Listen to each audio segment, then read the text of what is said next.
Welcome back, everyone. It's great to be diving back in, and this time we're layering on another perspective. We're bringing in the Law of One alongside A Course in Miracles and seeing how these two kind of mind-bending sources of spiritual wisdom play off of each other. Yeah, it's like looking through two powerful lenses, Right? to get a clearer view of the spiritual landscape, Yeah? What's out there, what's within. Okay, so last time in our deep dive into A Course in Miracles, we talked a lot about the ego Right. and how it sort of tries to keep us trapped in this cycle of fear, guilt, and just separation. Yeah, of course really emphasizes how the ego distorts our perception of reality, Mhm. and it makes us see ourselves as separate from God, separate from each other. Exactly. And he uses all sorts of like sneaky tactics Oh, for sure. to keep us in that state of separation. Yeah. Judgment, blame, guilt, Uh-huh. all these things. And what's fascinating, I think, is that the Law of One offers a similar perspective, That's but with a little bit of a different twist. okay. It talks about this concept of service to self Okay. and how some entities actually choose that path. Like they choose service to self as their way to accelerate their evolution. And that might sound kind of counterintuitive. Okay, so let's unpack that a bit. Yeah. The Law of One talks about, entities like the Orion group Right. who, are associated with a service to self orientation. Yeah. How does that connect to like the ego that A Course in Miracles describes? Are they the same thing? That's a really great question, and I think it's important for us to sort of make a distinction here Yeah. because while both the ego, as it's described in the course, and the service to self entities that are in the Law of One, they both kind of operate from a place of separation, Right. right? They want to gain power and control, Uh-huh. but they're not necessarily the same thing. Okay, so what's the difference then? So, well, the ego, as described in the course, it's a thought system. Okay. It's a collection of beliefs and perceptions that we've kind of adopted, based on our experiences in this world. It's Yeah. like a false self Uh-huh. that we've created to protect ourselves from, pain, rejection, that sort of thing. Right. So, And that false self then creates all sorts of problems yeah, because it's based on that fear. fear and separation. Exactly. Okay. But service to self entities, as described in the Law of One, those are conscious beings. They've chosen a path of separation Right. as their primary mode of evolution. So they believe that the path to power, it lies in dominating others, accumulating knowledge resources for themselves rather than sharing them. Okay, so it's like they're playing a different game almost. Yeah. Operating from a different set of rules. Yeah. Yes, exactly. And while the ego might use, similar tactics, Right. manipulation, control, judgment, it's ultimately, a product of our own minds. It's a distorted perception of reality. But that we can choose to heal and transcend. Okay, that makes sense. But how does the idea of these service to self entities trying to accelerate their evolution, Right. how does that square with the Law of One's emphasis on love and unity? It seems a little contradictory. Right. Well, that's where things get really, really interesting. Okay. Because the Law of One actually suggests that all paths, ultimately, they lead back to the Creator. Okay. But some paths are longer, Okay. more circuitous. So the service to self path is like taking the scenic route. In a way, yes. It's a path of learning through contrast, Okay. through experiencing the consequences, of separation, control. And eventually those experiences lead to like a realization that true power lies in that unity, that love, Exactly. not in the domination and separation. It's a process. It's a process of evolution. And everyone is on their own unique path. Okay, so how does all of this relate to like, our own journey of personal and spiritual growth? What can we learn from both of these perspectives? I think one of the key takeaways here is the importance of recognizing the ego's influence in our own lives. Right. Just being aware of it. And A Course in Miracles, it encourages us to question the ego's motives, Right. to see through those illusions. To see the ego's tricks. Yeah. And the Law of One suggests that we can be aware of these service to self influences and not just within ourselves, Right. but also in the world around us. And it's not about judging or condemning those influences. Right. It's about recognizing them for what they are Hmm. and making choices that align with our, with our deepest values. Okay, yeah, and I think that's where forgiveness comes in. Yes. We talked a lot about forgiveness in the last deep dive. Yes, we did. And A Course in Miracles, really, it emphasizes forgiveness as that path to recognizing our inherent innocence and healing our perception of the world. Mhm. Actually calls it the miracle worker. And the law of one suggests that understanding and applying the principle of forgiveness, Mm-hmm. that enables positively oriented beings to progress toward the creator, Mm-hmm. and that leads to spiritual evolution. Right. So it's almost like forgiveness is the key that unlocks the door Exactly. to a higher level of consciousness. Yeah. Lets us release the grip of the ego, let go of the past. Yeah, and step into the present moment with an open heart. Right, Uh, right. Okay, I'm following you. But forgiveness can be, really challenging, oh, yeah. especially when, we've been hurt or betrayed or just, it feels difficult. So how do we actually practice it? Yeah, how do we practice forgiveness when it feels so difficult? Right. Well, of course, in Miracles, it suggests that the first step is to simply, become aware. Okay. Become aware of the ego's judgments and grievances. Okay. That inner critic that's always pointing fingers and finding fault. Exactly. And as we become more aware of those judgments, we can start to question them. We Right. can ask ourselves, is this thought really true? Right. Is it serving me? Is it helping me to create the kind of world I want to live in? Right. So it's about becoming more conscious, more aware of those thoughts, Mm-hmm. and choosing to focus on the ones that are aligned with, love, peace, forgiveness. Yes. And the law of one adds another layer to this because it suggests that forgiveness is not about, condoning harmful actions, but it's about recognizing that everyone is on their own unique path. Right. And we all make mistakes, along the way. Yeah. Just part of the journey. So it's about having compassion for ourselves and for others, Right. recognizing that, we're all doing the best we can with the understanding we have at any given moment. Exactly, exactly. And I think that's a really important point because it takes the pressure off. Yeah. It takes the pressure off of trying to be perfect or expecting others to be perfect. Right. It allows us to see ourselves and others with more kindness and understanding. Okay, so we've talked about the ego, service to self, and forgiveness. I mean, where do we go from here? What are some other key insights that kind of emerge when we weave together the wisdom of A Course in Miracles and the Law of One? Well, both sources talk about the importance of miracles, Right. but they approach the concept in slightly different ways. Okay. A Course in Miracles, it defines miracles as these shifts in perception Okay. that bring more love to everyone involved. Yeah. So it's about choosing to see the world through a lens of abundance and unity instead of lack and separation. Right, like choosing to believe that we're all connected, that we're all part of the same divine source, even when it doesn't look that way on the surface. Exactly. And the Law of One, it describes how entities from the Confederation, they aided positively oriented individuals in Atlantis and South America. Yeah. Through these shared pyramid experiences. Right. And it hints at a different approach to miracles. Oh. Perhaps involving a more direct manipulation of energy and consciousness. So it's like the Course in Miracles is emphasizing the inner transformation, Yeah.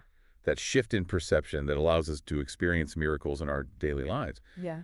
But the Law of One is hinting at a more advanced level of technology Mm-hmm. that might have been used in ancient times to facilitate healing and transformation. That's a really insightful observation. And I think it highlights the fact that miracles can manifest in many different ways, Right. both internally and externally. And it's not always about supernatural events or defying the laws of physics. Mhm. It's about aligning with a higher order of reality, Right. a reality of love and interconnectedness. That makes sense. Mm. But how do these different perspectives on miracles challenge our assumptions about healing and transformation? Mm. What can we learn from them that might be applicable to our own lives? I think one of the key takeaways is that healing and transformation are not always linear processes. They can happen in sudden bursts, Okay. like a flash of insight or a spontaneous remission. So it's not always about about following a step-by-step program or forcing ourselves to change. Yeah. Sometimes it's about surrendering to a power greater than ourselves Yeah. and allowing the miracles to unfold in their own time and way. Exactly. And I think both of these sources are pointing us toward a deeper understanding of the nature of reality. A reality where consciousness and energy are interwoven in ways that we're only beginning to grasp. Okay, so we're starting to see some of those connections between A Course in Miracles and the Law of One. They both emphasize the importance of forgiveness, they both talk about miracles, and they both point us towards a reality that is, well, far more expansive and interconnected than we might imagine. Yes, and as we continue to explore these teachings, All right. I think we're going to uncover even more fascinating connections and Yeah. insights that can help us to navigate our own journeys Sure. of spiritual awakening and transformation. This is incredible. It feels like we're just scratching the surface Yeah. of these profound teachings. Yeah. But where do we go from here? I mean, what's the next layer of understanding that we can kind of uncover? Well, both A Course in Miracles and the Law of One, they explore the role of the unconscious mind, Okay. in shaping our experiences. And the course delves into the ego's misinterpretation of impulses from both the body and from God. Okay. And it highlights the need to differentiate between those two, Yeah, okay. for healing to occur. That's interesting. So it's like we need to learn how to discern between the ego's voice, Mm. which is rooted in, fear and separation, Right. and the voice of our higher selves, Yes. which Yeah. is aligned with love and truth. Exactly. And the Law of One, it actually connects the unconscious mind with the archetype of the high priestess in the tarot. Okay. And it suggests that the unconscious is the potentiator of all experience. It's like the fertile ground, from which our thoughts and beliefs and perceptions all emerge. So it's not just a passive storage space for memories and repressed emotions. Right. It's an active force. It's an active force that's constantly shaping our reality. Okay. I'm intrigued. So how can understanding the interplay of psychic energy and the unconscious help us navigate the challenges of the physical and spiritual realms? Yeah. What practical insights can we glean from these perspectives? That's a great question, and one that we'll delve into deeper in the next part of our deep dive, picking up where we left off. Hmm. Let's delve a little deeper into how understanding the interplay of psychic energy and the unconscious can help us navigate our spiritual journeys. It can really be a guide for us. Okay. You mentioned that the Course in Miracles, it highlights the need to differentiate between those impulses that are coming from the ego and those that are coming from a higher source. Exactly. The course, it suggests that the ego, it's driven by that fear and that illusion of separation.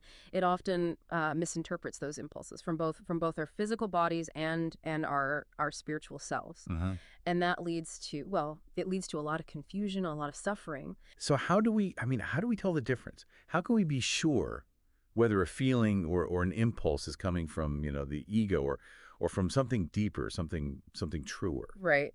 The course emphasizes the importance of developing that discernment, that Okay. kind of inner radar Uh-huh. that allows us to distinguish between the ego's voice and the voice of the Holy Spirit, which represents that connection to God or to our higher self. Okay. So how do we develop that discernment? Is it like a muscle that we need to exercise? In a way, yes. It involves becoming more mindful, more aware of our thoughts, our feelings, and really our motivations. Okay. The ego's impulses, they tend to be rooted in fear or lack or a desire for control, Hmm. while those impulses that are from the Holy Spirit, they tend to be more associated with love, with peace, and a sense of kind of expansion. Okay. So it's about paying attention to the quality of our thoughts and feelings. Mm. Noticing, whether they make us feel kind of constricted or expansive. Exactly. And the more we practice this kind of mindful awareness, the easier it becomes to discern between those two voices. Now, you also mentioned that the Law of One, it connects the unconscious mind with the archetype of the High Priestess in the Okay. tarot. Yeah, yeah.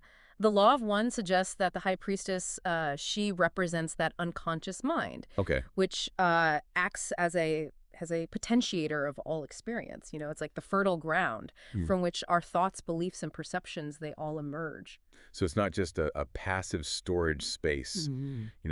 for memories and repressed emotions. Right. It's an active It's force. an active force that's constantly shaping our Right. realities. Okay. And what's fascinating is that both sources seem to agree that the unconscious mind it's incredibly powerful, but it can also be easily influenced by both positive and negative energies. Oh, for sure. Right. Yeah. So it's like I don't know. It's like a garden that needs tending. You know, if we're not careful, weeds can take over. But if we cultivate it with care and intention, we can grow these beautiful flowers and nourishing fruits. That's a wonderful analogy, Okay. and I think it really highlights that importance of being mindful of the kinds of thoughts and beliefs that we're planting in the fertile ground of our unconscious minds. Okay. So how do we do that? How do we cultivate a more uh, positive and loving unconscious mind? Well, both Course in Miracles and the Law of One, Mm-hmm. they emphasize the importance of forgiveness. Right. When we hold on to grudges, resentment, anger, Uh-huh. we create these energetic blockages Mm-hmm. in our unconscious minds, and they can manifest, as physical or emotional disease. Right. So it's like those negative emotions become like toxic weeds that poison the soil of our unconscious minds and Exactly. prevent us from growing and thriving. Exactly. But when we choose to forgive, Yeah. We release those toxic energies. We Sunday, create space for love, peace, and healing to flow. and that forgiveness doesn't have to be directed solely outwards. Right. It also involves forgiving ourselves. Absolutely. Self-forgiveness is Right. crucial For past mistakes or perceived shortcomings. for clearing those internal blockages, yeah, Yeah. and allowing our true nature, our divine essence, to shine through. This is so powerful. It's Yeah, like we're starting to see how these two seemingly disparate sources, A Course in Miracles and the Law of One, are actually offering like complementary perspectives yep. on the same underlying truth about the nature of reality and the path to spiritual awakening. I agree. And as we continue to explore these teachings, Right. I think we'll uncover even more fascinating connections and insights that can help us to live, more fulfilling and meaningful lives. You mentioned earlier that both A Course in Miracles and the Law of One Mm. acknowledge the influence of both positive and negative energies on our unconscious minds. Yes. Can you elaborate on that a bit? Mm. What do these sources say about how to protect ourselves from those negative energies? That's a crucial question, especially in a world where we're constantly bombarded with information and energies from a variety of sources. It can be difficult to sort of sift through it all. Right, it's like we're swimming in an ocean of energy, Yeah. and it's not always easy to tell which currents are beneficial and which ones are harmful. Precisely. A Course in Miracles, it suggests that the best way to protect ourselves from those negative energies is to strengthen our connection to the Holy Spirit, to Yeah. cultivate that state of inner peace and alignment with our true nature. So it's like building an energetic shield of love and light Yeah. that repels the negativity Uh-huh. and attracts those experiences that support our highest good. That's a beautiful way to put it. And the Law of One, it emphasizes the importance of maintaining a high vibration, Mhm. which involves making choices that are aligned with love, with compassion, and service to others. Okay, so it's not just about passive protection. Right. It's about actively radiating that positive energy out into the world. Exactly. And that's where the concept of service to others comes in. Right. The Law of One suggests that when we choose to serve others, to act from a place of love and compassion, we naturally raise our vibration, and we become less susceptible to those negative influences. Okay, that makes sense. But how do we balance like self-care with service to others? Yeah. I mean, it's easy to feel depleted or overwhelmed when we're constantly giving to others. That's a valid concern. And it's important to remember that service to others is not about, sacrificing our own well-being Right. or becoming martyrs. It's about finding a sustainable way Okay. to contribute to the greater good while also honoring our own needs and boundaries. So it's like the oxygen mask analogy on an airplane. Right. We need to put on our own mask first before we can help others. Exactly. Right. Self-care is essential for maintaining a high vibration and for being of service in a sustainable way. Oh. It involves things like, prioritizing our physical health, nurturing our emotional well-being, and engaging in activities that bring us joy and fulfillment, Mm. things that light us up.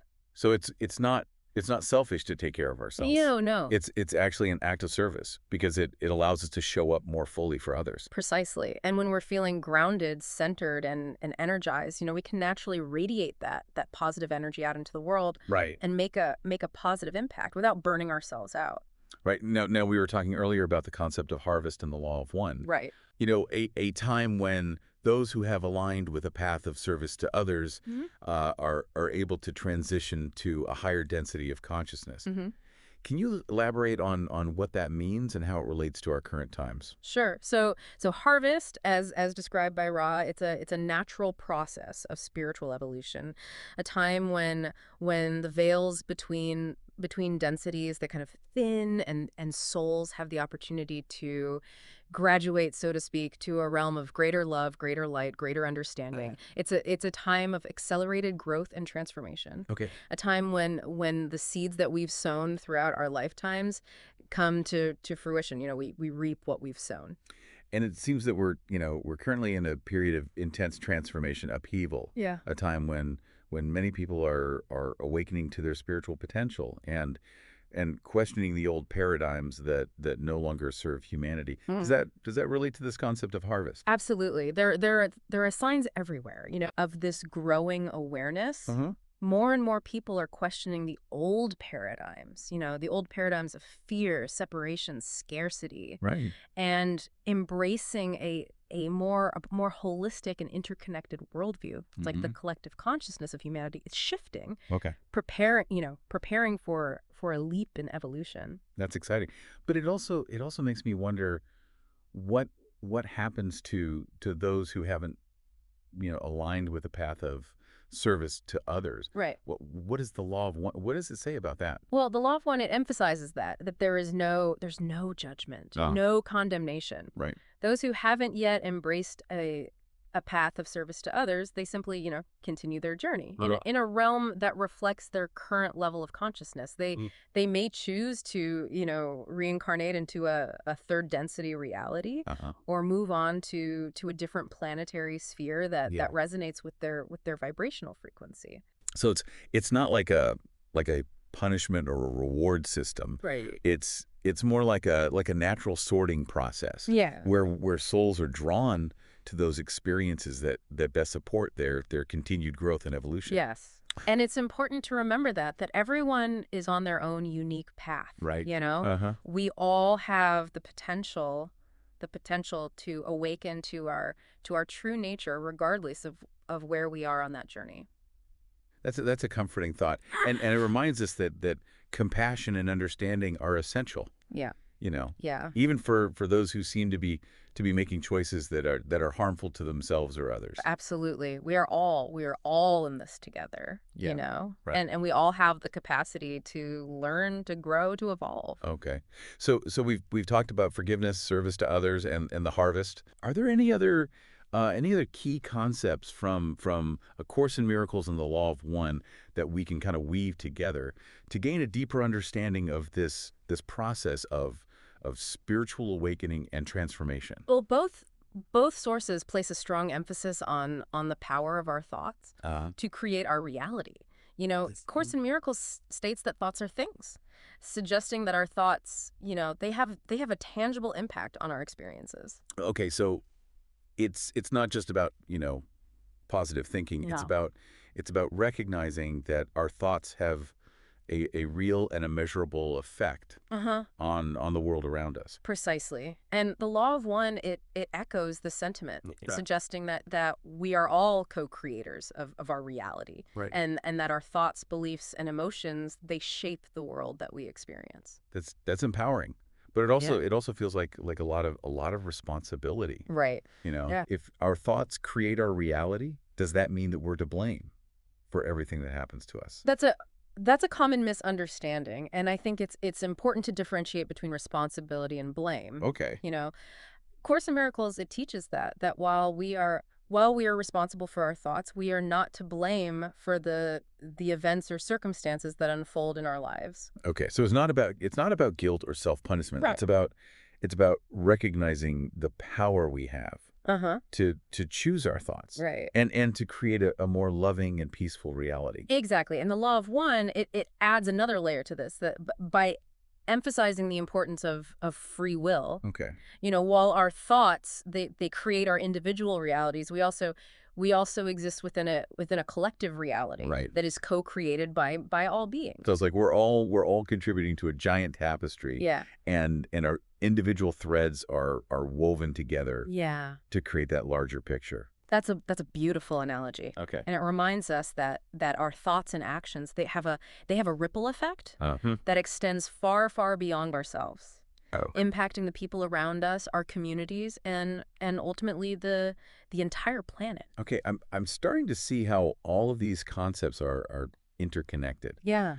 You know, forgiveness, it helps us to release those negative energies Uh-huh. and to create space for love and healing, Right. service to others. It raises our vibration Uh-huh. and aligns us with that creative force of the universe. Yes. And the power of thought, it allows us to consciously shape our reality Mm-hmm. and to contribute to the creation of a more loving and harmonious world for ourselves and for generations to come. Yes, and I think the most important takeaway from all of this is that we're not alone on this journey. Right. Both the miracles and the law of one emphasize that there are countless beings of love and light who are dedicated to serving the Creator and supporting the evolution of consciousness throughout the universe. So it's like we have a whole team of spiritual helpers cheering us on from behind the scenes. Exactly. And while they may not always, intervene directly in our lives, Right. they are always available to offer guidance, support, inspiration, Okay. if we're open to receiving it. This is incredible. It feels like we're just beginning to scratch the surface of these profound teachings. Yeah. But we've covered so much ground already. Indeed, we have. Let's continue exploring these ideas in the next part of our deep dive. So last time we really kind of dug into the role of forgiveness and the power of thought and how they sort of relate to this whole process of spiritual evolution. Right. We also touched on the idea of service to others Mm-hmm. and how that can raise our vibration and align us with those creative forces of the universe. Yeah. I'm eager to see where we go next with this.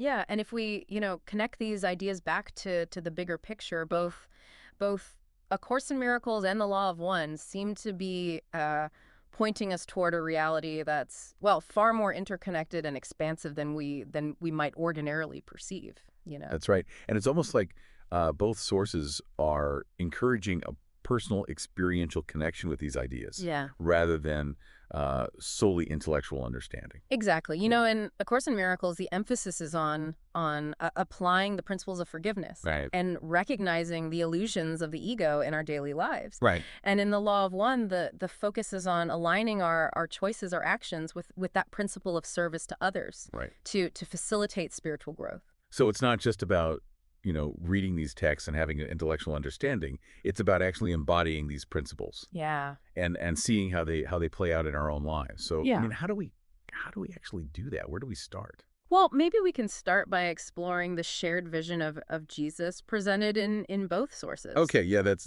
interesting. Both A Course in Miracles and the Law of One offer unique perspectives on Jesus and his teachings. Right. The Course presents what it calls a modern-day interpretation of his message, Okay. a restatement of his core teachings for a 20th century audience, while the Law of One channels a being claiming to be part of a confederation that once aided Jesus during his time on Earth. So two very different lenses, Yeah. but both focused on the same figure. Uh-huh. That's fascinating. What do you think is the significance of that? Why this emphasis on Jesus in both of these sources? I think it has to do with the universality of his message, the timeless wisdom that he embodied.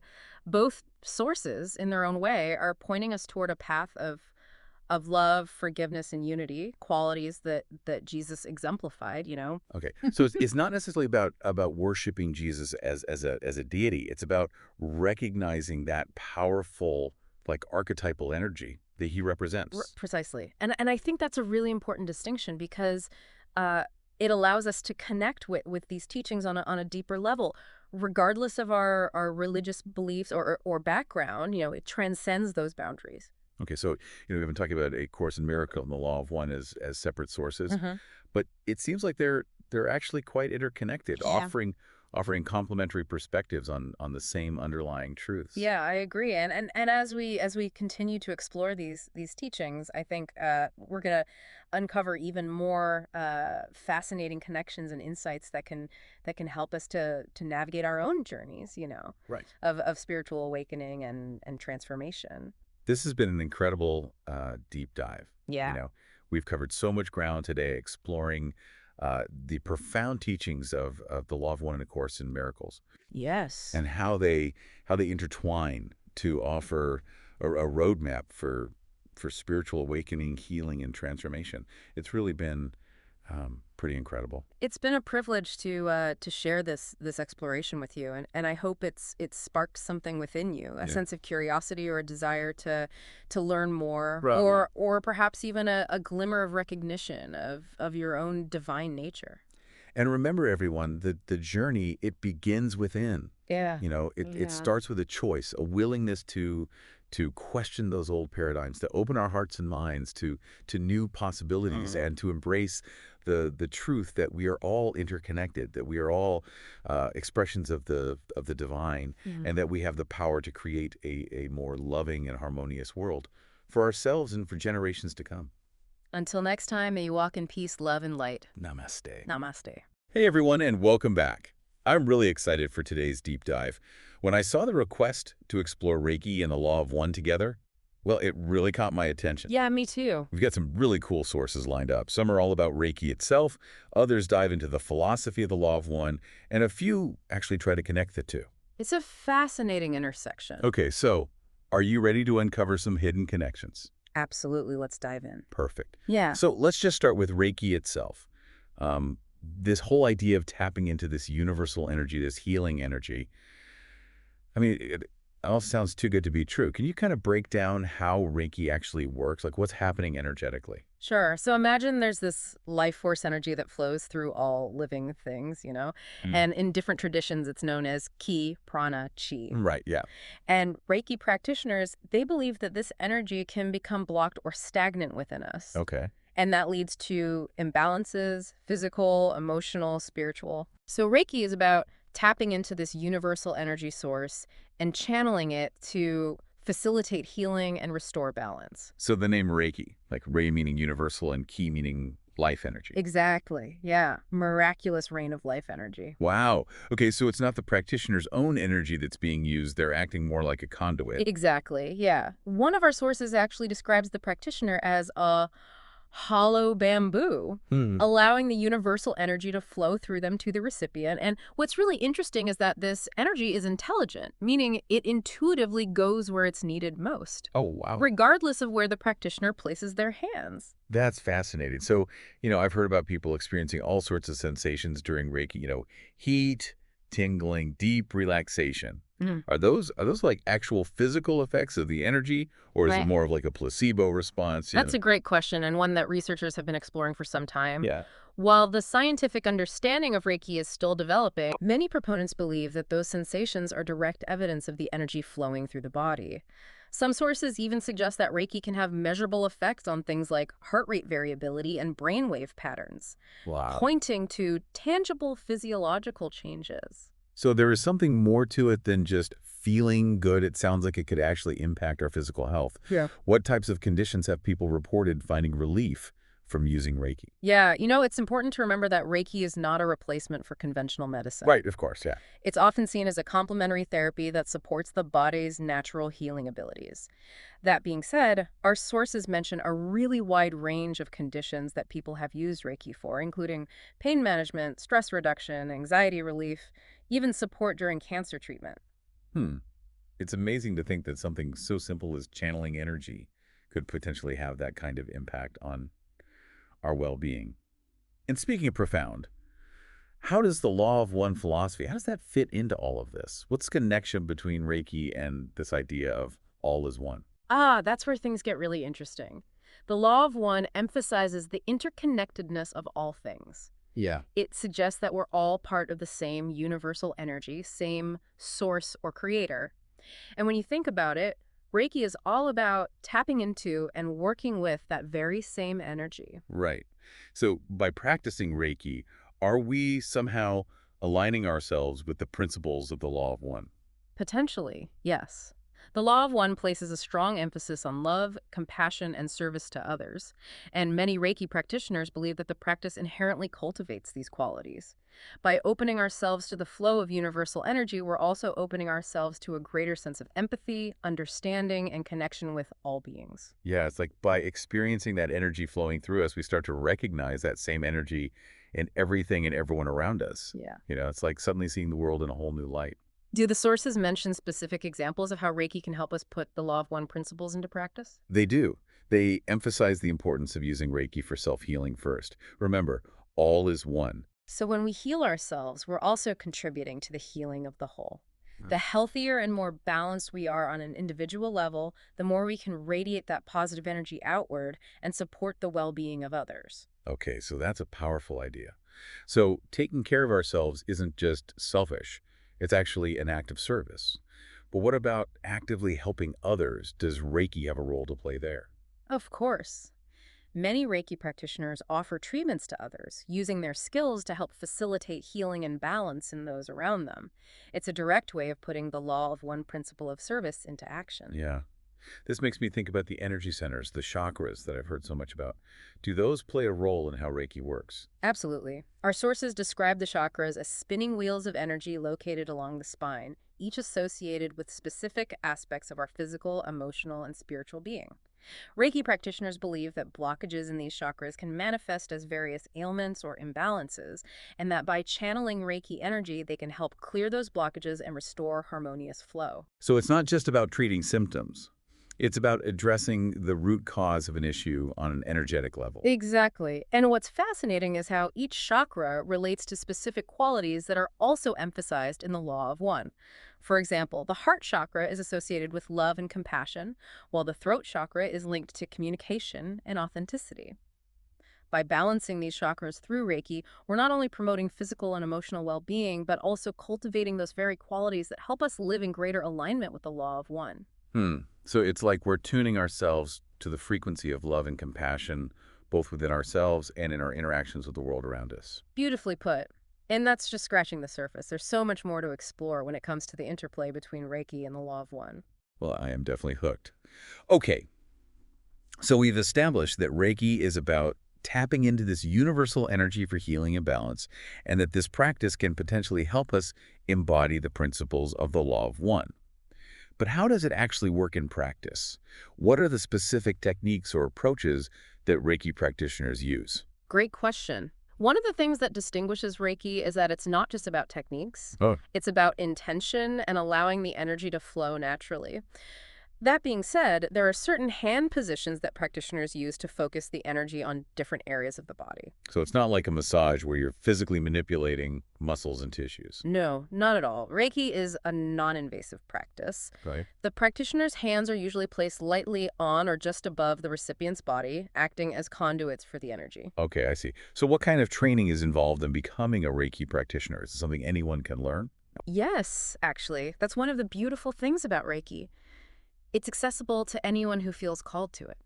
There are different levels of training, usually starting with Reiki Level 1, where you learn the basic hand positions and principles of energy work. As you progress through the levels, you gain more in-depth knowledge and skills, including the ability to work with symbols that enhance the energy flow and even practice Reiki remotely. Wow, so it's a whole system of practice and development, not just a one-time workshop. That's impressive. Yeah. Okay, so let's say someone is intrigued by Reiki and wants to give it a try. What would you recommend as a first step?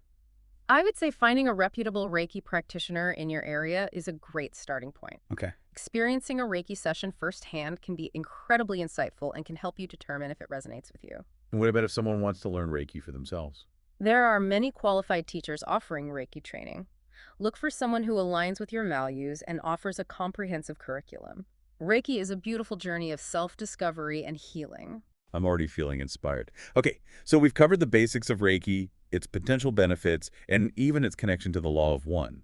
But there's so much more to uncover, right? Absolutely. We've just scratched the surface. There's a whole universe of knowledge and experience waiting to be explored. In the next part of our deep dive, I'd like to delve deeper into the philosophical underpinnings of both Reiki and the Law of One and explore how we can use these principles to navigate our daily lives with greater awareness, compassion, and purpose. Okay, I can't wait. To our listeners, I hope you're as captivated by this as I am. Stay tuned for part 2, where we will continue our journey into the fascinating world of Reiki and the law of one. As we delve deeper into this connection between Reiki and the Law of One, what strikes me is how both emphasize the idea of personal responsibility for our energy. It's not just about receiving healing, it's about becoming conscious creators of our own well-being and contributing to the well-being of others. That's a really interesting point. So much of our culture focuses on external factors, like what we eat, how much we exercise, the medications we take. But Reiki and the law of one seem to suggest that we have more power over our health and well-being than we often realize. Absolutely. And that power lies in our ability to connect with and manage our own energy. One of our sources describes the law of one as a law of energy, meaning that everything in the universe is interconnected through energy. And as individuals, we have a capacity to influence that energy, both within ourselves and in the world around us, through our thoughts, emotions, and actions. That sounds both empowering and a little daunting. Yeah. If our thoughts and emotions can actually impact the energy around us, that puts a lot of responsibility on us to be mindful of what we're putting out there. Yes, it does. But it's also incredibly liberating. Imagine realizing that you're not just a victim of circumstance, but an active participant in shaping your reality. That's the kind of shift in perspective that both Reiki and the Law of One offer. Okay, I'm starting to see how this all ties together.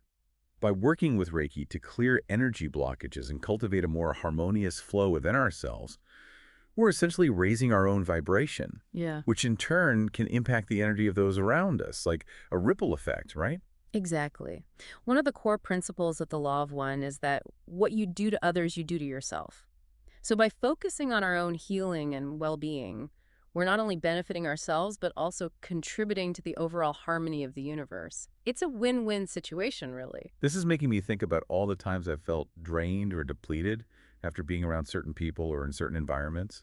Could that be because their energy was somehow clashing with mine? Or maybe even pulling me down? It's certainly possible. We're all energetic beings, and our energies can definitely interact and influence each other.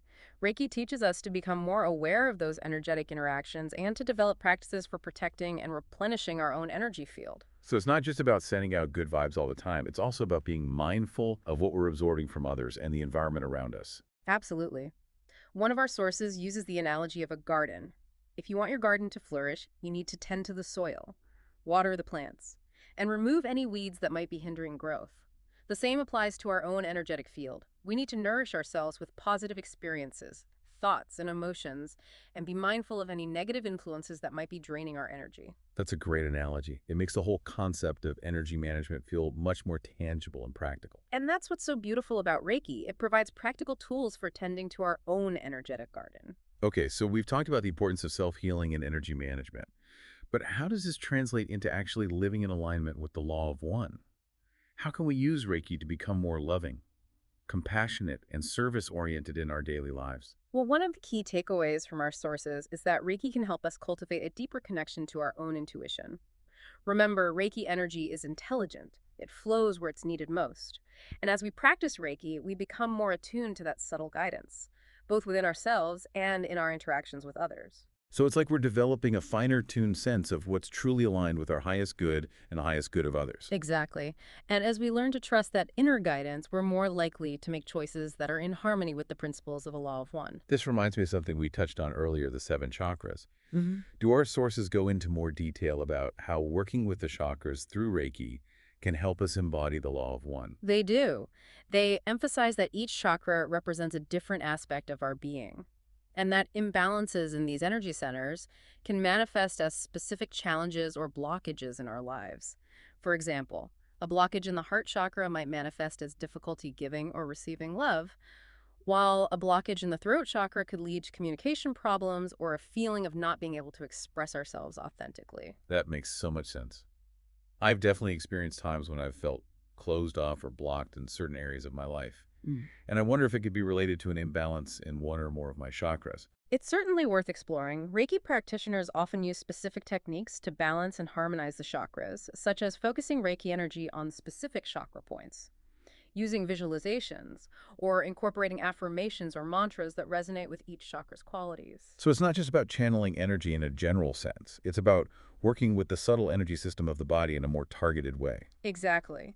And what's fascinating is how the qualities associated with each chakra align with the principles of the law of one. For example, the sacral chakra is associated with creativity and sensuality, encouraging us to embrace the joy and abundance of life. The solar plexus chakra is linked to personal power and self-esteem, reminding us of our inherent worthiness and capacity to manifest our desires. And the crown chakra, located at the top of the head, connects us to our spiritual essence and the divine, guiding us towards a sense of unity and interconnectedness with all things. It's like we have this whole map of our being laid out within us. And Reiki provides the tools to navigate that map and cultivate those qualities that bring us into greater alignment with our highest potential, Yeah. the principles of the law of one. That's a beautiful way to put it. And what's even more exciting is that this journey of self-discovery and healing is ongoing. It's not about reaching some static state of perfection. It's about continually refining our energy, expanding our awareness, and deepening our connection to the universal flow of love and compassion. It's a lifelong adventure, really, and one that we can all embark on together. Absolutely. And that brings us to another key aspect of the Law of One, the importance of community and collaboration. Our sources highlight that we're not meant to walk this path alone. We're here to support each other, share our experiences, and learn from one another. I love that. It's a reminder that we're all in this together, even when it feels like we're facing our own individual challenges. Right. And Reiki can be a powerful tool for strengthening those bonds of community, whether it's through offering Reiki treatments to friends and family, joining a Reiki circle, or simply sharing our knowledge and experiences with others. We can contribute to a collective energy of healing and transformation. This makes me wonder if Reiki can have such a profound impact on individuals. What could it do for the world if it were practiced more widely? Could it actually contribute to creating a more peaceful and harmonious society? That's a really interesting question.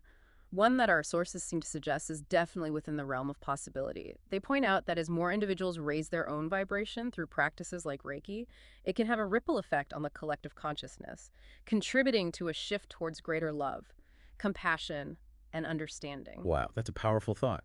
It's like we each have the potential to be a beacon of light radiating positive energy outward and influencing the world around us. Exactly. And it doesn't have to be grand gestures. Even small acts of kindness performed with a heart full of love and compassion can contribute to that collective shift. This is giving me a whole new perspective on the power of intention.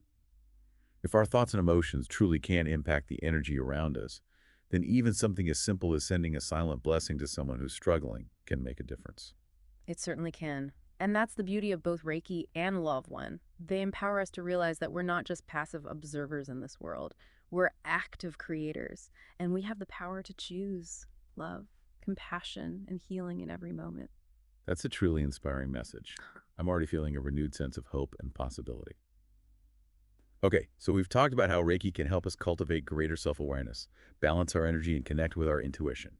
We've also explored how these practices can support us in living in greater alignment with the principles of the Law of One, love, compassion, and service to others. But what about the practicalities of actually incorporating Reiki into our daily lives? Do our sources offer any guidance on that?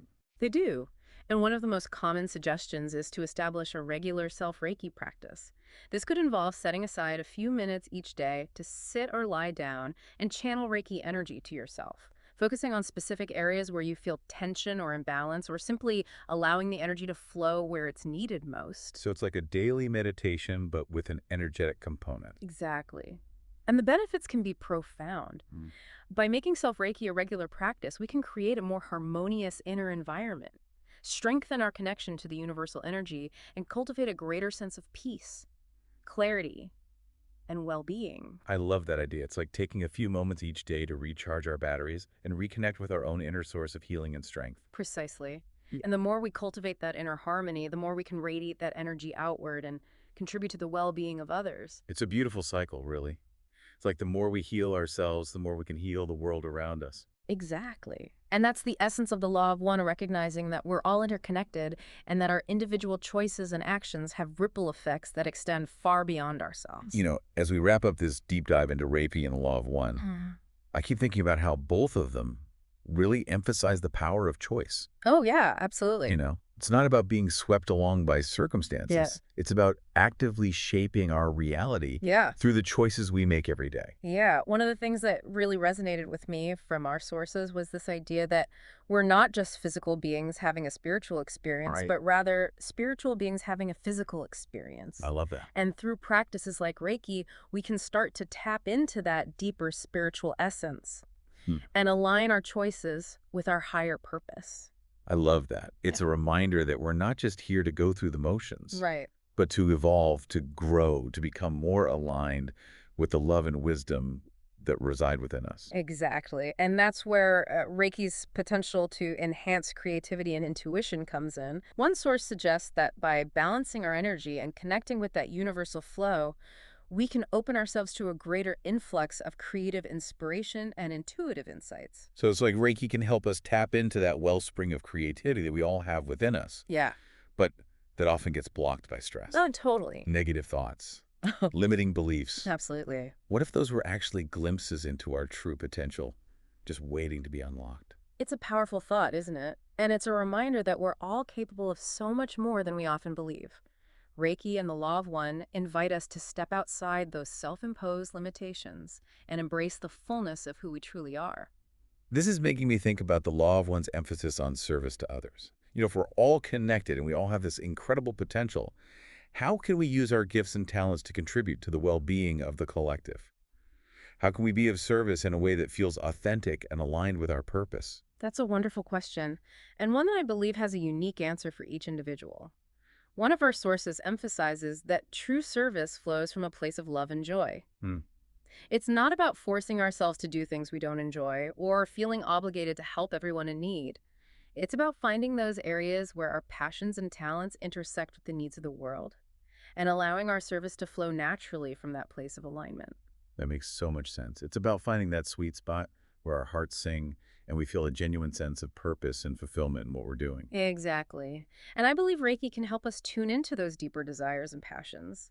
By connecting with our intuition and allowing our energy to flow freely, we can start to discern those areas where we can truly make a difference in a way that feels both joyful and meaningful.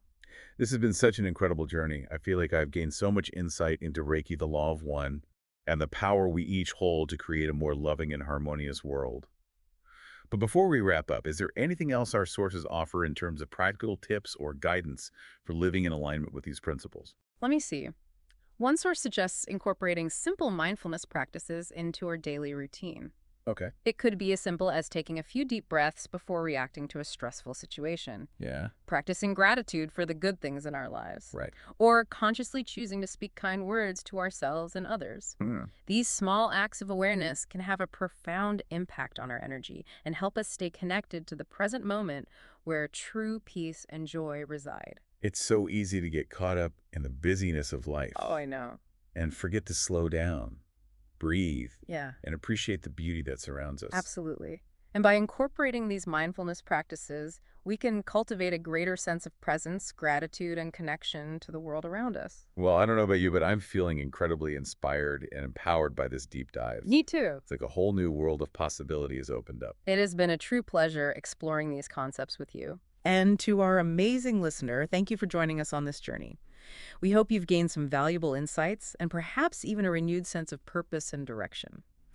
Remember, you are a powerful being of light, capable of creating positive change within yourself and in the world around you. Embrace the principles of Reiki and the Law of One.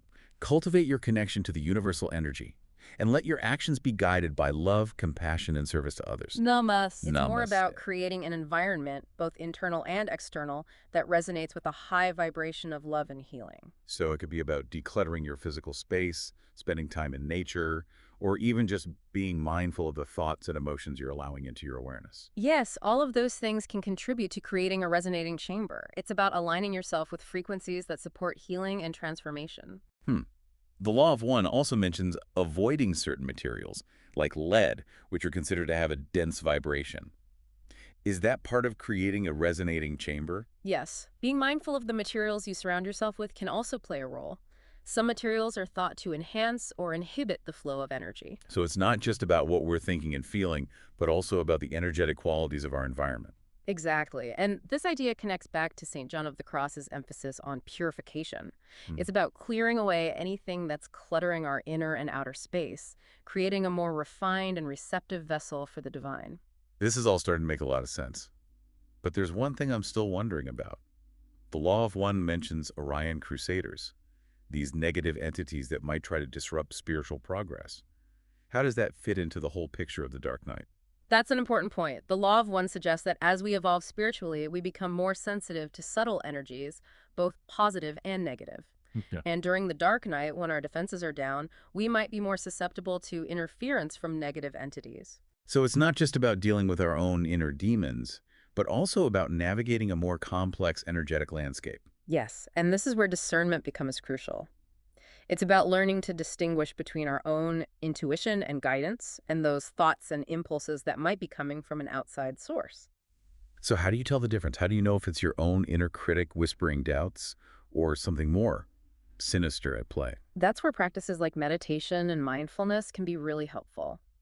They can help us develop a stronger connection to our intuition, that inner voice of wisdom that's always guiding us towards truth and love. And St. John of the Cross also talks about the importance of seeking guidance from a trusted spiritual mentor. That's right.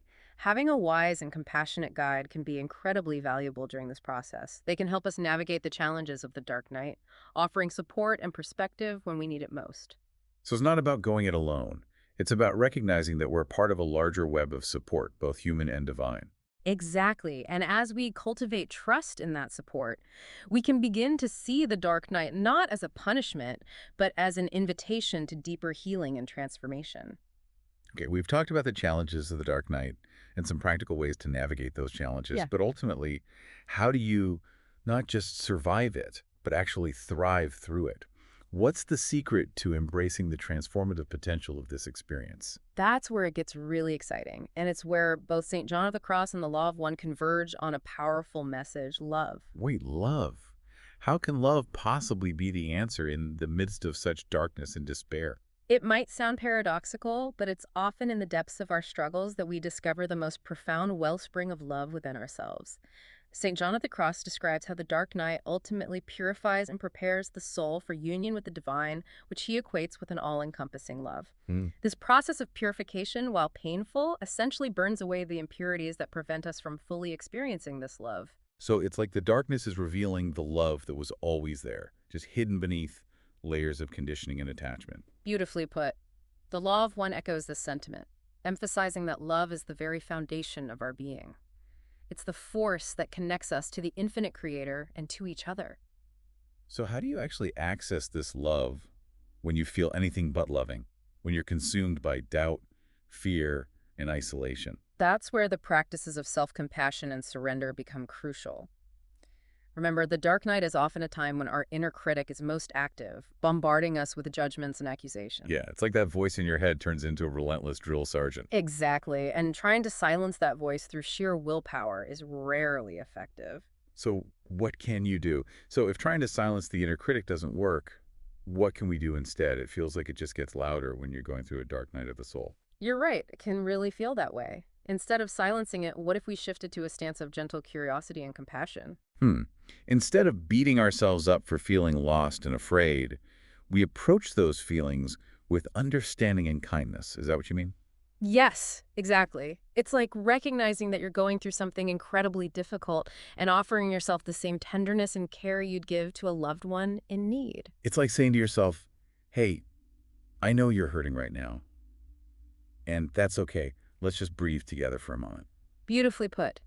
And in that space of compassionate presence, you might find that the intensity of your struggle begins to soften just a bit. Yeah, it's like the love you're offering yourself creates a little pocket of warmth in the darkness. Exactly.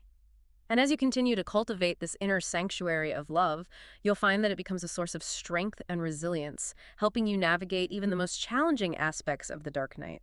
It sounds like it's not about bypassing the darkness or pretending it's not there. It's about learning to meet it with an open heart. You've got it. It's about recognizing that the darkness itself isn't the enemy. It's often a catalyst for profound growth and healing, revealing hidden strengths, and leading us towards a deeper understanding of ourselves and our place in the universe.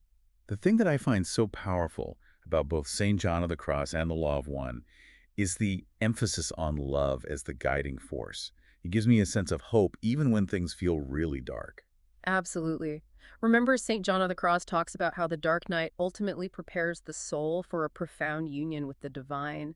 And the Law of One reminds us that love is the very foundation of our being, the force that connects us to each other and to the infinite creator. So even in the midst of those feelings of isolation and abandonment, there's a deeper truth that we can tap into, a truth of interconnectedness and unwavering love. That's the key. And as you emerge from the dark night, having faced your fears and embraced your vulnerabilities, you'll find that this truth has woven itself into the very fabric of your being, transforming you in ways you couldn't have imagined. It sounds like the dark night isn't the end of the story.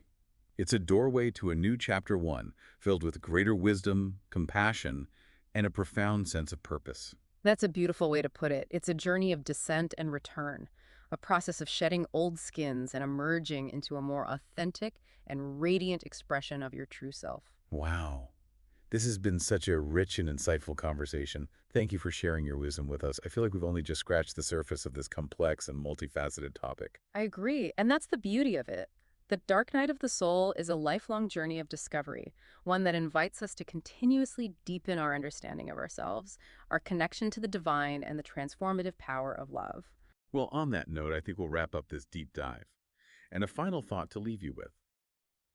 Could the veiling process described in the Law of One, the idea that we chose to forget our true nature as spiritual beings, be a contributing factor to the prevalence of the dark night of the soul in our modern age? Perhaps this forgetting makes us more susceptible to the doubts and anxieties that characterize this stage of spiritual development. What do you think? Until next time, keep diving deep and keep trusting the journey, even when the path seems shrouded in Reiki darkness. practitioner in your area is a great starting point. Okay. Experiencing a Reiki session firsthand can be incredibly insightful and can help you determine if it resonates with you. And what about if someone wants to learn Reiki for themselves? There are many qualified teachers offering Reiki training. Look for someone who aligns with your values and offers a comprehensive curriculum. Reiki is a beautiful journey of self-discovery and healing. I'm already feeling inspired. Okay, so we've covered the basics of Reiki, its potential benefits, and even its connection to the Law of One.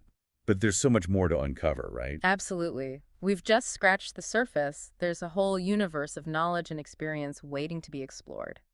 In the next part of our deep dive, I'd like to delve deeper into the philosophical underpinnings of both Reiki and the Law of One and explore how we can use these principles to navigate our daily lives with greater awareness, compassion, and purpose. Okay, I can't wait. To our listeners, I hope you're as captivated by this as I am. Stay tuned for part 2, where we will continue our journey into the fascinating world of Reiki and the Law of One. As we delve deeper into this connection between Reiki and the Law of One, what strikes me is how both emphasize the idea of personal responsibility for our energy. It's not just about receiving healing, it's about becoming conscious creators of our own well-being and contributing to the well-being of others. You know, that's a really interesting point. So much of our culture focuses on external factors, like what we eat, how much we exercise, the medications we take. But Reiki and the Law of One seem to suggest that we have more power over our health and well-being than we often realize. Absolutely. And that power lies in our ability to connect with and manage our own energy. One of our sources describes the Law of One as a law of energy, meaning that everything in the universe is interconnected through energy. And as individuals, we have a capacity to influence that energy, both within ourselves and in the world around us, through our thoughts, emotions, and actions. That sounds both empowering and a little daunting. Yeah. If our thoughts and emotions can actually impact the energy around us, that puts a lot of responsibility on us to be mindful of what we're putting out there. Yes, it does. But it's also incredibly liberating.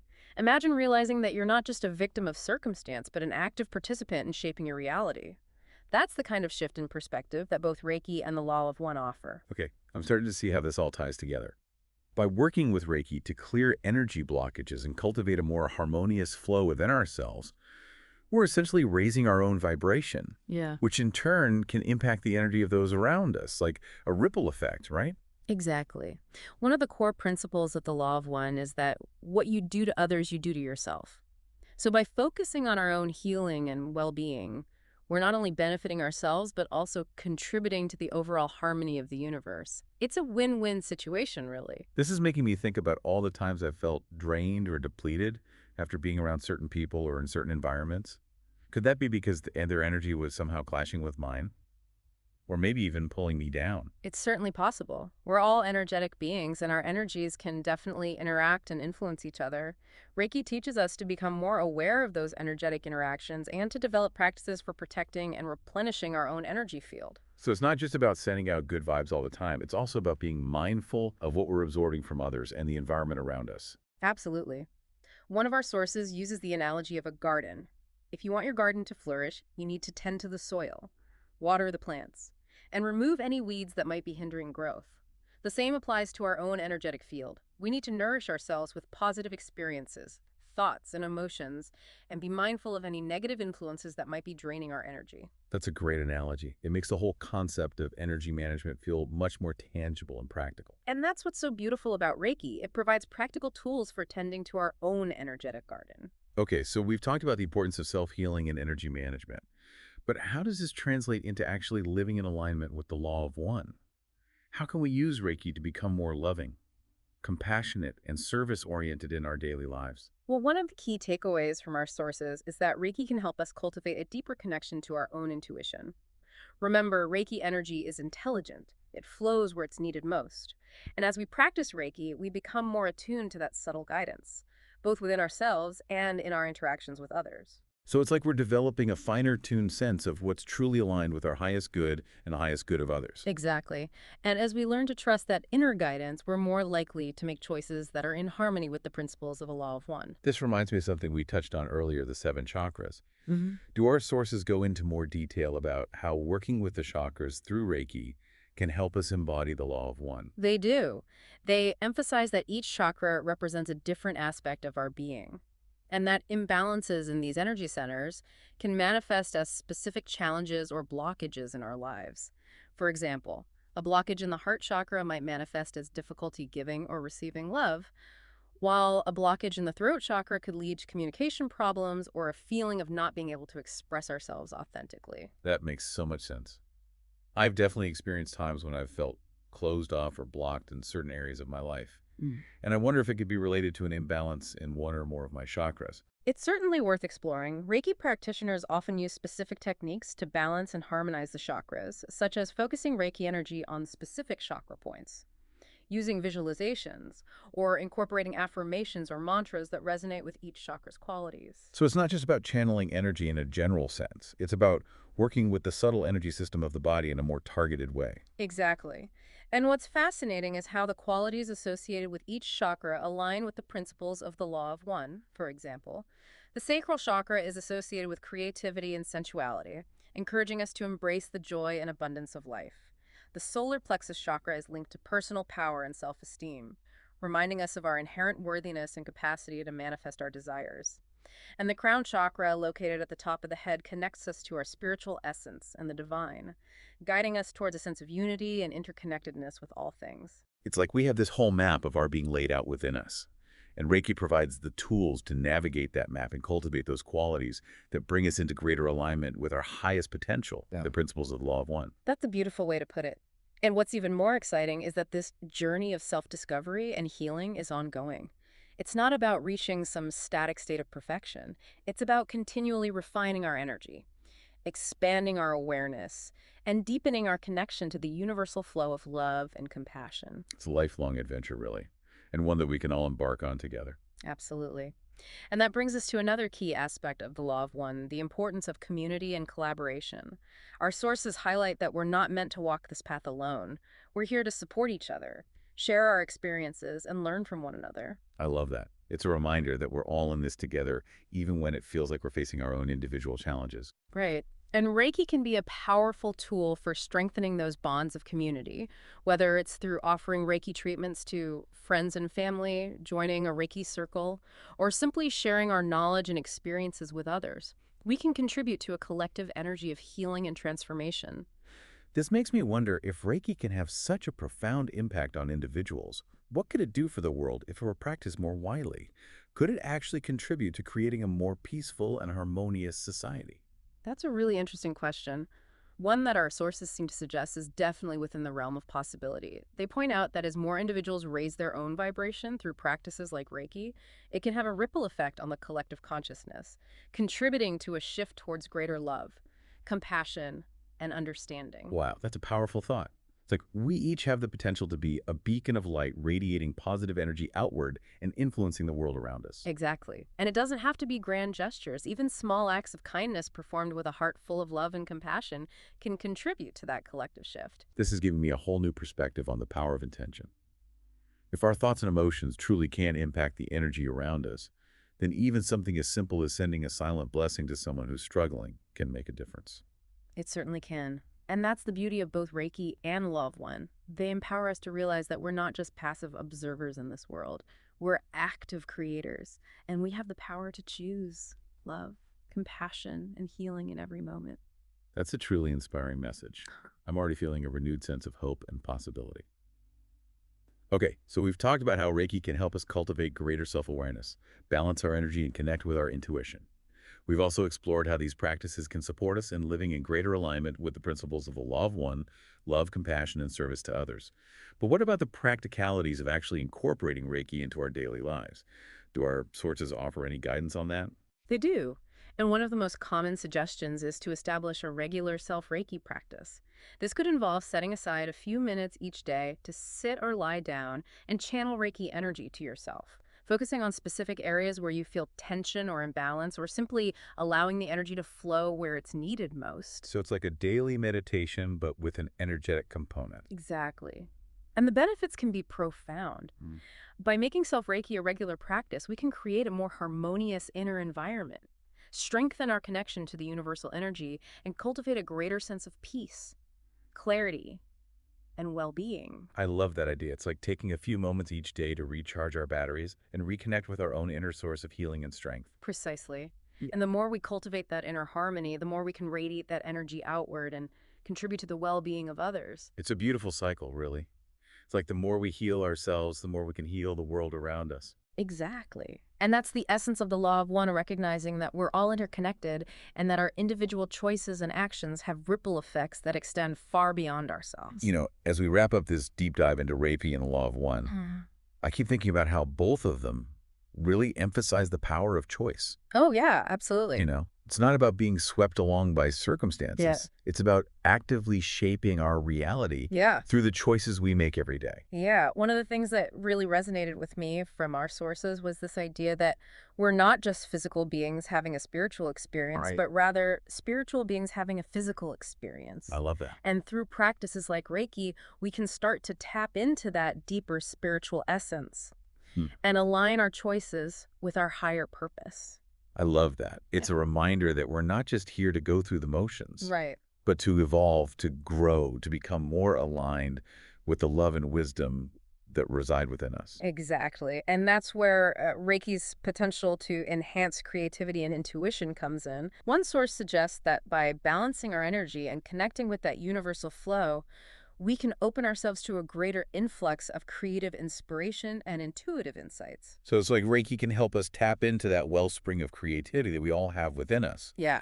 but that often gets blocked by stress, Oh, totally. negative thoughts, limiting beliefs. Absolutely. What if those were actually glimpses into our true potential, just waiting to be unlocked? It's a powerful thought, isn't it? And it's a reminder that we're all capable of so much more than we often believe. Reiki and the Law of One invite us to step outside those self-imposed limitations and embrace the fullness of who we truly are.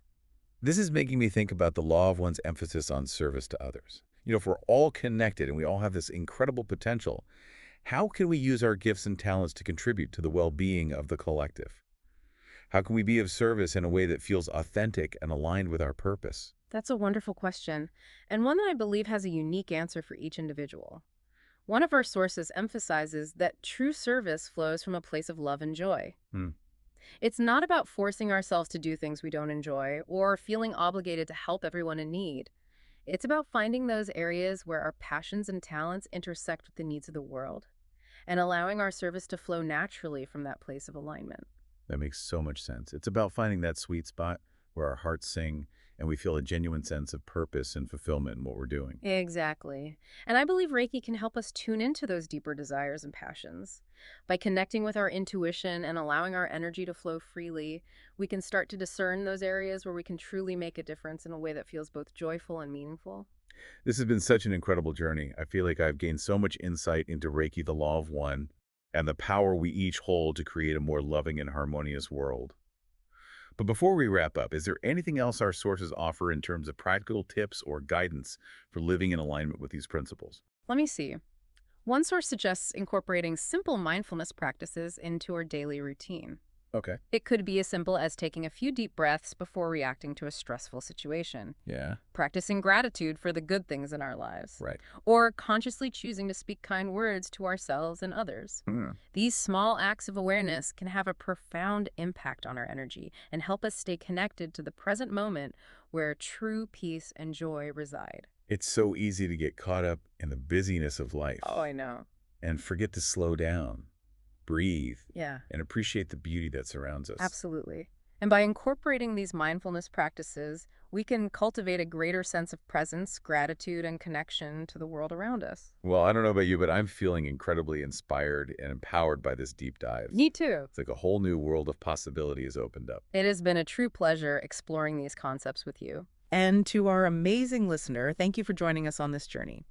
We hope you've gained some valuable insights and perhaps even a renewed sense of purpose and direction. Remember, you are a powerful being of light, capable of creating positive change within yourself and in the world around you. Embrace the principles of Reiki and the law of one. Cultivate your connection to the universal energy. And let your actions be guided by love, compassion, and service to others. Namaste. Namaste. I'm feeling so inspired to incorporate these practices Yeah. into my daily life. Do it. Yeah. It's amazing how something as simple as like taking a walk in the park Yeah. can actually help us activate our third eye It can. and deepen our connection to Yeah. ourselves in the universe. It really is remarkable, isn't it? Yeah. And the beauty of it is that Yeah. these practices are Yeah. accessible to everyone, Right. regardless of, their background or beliefs. Absolutely. This has been Yeah. such an enlightening conversation. This has been great. I feel like we've only just Yeah. scratched the surface Yeah, of this fascinating topic. Yeah. But I'm walking away with a Mhm. renewed sense of curiosity Okay. and a toolbox Yeah. full of practical techniques to explore. It's a good toolbox. It's a good toolbox, yeah. It is. It's been a joy Yeah. sharing this exploration with you Likewise. and with our listeners. Yeah. Remember, the journey of third eye activation Yeah. is an ongoing process of discovery. Yeah. And there's always more to learn, Absolutely. more to experience, Yeah. and more to uncover. So true.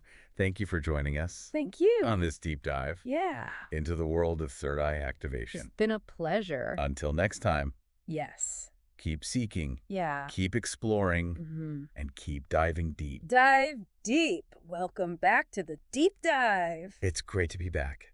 It's fascinating Yeah. how we often associate the third eye Right. with these mystical or supernatural powers. Right.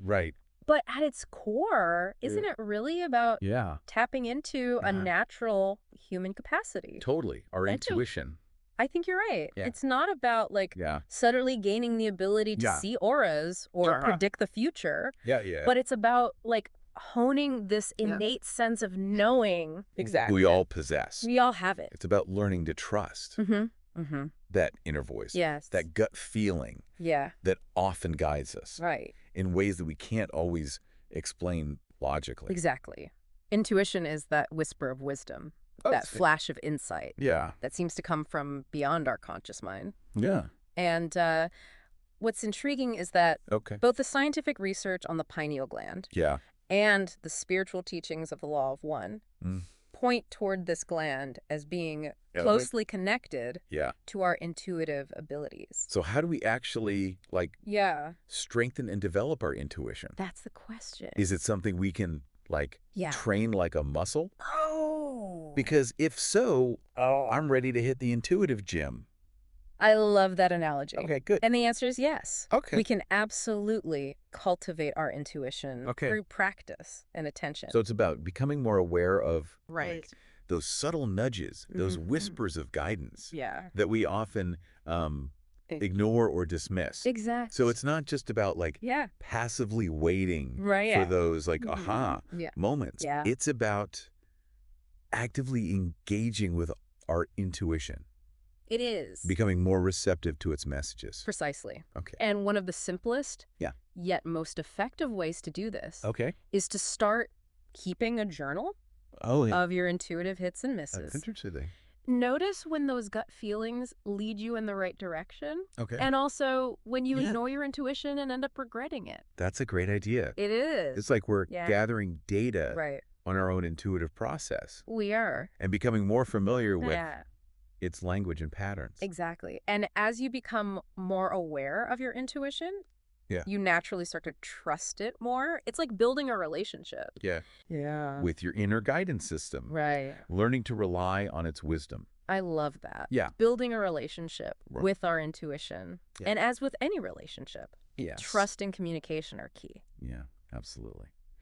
Now, speaking of practices Yeah. that can deepen our intuitive connection, we can't forget about meditation. Right. We already touched upon Yeah. its benefits for the pineal gland, Yeah. but its ability to quiet the mind Right. and create space Yeah. for those inner whispers to emerge Yeah. is truly invaluable. It's like meditation is this multifaceted gem, Mm-hmm. with each facet reflecting a different benefit. Right. We reduce stress, Yeah. we improve focus, Right. we increase self-awareness, Mm-hmm. and we enhance our intuition, Yeah. all through this All in one. practice. It's quite remarkable, isn't it? It is. Meditation helps to clear away Yeah. the mental clutter. You know, those racing thoughts, Yeah. anxieties Yeah. that often drown out Right. the subtle voice of intuition. It's like creating like Yeah. a sanctuary within ourselves. It is. A quiet space where our intuition can finally be heard. Beautifully said. Thank you. And as we create that inner sanctuary, Yeah. we might find ourselves Right. drawn to explore another fascinating realm, Ooh, what's that? the world of dreams. Dreams. They, too, Okay. can be a rich source of intuitive guidance Oh. if we learn to pay attention to them. Dreams. I've always been intrigued by them. Yeah. But I often find myself like forgetting them as soon as Yeah. I wake up. It's like they slip away, They do. like sand through my fingers. That's a common experience. Yeah. But the good news is Okay, good. that we can train ourselves Okay. to remember our dreams Okay. and unlock the wisdom that they hold. Mm-hmm. One simple practice is to keep a dream journal by your bedside Yeah. as soon as you wake up. Yeah. Jot down Okay. any dream fragments you can recall. Okay. Even if they seem like Yeah. random or nonsensical, Right. just get it down. It's like capturing those like fleeting insights before they vanish Before they're gone. into the ether. Exactly. And Yeah. as you start recording your dreams, Yeah. you might notice recurring themes, Okay. symbols, Wow. or even messages Yeah. that offer guidance or insights It's into brilliant. your waking life. It's fascinating to think that like It is, yeah. our subconscious mind Right. is communicating with us Yeah, through this symbolic language of dreams. it is. And learning to decipher Yeah. that language can be Yeah. a powerful way Okay. to deepen our intuition. Mhm. It's like unlocking a secret code Yeah. that reveals hidden truths Oh. about ourselves Yeah. and the world around us. Okay. I'm sold. Hey, Dream journal, here I come. get that dream journal? Okay, so we've talked about, Yeah, paying attention to our intuition, right. meditation, and Mhm. working with dreams. Right. Are there any other practices that you would recommend? Oh, yeah, definitely. Okay. For developing our intuitive abilities. Okay. Well, we can't underestimate the power of nature. Oh, nature. Spending time outdoors, Yeah. surrounded by, Yeah. the beauty and tranquility of the natural world can Uh-huh. be incredibly grounding Yeah, absolutely. and help us connect to Yeah. our innate wisdom. Oh, I love that. There's Yeah. something so Yeah, calming and centering about being in nature. there is. It's like all the Mhm. stress and noise of daily life just There's- melts away, It does. leaving you feeling Yeah. refreshed and revitalized. It is. It's as if we're plugging into Yeah. a source of Hmm. pure energy and wisdom. I like that. When we immerse ourselves Yeah. in nature. Right. And when we're in that, Yeah. like, receptive state, Yeah, our intuition can flow more freely, it can. unobstructed by Right. mental chatter Yeah. and distractions. Exactly. So make time for, nature walks, gardening, Okay. or simply sitting under a tree Right. and soaking in the peace and beauty Mm. around you. Yeah. It's a simple Yeah. yet powerful way Yeah. to nourish your intuition. I'm feeling so inspired Good. to create more space for nature in my life. Yes, do it. Now, as we're exploring these practices, Yeah. it's striking me that there's like a certain level of trust and surrender Right? involved in Yeah. developing our intuition. Mm-hmm. We have to trust those We do. gut feelings, Yeah. those whispers of guidance, Right. even when they don't make Right. like Right. logical sense. That's a key insight. It's about taking a leap of faith right. and believing that our intuition is Yeah. guiding us in the right direction, Mm. even when we can't see. Like Yeah. the whole path ahead. Right. It's about surrendering to Go the on. wisdom of something greater Right. than our limited ego minds. It's like we're letting go of the reins, Yeah. trusting that our intuition will lead us where we need to go, Mm-hmm. even if the journey takes us through Yeah. like uncharted territory. That's beautifully said. I'll tell you. And that trust and surrender Mhm. can be incredibly liberating. Right. It's about releasing the need to control everything. Right. And allowing ourselves to be guided by Yeah. something greater than Yeah. ourselves. It's like we're saying, Yeah. okay, universe, I'm listening. Show me the way. Exactly.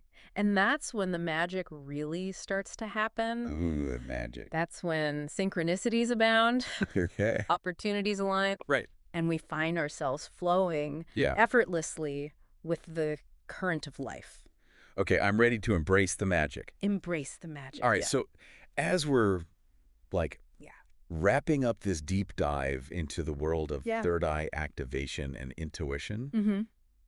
I'm curious about like the ultimate purpose Okay. of all of this. Right. Why develop our intuition? Mm-hmm. Why activate our third eye? Like, what's Yeah. the bigger picture here? That's a profound question, Yeah. and I think the answer lies in the Nice. concept of all is one, Right. which we discussed earlier. Right. The idea that everything in the universe Mhm. is interconnected Yeah. and part of a single consciousness. So when we activate our third eye Yeah. and develop our intuition, Right. we're not just like Right. enhancing our personal lives, Right? but we're also contributing to Yeah. a greater collective awakening. That's a beautiful way to put it. Thanks. It's like we're raising the vibration of the entire planet, Right. one intuitive insight at a time. So it's not just about like personal growth, but about contributing to a collective Yes. evolution, right? Yeah. A shift towards Yeah. greater awareness, Yeah. compassion, Mm. and unity. Exactly. And that's what makes this journey Yeah. so incredibly meaningful. Right. It's about realizing Yeah. that we're not just isolated individuals, Right. but interconnected threads in the vast tapestry of life. I couldn't agree more. Yeah. I'm feeling so grateful for this deep dive. Good. It's truly been like Yeah. an eye-opening experience. It's been a pleasure exploring this with you. Likewise. And remember, dear listener, Yeah. the journey of third eye activation Mm-hmm. is an ongoing process Yeah. of discovery. Right. And there's always more to learn, more to explore, Mm-hmm. and more to experience. That's what. So keep that sense of wonder alive. Okay. Trust your intuition Yeah. and embrace Yeah. the transformative power of the third eye. I love that. Yeah. Now, before we wrap up this segment of our deep dive, Okay. I wanted to circle back to one of the sources Oh, that really sure. sparks my curiosity. Okay, what's that? It's that scientific paper that mentioned Oh, yeah. calcite microcrystals in the pineal gland. Yes. That particular study caught Yeah. my attention as well. It's so The interesting. researchers suggested that these crystals might play a role Okay. in the gland's sensitivity Yeah. to electromagnetic fields and even in our ability Okay. to perceive subtle energies. Okay, we're getting into some We are mind-blowing territory here. a little bit. So are you saying that these tiny crystals Yeah. in our pineal glands Mm-hmm. could be acting like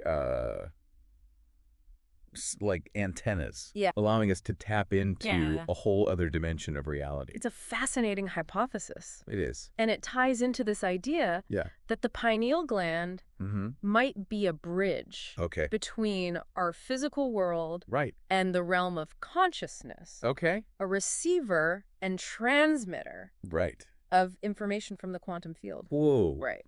This is seriously making me rethink Yeah. everything I thought I knew about the brain. It is pretty remarkable, isn't it? It is. But if we think about it, our Yeah. brains are already Yeah. incredibly sophisticated Right. receivers and transmitters of Yeah. information. Mhm. We're constantly processing Yes. sensory input, emotions, thoughts, and memories. Yeah, there's a lot going on up there. It is. So Yeah. who's to say Right. that the pineal gland, Right. with its unique structure and composition, Yeah. isn't capable of interacting with these subtler forms of energy? Exactly. That's what makes this whole exploration Yeah. so exciting. Right. We're just beginning to Yeah. understand Yeah. the true potential of this tiny gland Yeah.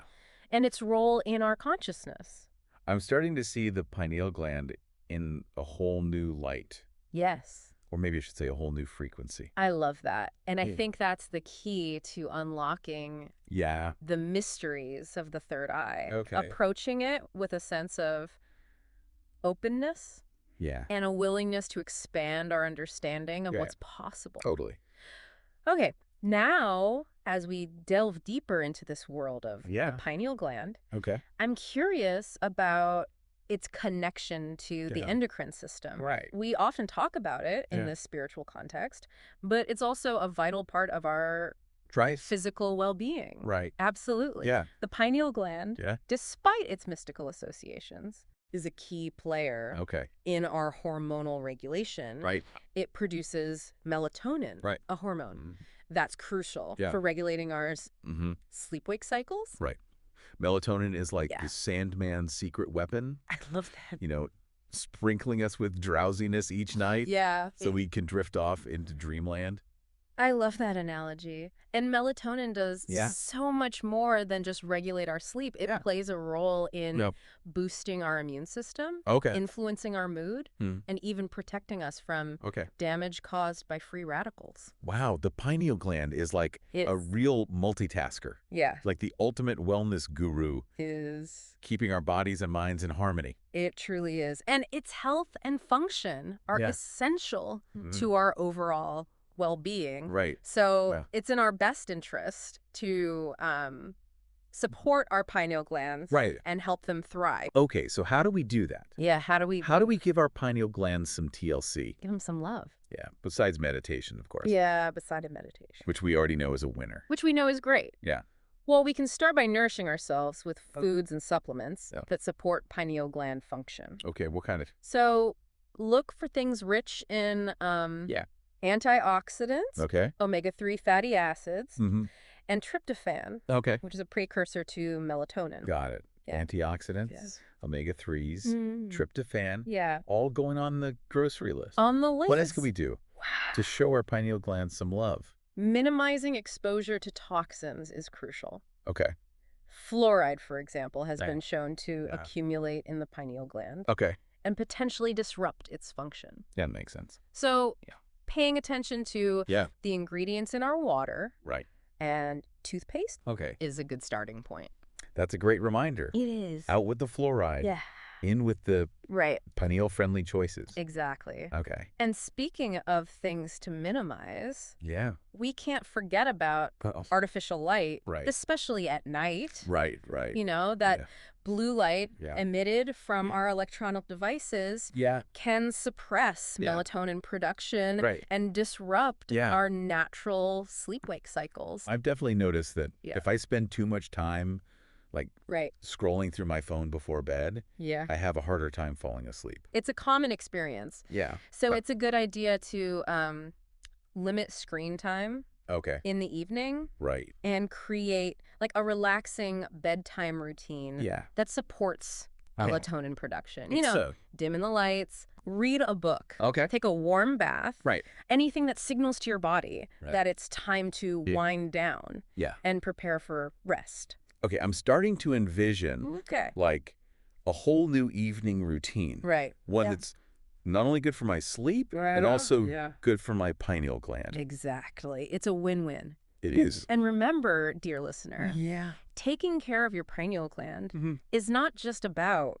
Right. physical health, Yeah. but also about supporting Yeah. your spiritual growth Right. and intuitive development. It's like we're integrating the wisdom We are. of both science and spirituality. Yes. Creating like a Yeah. holistic approach Yeah. to well-being. Exactly. Yeah. That holistic approach is Yeah. key to unlocking our full potential. I love that. Yeah. Now, as we're nearing the end of this deep dive, I wanted to Okay. touch on Yeah. one final aspect, right, of third eye activation. Okay.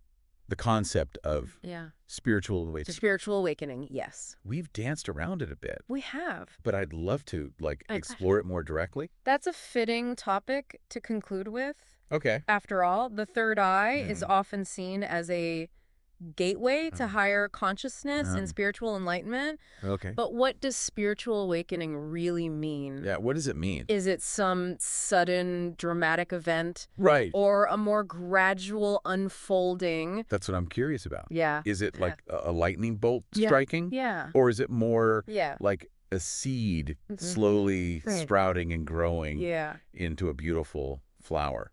Well, it can manifest Okay. in many different ways. Right. For some, it might be Yeah. like a profound mystical experience, Okay. a moment of like Yeah. sudden clarity and realization. Mhm. For others, Yeah. it might be a gradual process How of about- self-discovery and inner transformation. Right. There's no one-size-fits-all Yeah. approach to spiritual awakening. So it's not about having like Right. a specific experience, Yeah, but about like Yeah. a shift in perspective, it a is. deepening of awareness Exactly. that can unfold in countless ways. Countless ways. Okay, so if there's no like Right. set formula or anything, Yeah. are there any like Yeah. common signs or characteristics? Yeah, there are that might indicate that someone is undergoing Right. a spiritual awakening. Okay. Well, it often involves Yeah. a shift in perspective, Okay. a sense of interconnectedness, Mm-hmm. and a deep yearning for Yeah. meaning and purpose. It's Right, like yeah. we're waking up Right? to a greater reality beyond our... Welcome back to the deep dive. It's great to be. We've covered so much ground today, Yeah, we have. from the science of the pineal gland Right. to the spiritual teachings of the law of one, Yeah. and even dream exploration and the mysteries of Kundalini energy. It's a lot. It is. I feel like we've been on like a whirlwind adventure Yeah. through like the inner landscape of consciousness. It has been quite a journey, hasn't it? And amidst all these Yeah. fascinating details and techniques, I keep coming back to this one question. Okay. What does it all mean for our everyday lives? Right. How does activating our third eye actually change how we live, Yeah. how we interact with the world, and how we experience ourselves? Exactly. It's one thing to talk about Right. like the science and the spiritual concepts. Yeah. But it's another thing entirely Yeah. to actually integrate these ideas into our daily lives. Absolutely. So paint me a picture. Okay. What does like a more activated third eye look like in action? Yeah, good question. How does it shape our experiences and interactions? Well, imagine walking through life Okay. with this heightened sense of awareness, Okay. a deeper connection to your intuition, Mm-hmm. and a greater understanding of, the interconnectedness of all things. Right. You're more attuned to the subtle energies around you, Good. both the positive and the negative. And, Yeah. and you navigate your choices Yeah. with more clarity and purpose. I'm already feeling more centered just imagining that. It's like Right. we're operating from a Yeah. higher level of consciousness, Mm-hmm. making decisions that aren't just based on logic Right. or ego, Yeah.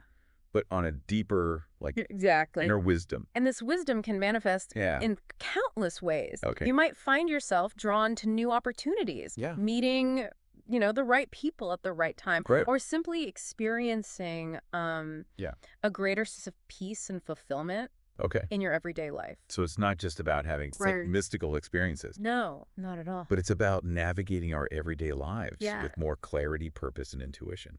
It's about feeling more aligned Yeah. with our true selves Mhm. and our path in life. I like that a lot. And this heightened awareness can also extend to our relationships with others. We might become more compassionate, more understanding, Yeah. and more able to see beyond, surface appearances Yeah. to the essence of each individual. It's like we're developing a more heart-centered way Yeah. of interacting with the world, Yeah. recognizing the inherent interconnectedness of all beings. That's beautifully put. And Yeah. this shift in perspective can have, Yeah. a ripple effect, Right. influencing our relationships, our communities, Yeah. and even the world at large. So activating our third eye isn't just like Right. a personal journey. Exactly. It's like a contribution to a collective shift towards more love, More love, yes. compassion, Mm-hmm. and understanding. It's about recognizing that our individual awakening Yeah. is intertwined with the awakening of humanity as a whole. Wow, that's beautiful. That's the heart of it. Yeah. And it's a journey that's both That's right. exciting and challenging, Yeah. filled with, Yeah. twists and turns Right. and unexpected breakthroughs. Oh. But even amidst the challenges, Yeah. there's this sense of Yeah. wonder and possibility That's- that keeps us moving forward. I'm definitely feeling that sense of wonder. Good. This deep dive has opened up a whole new perspective Yeah. on what's possible, Right. both within ourselves Mm-hmm. and in the world around us.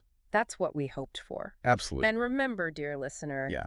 you're not alone on this path. Okay. There are countless resources available to support you, That's good to hear. including books, websites, right? Communities and teachers. Yeah, Trust your intuition. absolutely. Follow your heart and Mhm. enjoy the ride. What a beautiful reminder. Yeah. This journey of third eye activation Yeah. is about embracing the unknown, It is. trusting the process, Yes. and allowing ourselves to be guided by Yeah. something greater than ourselves. Exactly. It's about opening ourselves up to Mhm.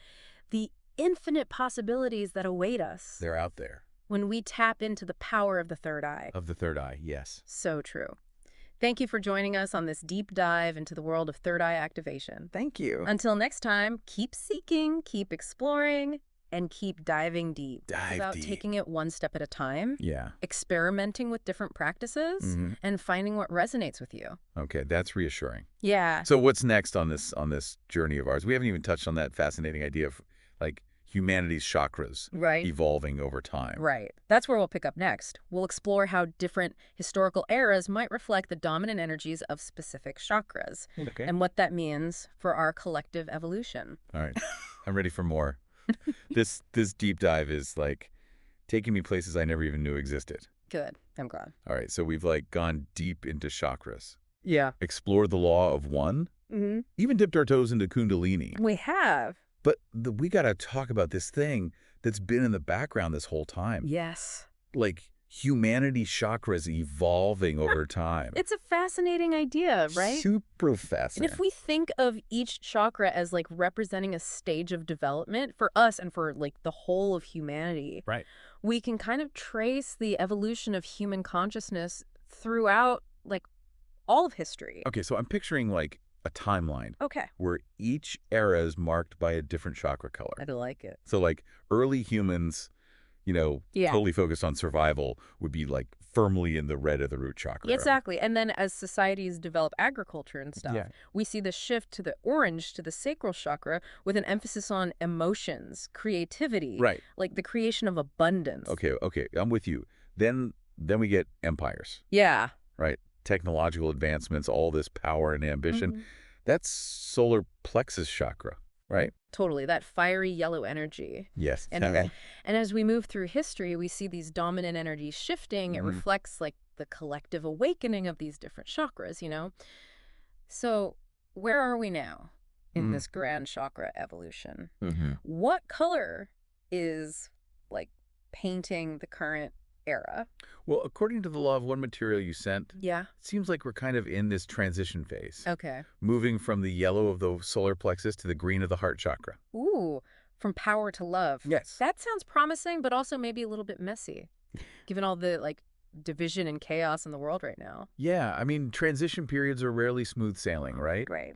But the law of one suggests that this shift towards like a heart-centered era Yeah. is a crucial step for all of us, for all of humanity. So it's like we're all kind of learning, like collectively, Yeah. to open our hearts and embrace like compassion, interconnectedness, but like on a global scale. Exactly. And this is where it gets really interesting, I think. Okay. Because if we're each like a tiny point of light Yeah. in this collective energy field, and we're all working on balancing our own chakras, specifically that heart center, Right. we're essentially amplifying that green light. Yeah. It's like we're making it easier for others to find their way.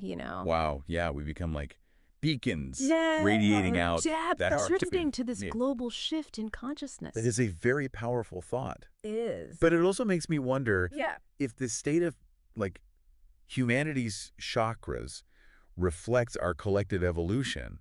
What does that say about us right now? Are we just a hot mess of imbalanced energies? Well, I think that's a question for each listener to ponder. Ooh, okay. Right? Like, take a look at the world around you. What do you see? Where are the blockages, the imbalances, the areas that need healing? Like a cosmic self-assessment. I like that. Yeah. Right. If we can identify those collective blockages, maybe we can each like contribute to the solution by working on those same areas within ourselves. Exactly. Because it's all interconnected, right? As we heal ourselves, we heal the whole. My mind is officially blown. This has been fun. This has been an amazing deep dive. It has. I'm seeing the world in a whole new way.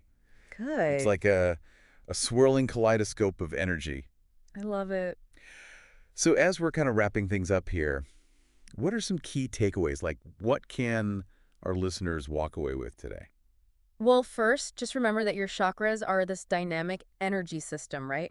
Constantly influencing and being influenced by the world around you. Yeah.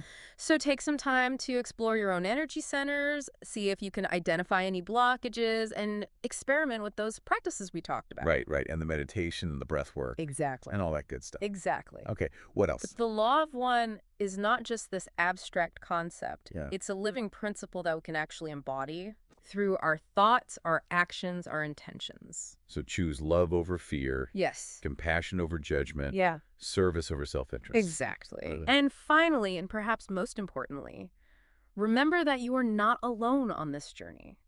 Yeah. We are all interconnected, part of the same unified consciousness. So reach out to others, seek support, and remember that we are all in this together. That's a beautiful way to end this. It is. Thank you for joining us today on this deep dive into chakras and the law of one.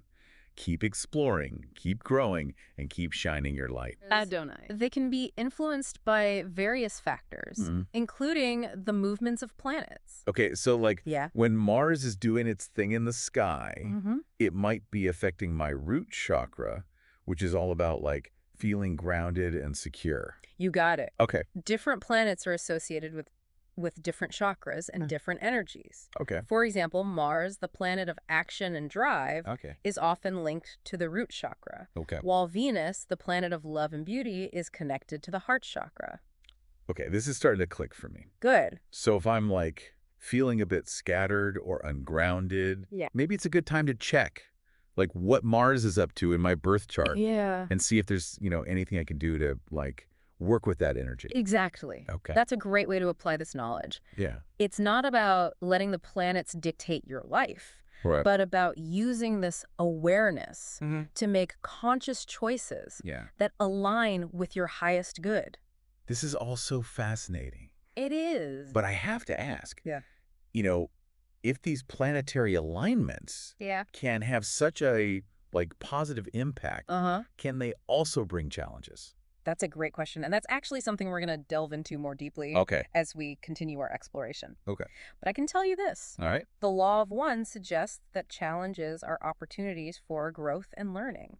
I'm ready to learn more. Great. What other like fascinating insights can we uncover? Well, let's see. By connecting astrology and the law of one. Yeah. It's interesting, we were just talking about challenges and opportunities for growth. Yeah. The law of one source material actually mentions some pretty intense challenges that the channelers themselves faced, Wow. partly due to what they described as like a negative influence Okay. from a fifth dimensional entity. Whoa, a fifth dimensional entity. Yeah, Okay, that definitely adds a layer of, like, complexity to things. it does. But I guess it also kind of makes sense considering, Yeah. the law of one talks about this vast web of consciousness with all sorts of beings and energies interacting. Right, exactly. Yeah. It really highlights that duality we were talking about earlier, that interplay of positive and negative, light and shadow. Yeah. That seems to be kind of woven into the fabric of our reality.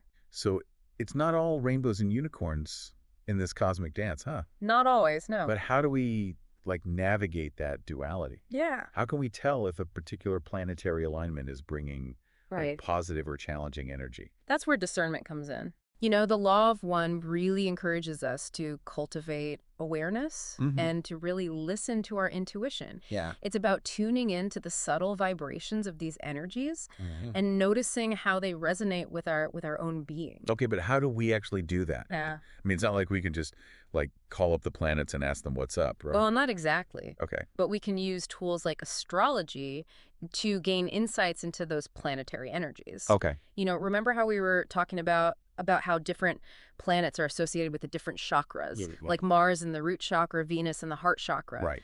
Well, each planet also has its own unique set of characteristics and like archetypal energies. Yeah. For example, Mars is associated with action, drive, assertion, even aggression. Yeah. Venus, on the other hand, is all about love, harmony, beauty, connection. So if Mars is prominent in the sky, Yeah. it might be a good time to tackle those projects that require, like, a lot of energy and focus, but maybe not the best time to, like, have a sensitive conversation Exactly. with a loved one. You got it. Okay. It's about understanding the nuances of these energies and using that knowledge to make conscious choices. Okay. And here's another layer to consider. Right. The concept of astrological aspects. Aspects. Yes. Okay, this is where I start to feel like I need an astrology dictionary. Don't worry, it's not as complicated as it sounds. Okay. Basically, aspects are the angular relationships Okay. between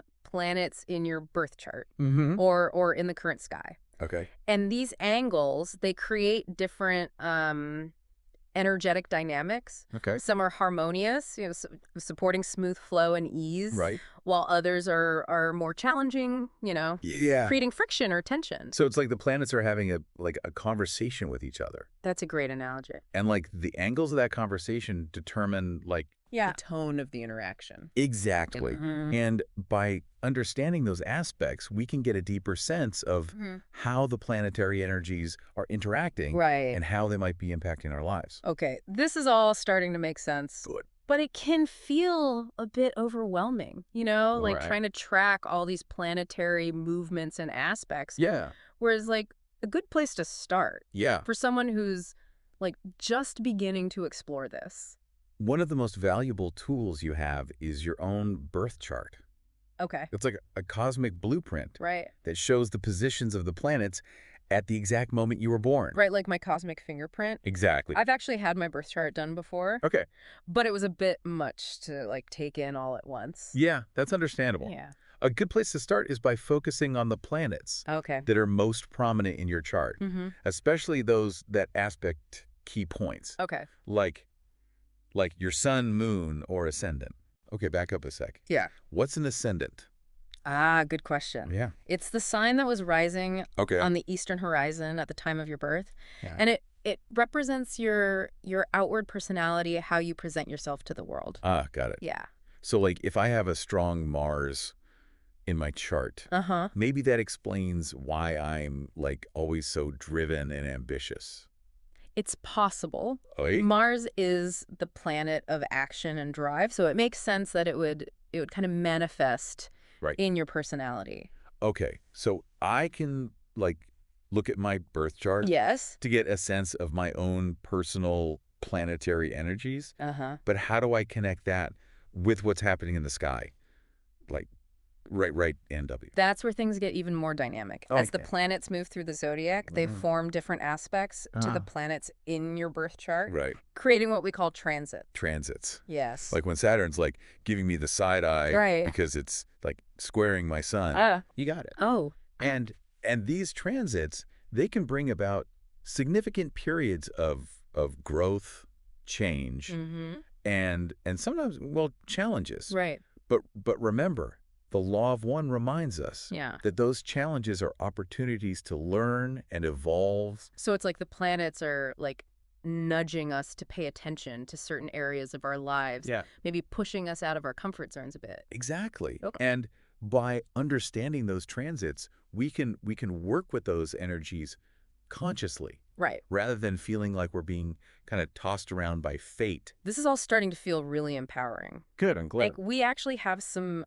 agency Yes, you do. in how we navigate these cosmic currents. That's the beauty of it. Yeah. It's not about surrendering to some, predetermined destiny, Right. but about using this knowledge Mm-hmm. to make conscious choices that align with our highest purpose. I'm totally on board with this like cosmic empowerment thing. But let's be real. Okay. Sometimes those planetary transits, they hit hard. They do. Got any like tips on how to handle those rough patches with grace, Yeah, rather than ending up in a cosmic meltdown? for sure. Okay, so we're back, and I am ready to like wrap up our cosmic journey Yeah, through this fascinating intersection of astrology and the law of one. I know it's been quite the ride so far. It really has. I mean, we've explored some pretty deep concepts from Uh-huh. like this interconnected web of consciousness Yes, to the subtle influences of planetary energies. we did. I mean, we even like ventured into the realm of fifth dimensional entities Right. and challenging astrological aspects. Yeah, but remember, even in the face of those challenges, right. the law of one really emphasizes the power of choice. Mm-hmm. It suggests that we always have the ability to align with love and wisdom even when things get tough. Okay, but sometimes those planetary transits just feel like they're throwing shade Right. directly at my soul. I understand. How can we like handle those cosmic curveballs in a Yeah. way that promotes growth, Right. rather than, a complete meltdown? One of the key teachings in the law of one is the discipline of personality. Okay. It's essentially about mastering our thoughts and emotions, Yeah. becoming more aware of our reactions, Right. and consciously choosing responses that align with our highest good. So it's like instead of getting swept away by those intense emotions Yeah. that those, challenging transits can trigger, Right. we can kind of use those moments as opportunities to practice self-awareness Exactly. and make more conscious choices. That's the idea. Okay. It's about developing a sense of inner peace and stability. Mhm. That's not dependent on external circumstances. But how do we actually like do that? I mean, it's easy to say stay calm and centered Yeah. when everything's like going smoothly, Right. but when those cosmic storms hit, it can feel like all bets are off. That's where practices like, meditation, Okay. mindfulness, self-reflection come in. Yeah. These tools can really help us cultivate Mm-hmm. that inner space of stillness and clarity where Right. we can actually observe our thoughts and emotions Right. without getting swept away by them. Okay, so it's about creating a kind of a buffer zone Mm. between those external triggers Yeah. and our internal reactions. Exactly. That makes sense. Yeah. The more we practice, the stronger that buffer zone becomes. Yeah. It's like building a cosmic shield Mhm. that can like deflect those negative energies. Yes. I like the sound of that. It's a good visualization. A cosmic shield. But I'm also remembering something else we talked about earlier, that we're not meant to do this alone. Right. The law of one emphasizes the importance of community and connection. Absolutely. Yeah. We are all in this together. Right. And sharing our experiences, Yeah. supporting each other, Right. learning from each other's journeys. It Yeah. can make a huge difference. It's like having a cosmic support system, right? Exactly. Okay, speaking of support systems, um, I'm curious about something else mentioned in the law of one, Okay. service to others. Yeah. How does that fit into this whole picture Right. of astrology and personal evolution? That's a great question. Yeah. The law of one suggests that service to others is an essential part of our spiritual growth. Okay. It's about recognizing our interconnectedness Right. and using our unique gifts and talents Hmm. to contribute to the well-being of all. So it's not just about focusing on our own Right. like personal growth and evolution. Mhm. We're meant to like expand outward to share our light with the world. Yes, exactly. Okay. And the beautiful thing is Yeah. that when we focus on serving others, our own personal evolution accelerates. I mean, that's awesome. It's a win-win situation. I love that. It's like a cosmic feedback loop of positivity. Yes. The more we give, the more we grow, Uh-huh. and the more we have to offer. Right. Okay, so we've covered a lot of ground in this deep dive. We have. Any final thoughts for our listeners before we send them back out into the cosmos? Well, I think the most important takeaway from both astrology and the law of one Mhm. is this. You have more power than you realize. Okay. You have the power to choose your thoughts, Mm-hmm. your actions, Right. and your responses to the energies around you. That's such an empowering message. It is. So it's not about letting the planets dictate our lives, Right. but about using this knowledge to become more conscious, Right. more aware, and more aligned with our highest purpose. Exactly. Yeah. And remember, the journey of self-discovery and spiritual evolution is ongoing. Right. There's always more to learn, Mhm. more to explore, and more ways to grow.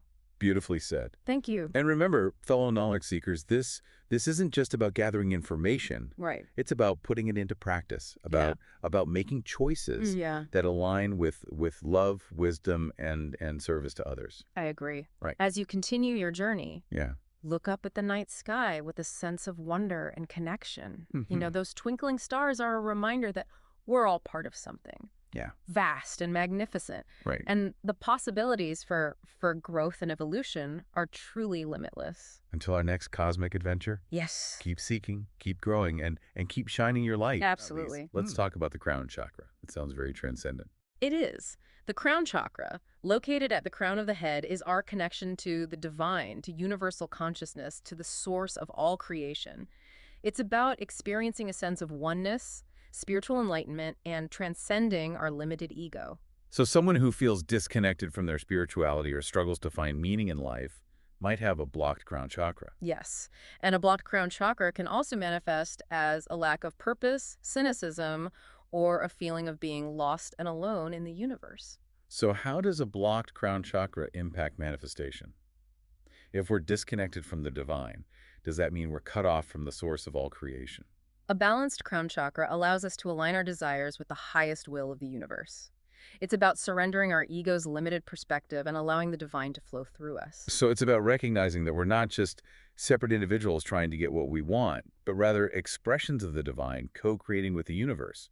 And when our crown chakra is open and balanced, we can tap into that power more fully. Precisely. And the law of one reminds us that the ultimate goal is to merge back into unity consciousness, to fully realize our oneness with the Creator. Wow, that's a powerful concept. So we've got these 7 chakras, each representing a different aspect of our being, and they're all interconnected, influencing our energy flow, our emotional well-being, and our ability to manifest our desires. And by understanding and balancing our chakras, we can enhance our connection to the universal flow of energy, align with the principles of the law of one, and create a more fulfilling and meaningful life. Exactly. It's a complex system, but understanding how it works can be incredibly empowering. Okay, my mind is officially blown. I'm starting to see how the law of attraction, the law of one, and the chakra system all weave together to create this incredible tapestry of personal and spiritual growth. So much to think about. My brain is buzzing. But how do we use all this in real life? Like, how can we use the law of one and the law of attraction to make our lives, better? That's the golden question, right? Knowing all this is great, but the real magic happens when we put it into practice. And one of the simplest yet most powerful practices is gratitude. Gratitude. Yeah. Be thankful for what you have. But how does that tie into all this cosmic stuff? It's about shifting your energy. When you focus on what you lack, you're basically sending out a signal of, I need more, I don't have enough. And according to the law of attraction, guess what? you're going to get more of that feeling of lack. So if I'm stressing about not having enough money, I'm actually attracting more financial struggles. You're not exactly attracting them, but you're aligning yourself with that vibration of lack. But when you practice gratitude, you're shifting your focus to what you do have. You're sending out a signal of abundance, and the universe responds in kind. Okay, so gratitude is like an energetic hack. It's about tricking the universe into giving me more good stuff. It's not about tricking the universe. It's about aligning yourself with the energy of abundance. And here's where the law of one comes in. Gratitude connects us to something larger than ourselves. It reminds us that we're supported, that we're part of this incredible web of life. And that connection, that feeling of being part of something bigger, can be so powerful. It helps us overcome fear and scarcity. I love that. So gratitude is not just about feeling good. It's about tapping into this universal flow of abundance. Exactly. And it's a practice, something you cultivate over time. What else can we do to work with these laws? Well, we talked about visualization earlier. I'm a big fan of daydreaming, so I'm all ears. Visualization is powerful. Both the law of attraction and the law of one emphasize the importance of creating a clear mental picture of what you desire. Okay, so if I want that dream job, I should visualize myself rocking it, feeling the success, the excitement. Yes, but the law of one encourages us to take it a step further. Imagine how your success could benefit others too. How could your dream job make a positive impact on the world? So it's about holding that intention of service, even as I'm visualizing my personal goals. Precisely. It's about aligning your desires with the highest will of the universe. Remember the crown chakra. When we act from a place of service, our manifestations become more powerful because they're in harmony with the universal flow. I'm starting to see a pattern here. It's all about alignment. Aligning our energy with what we want to create. Aligning our desires with the well-being of others. Aligning our actions with our highest purpose. Exactly. And don't forget those chakra balancing exercises. They can be incredibly helpful for clearing blockages and enhancing your energy flow, which, as we've discussed, is essential for both manifesting your desires and aligning with the principles of the law of one. Right. We talked about grounding the root chakra, connecting with the emotional flow of the sacral chakra, and using sound to open the throat chakra. So many cool tools to explore. And don't underestimate the power of simply being present. The law of one emphasizes the importance of living in the now, of appreciating the beauty and wonder of this present moment. It's like hitting the pause button on all the mental chatter and just being here now. Exactly. When we're present, we're more receptive to the guidance of our intuition, to the synchronicities and opportunities that the universe is constantly presenting to us. This is incredible. I feel like I'm finally starting to grasp how all these pieces fit together. But I have to ask, this all sounds amazing, but what about when things go wrong? What about those times when we're facing challenges, setbacks, or even tragedies? How do these laws apply then? That's a really important question. And it's where the concept of free will comes in. The law of one emphasizes that we always have the power of choice. We can choose to react to challenges with fear, anger, or resentment, which can lower our vibration and create more negativity in our lives. Or we can choose to see those challenges as opportunities for growth and learning, as invitations to practice compassion and forgiveness. So it's about choosing our response, choosing to see the light, even in the midst of darkness. Exactly. And it's not always easy, especially when we're going through tough times. But the law of one reminds us that we're never truly alone. We're always supported by the universe, by the energy of love that flows through all creation. This has been such an eye-opening conversation. I feel like I've been given this amazing toolkit, and now it's up to me to go out and use it. And as you embark on this journey of conscious creation, remember to stay curious, stay open, and most importantly, stay connected to the love that binds us all. Well, that wraps up our deep dive into the law of one and the law of attraction. We've explored these powerful concepts, looked at the chakra system, and uncovered practical tools you can use to harness this universal energy for personal growth and transformation. Remember, you are a magnificent being, capable of creating a life filled with joy, abundance, and purpose. So go out there, shine your light, and keep spreading the love. Until next time on The Deep Dive. And this brings us back to channeling as a tool for self-discovery and empowerment. By connecting with these higher realms of consciousness, we can access guidance and wisdom that can help us navigate these tough choices and create a more fulfilling life. Okay, so we talked about the personal and ethical aspects of channeling, but what about the bigger picture? The law of one lays out this whole cosmology with different densities of consciousness and a grand plan for the evolution of souls. It's a lot to process. Can you give us a simplified overview of this cosmic journey? Imagine it like a spiral staircase, with each level representing a different density of consciousness. Right now, humans are in third density, characterized by self-awareness and developing individual identity. Ra explains that Earth is currently transitioning to fourth density, which is associated with love and understanding. So we're on the verge of a major upgrade. Sounds exciting. But what does living in fourth density actually mean? Will we suddenly have superpowers? Haha, not quite. Think of it more as a shift in consciousness, a move away from duality and separation, and towards unity and compassion. Ra suggests that in fourth density, empathy becomes the driving force, shaping our interactions and how society is structured. Imagine a world where decisions are made, not just from logic or self-interest, but from a deep understanding of our interconnectedness. That sounds amazing, like humanity is finally growing up and realizing we're all in this together. But what about those who aren't ready for that level of consciousness? What happens to them during this transition? Ra describes a process called harvest, where souls are evaluated based on their level of spiritual evolution. Those who have reached a certain level of love and understanding are harvested into fourth density, while those who haven't continue their journey in third density, but on a different planet. Okay, so it's like a cosmic sorting hat, placing souls in an environment that matches their growth. But this harvest thing raises some questions. Who's doing the evaluating? And what are the criteria? Sounds a little judgmental, which seems to contradict the idea of free will and unconditional love. I see your point, but Ra emphasizes that this process isn't about judgment or punishment. It's about aligning souls with the vibrational frequency that best suits their level of development. They describe it more like a natural process, like water finding its level. Okay, that makes me feel better. But I still wonder about the role of choice. Do we have any say in this process, or is it all predetermined? Ra suggests our choices definitely matter. Every thought, word, and action influences our vibrational frequency and ultimately contributes to our readiness for harvest. They really emphasize the importance of aligning with love and light, not just in our beliefs, but in our actions as well. So it's not enough to just talk the talk. We have to walk the walk. Actions speak louder than words when it comes to spiritual evolution. You got it. And that brings us back to personal responsibility and the choices we make every moment. Ra reminds us that we're not just passive bystanders in this cosmic play. We're active participants who are co-creating our reality. It's like we're all actors on a stage, but we also have the power to rewrite the script. That's both empowering and kind of scary. It definitely is. And that leads us to another interesting concept from Ra, the nature of reality itself.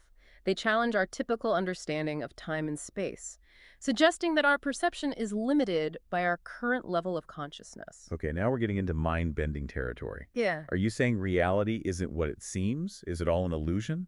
It's not quite that simple. It's more nuanced than just saying it's an illusion. Ra suggests our current reality, how we experience it right now, is limited by our third density consciousness. Imagine you're looking through a tiny window. You can only see a small part of the whole landscape outside. So you're saying there's a bigger picture Yeah. that we're just not able to see yet, like hidden dimensions or something. Exactly. Ra calls this realm beyond our perception time-space, a place where the limits of time and space, as we understand them, no longer apply. Okay, my brain is officially fried. Time, space. So is time travel possible? Can we bend reality with our minds? Well, while those are fun ideas, what Ra is really talking about are the limitations of how we perceive things right now.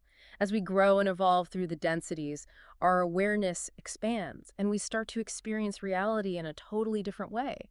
Think about those optical illusions, where you see one image, and then suddenly, a completely different image pops out. I get it. It's like those aha moments when you suddenly understand something you've been struggling with. It's a shift in perspective that unlocks a whole new level of understanding. That's a perfect analogy. And according to Ra, that's exactly what happens as we evolve spiritually. We shed those limiting beliefs and perceptions, and we open ourselves up to a much wider and more interconnected view of reality. So it's not just about being a good person or doing good deeds. It's about expanding our consciousness and understanding what reality really is. That's a key point in the Law of One. Ra says knowledge is power, not power over others, but the power to make conscious choices, choices aligned with love and light. That makes me think about what we discussed earlier, about how important the channel's mindset and preparation are. It sounds like intention is super important, not just for channeling, but for everything in life. Absolutely. All of these sources point to the power of intention. Ra even describes a process of manifestation, where our focused thoughts and desires can actually shape our reality. Hold on. So we're not just along for the ride. We actively participate in creating our own reality. Precisely. And that realization comes with a lot of responsibility. Our choices have consequences, not just for ourselves, but for the entire collective consciousness. It's like we're all artists, each of us adding our own brushstrokes to the canvas of reality. And the colors we choose, the images we create, they all depend on our individual and collective choices. That's beautifully put. And the more we choose love over fear, understanding over judgment, the more we contribute to a reality filled with harmony and beauty. Wow, we've really gone deep in this deep dive. We talked about how channeling works, people's personal experiences, the ethical side of things, and the mind-blowing cosmology of the law of one. So what's the big takeaway for our listeners? I think the most important message is interconnectedness, whether it's ion steering or cosmic harvests. The core idea seems to be that we are all part of something much bigger than ourselves. And our choices matter, not just for us, but for the evolution of consciousness itself. It's like we're all threads in this huge tapestry, each thread playing a role in the overall design. And the more we choose love, compassion, and understanding, the more beautiful that tapestry becomes. That's right. And if this deep dive has piqued your interest, I encourage you to dig deeper into the sources yourself. There's so much more to explore. Definitely. And as always, we want you to think about what resonated with you. What choices can you make today to align yourself with love and light? How can you contribute to creating a reality that reflects your values? Until next time, keep seeking, keep questioning, and keep diving If deep. certain chakras are blocked or out of balance, can we even notice that happening in our lives? Absolutely. Think about a time when you felt like you were creatively stifled or emotionally drained, maybe physically weak or unmotivated. Yeah. Those could be signs of imbalances in your sacral or solar plexus chakras. Exploring your chakras can really give you insights into these patterns, and then you can use that information to make positive changes. So it's not just about understanding this stuff on a theoretical level. We can actually use this knowledge to improve our lives and become more balanced and harmonious. Exactly. The Law of One encourages us to become conscious co-creators of our reality. And understanding our energy bodies is a huge step in that direction. That's so empowering. Yeah. Okay, so I think now would be a good time to talk about the harvest. We touched on it briefly in the first part. You mentioned that it's this ongoing process, but I'm still a little confused about how it all works. Right. So the harvest is essentially a transition to a higher density of experience. So like graduating to a new level of consciousness. You got it. But here's the thing. Our ability to transition depends on our vibrational alignment. Oh, so it's like we have to be vibrating at a certain level or something. Yeah. Okay, and how do we know if we're aligned? Well, think about it this way.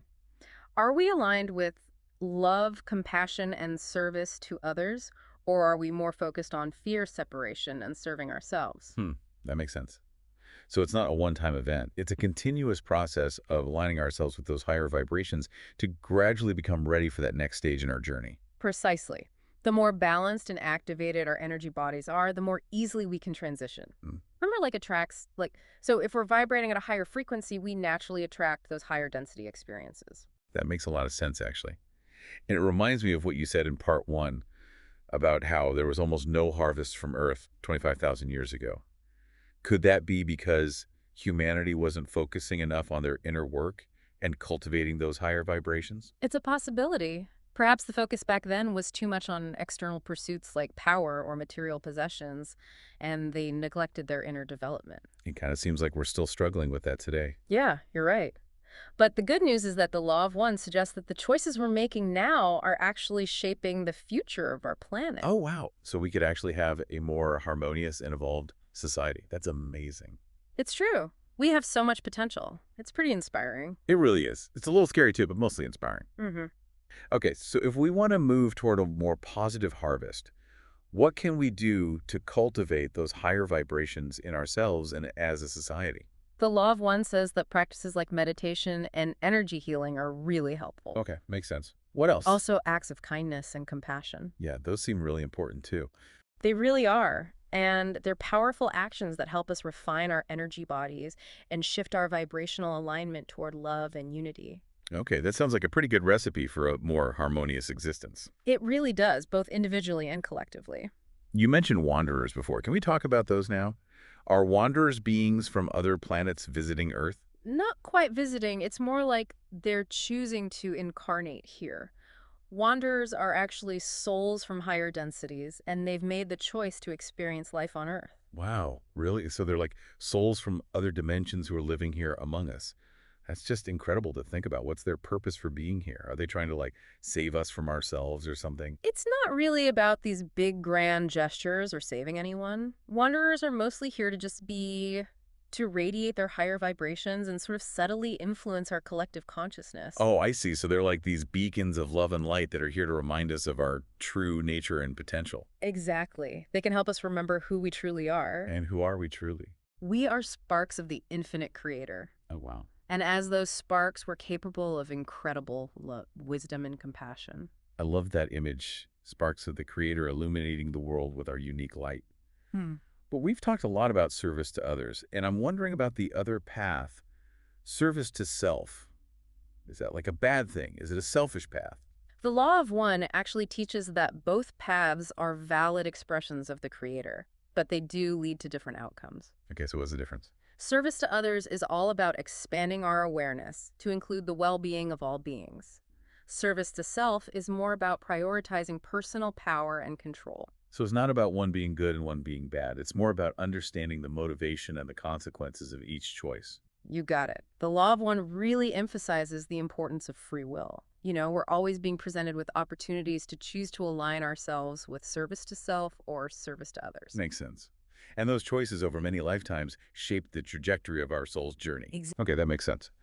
I'm remembering what we talked about with wanderers earlier, those souls from higher densities who chose to incarnate here. Would you say that wanderers are inherently aligned with service to others because they're from these more evolved realms? Typically, wanderers do come from densities where service to others is the dominant orientation, so they often carry that vibration with them into their earthly incarnations. Okay, so it makes sense that they would be more service to others oriented. It does, but even wanderers have free will. They're not forced to be one way or another. Oh, right, of course. So it's a choice they make too. Exactly. And sometimes they can even choose to align with service to self, especially if they get caught up in the denser energies of our planet. Oh, wow, that's interesting. It really highlights just how challenging this third density experience can be, even for beings who come from these realms of greater love and light. Speaking of those higher realms, I'm kind of curious about how they interact with our world. Do higher density beings ever intervene in our lives? Do they offer guidance or assistance? The law of one describes this confederation of planets. Oh, wow, a confederation of planets. Yeah, it's really interesting. They're a group of higher density beings that are dedicated to service to others, and they act as guides and mentors, but they have to follow the law of free will, so they can only assist if we ask for help. Oh, that's so cool. It's like there's a cosmic support system out there that's waiting for us to ask for guidance. How do we make that connection? Do we have to meditate on top of a mountain or something? It's not about the outward actions so much. It's more about inner alignment. Oh, so it's about our internal state. Exactly.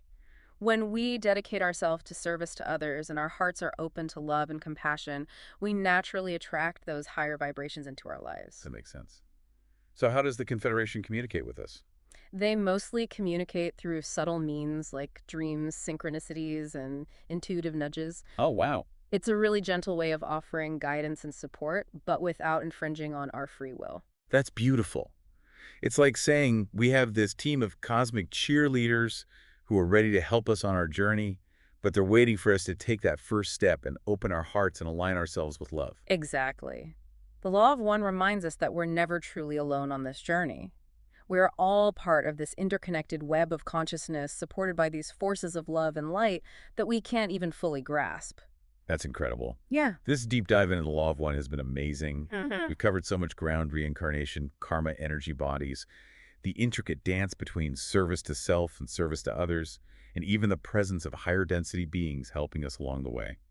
All right, Cosmic Adventurers, welcome back for our final descent into the depths of the Law of One. That's right. We're going to be wrapping things up today. We've been on quite the journey already, haven't we? We have. We've explored reincarnation karma, those fascinating energy bodies within us. And the whole idea of service to self versus service to others. Right. It's like we've reached this cosmic crossroads, this choice that shapes our soul's evolution. It really does feel that way. So let's dive right into that choice. In this final part, we're going to be focusing on the concept of service. Those two distinct paths, service to self and service to others.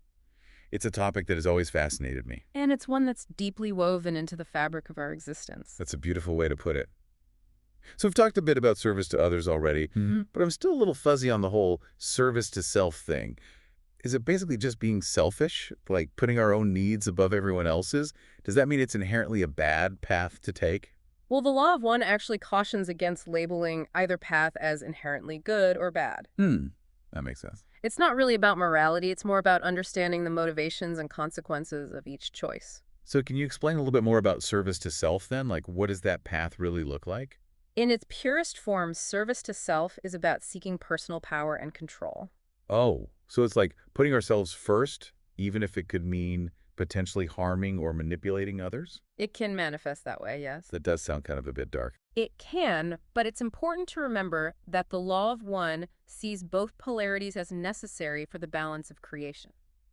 Okay, can you remind me how something that prioritizes personal gain over the well-being of others can actually contribute to the balance of the universe? Well, imagine it this way, without contrast, without experiencing separation and individuality, how could we ever appreciate unity and connection? The path of service to self, even though it has that potential for darkness, it can act as a catalyst for growth and understanding. It allows us to explore the depths of our own being, confront our own shadow, so that we can ultimately make a conscious choice about the direction of our soul's evolution. So it's like saying that even what might appear to be a dark side or a negative side actually has a purpose in the grand scheme of things. Right, and it helps us to define our values and make conscious choices about who we want to be. But it also sounds like it could very easily lead us down a path of egotism and separation. It is a delicate balance, for sure. Definitely. So what does the law of one say about the ultimate destination for both of those paths? It suggests that both paths will eventually lead us back to the Creator. Okay, so both paths lead back to the same place, but through totally different experiences. Yeah, that's right. So tell me more about the difference between those experiences then.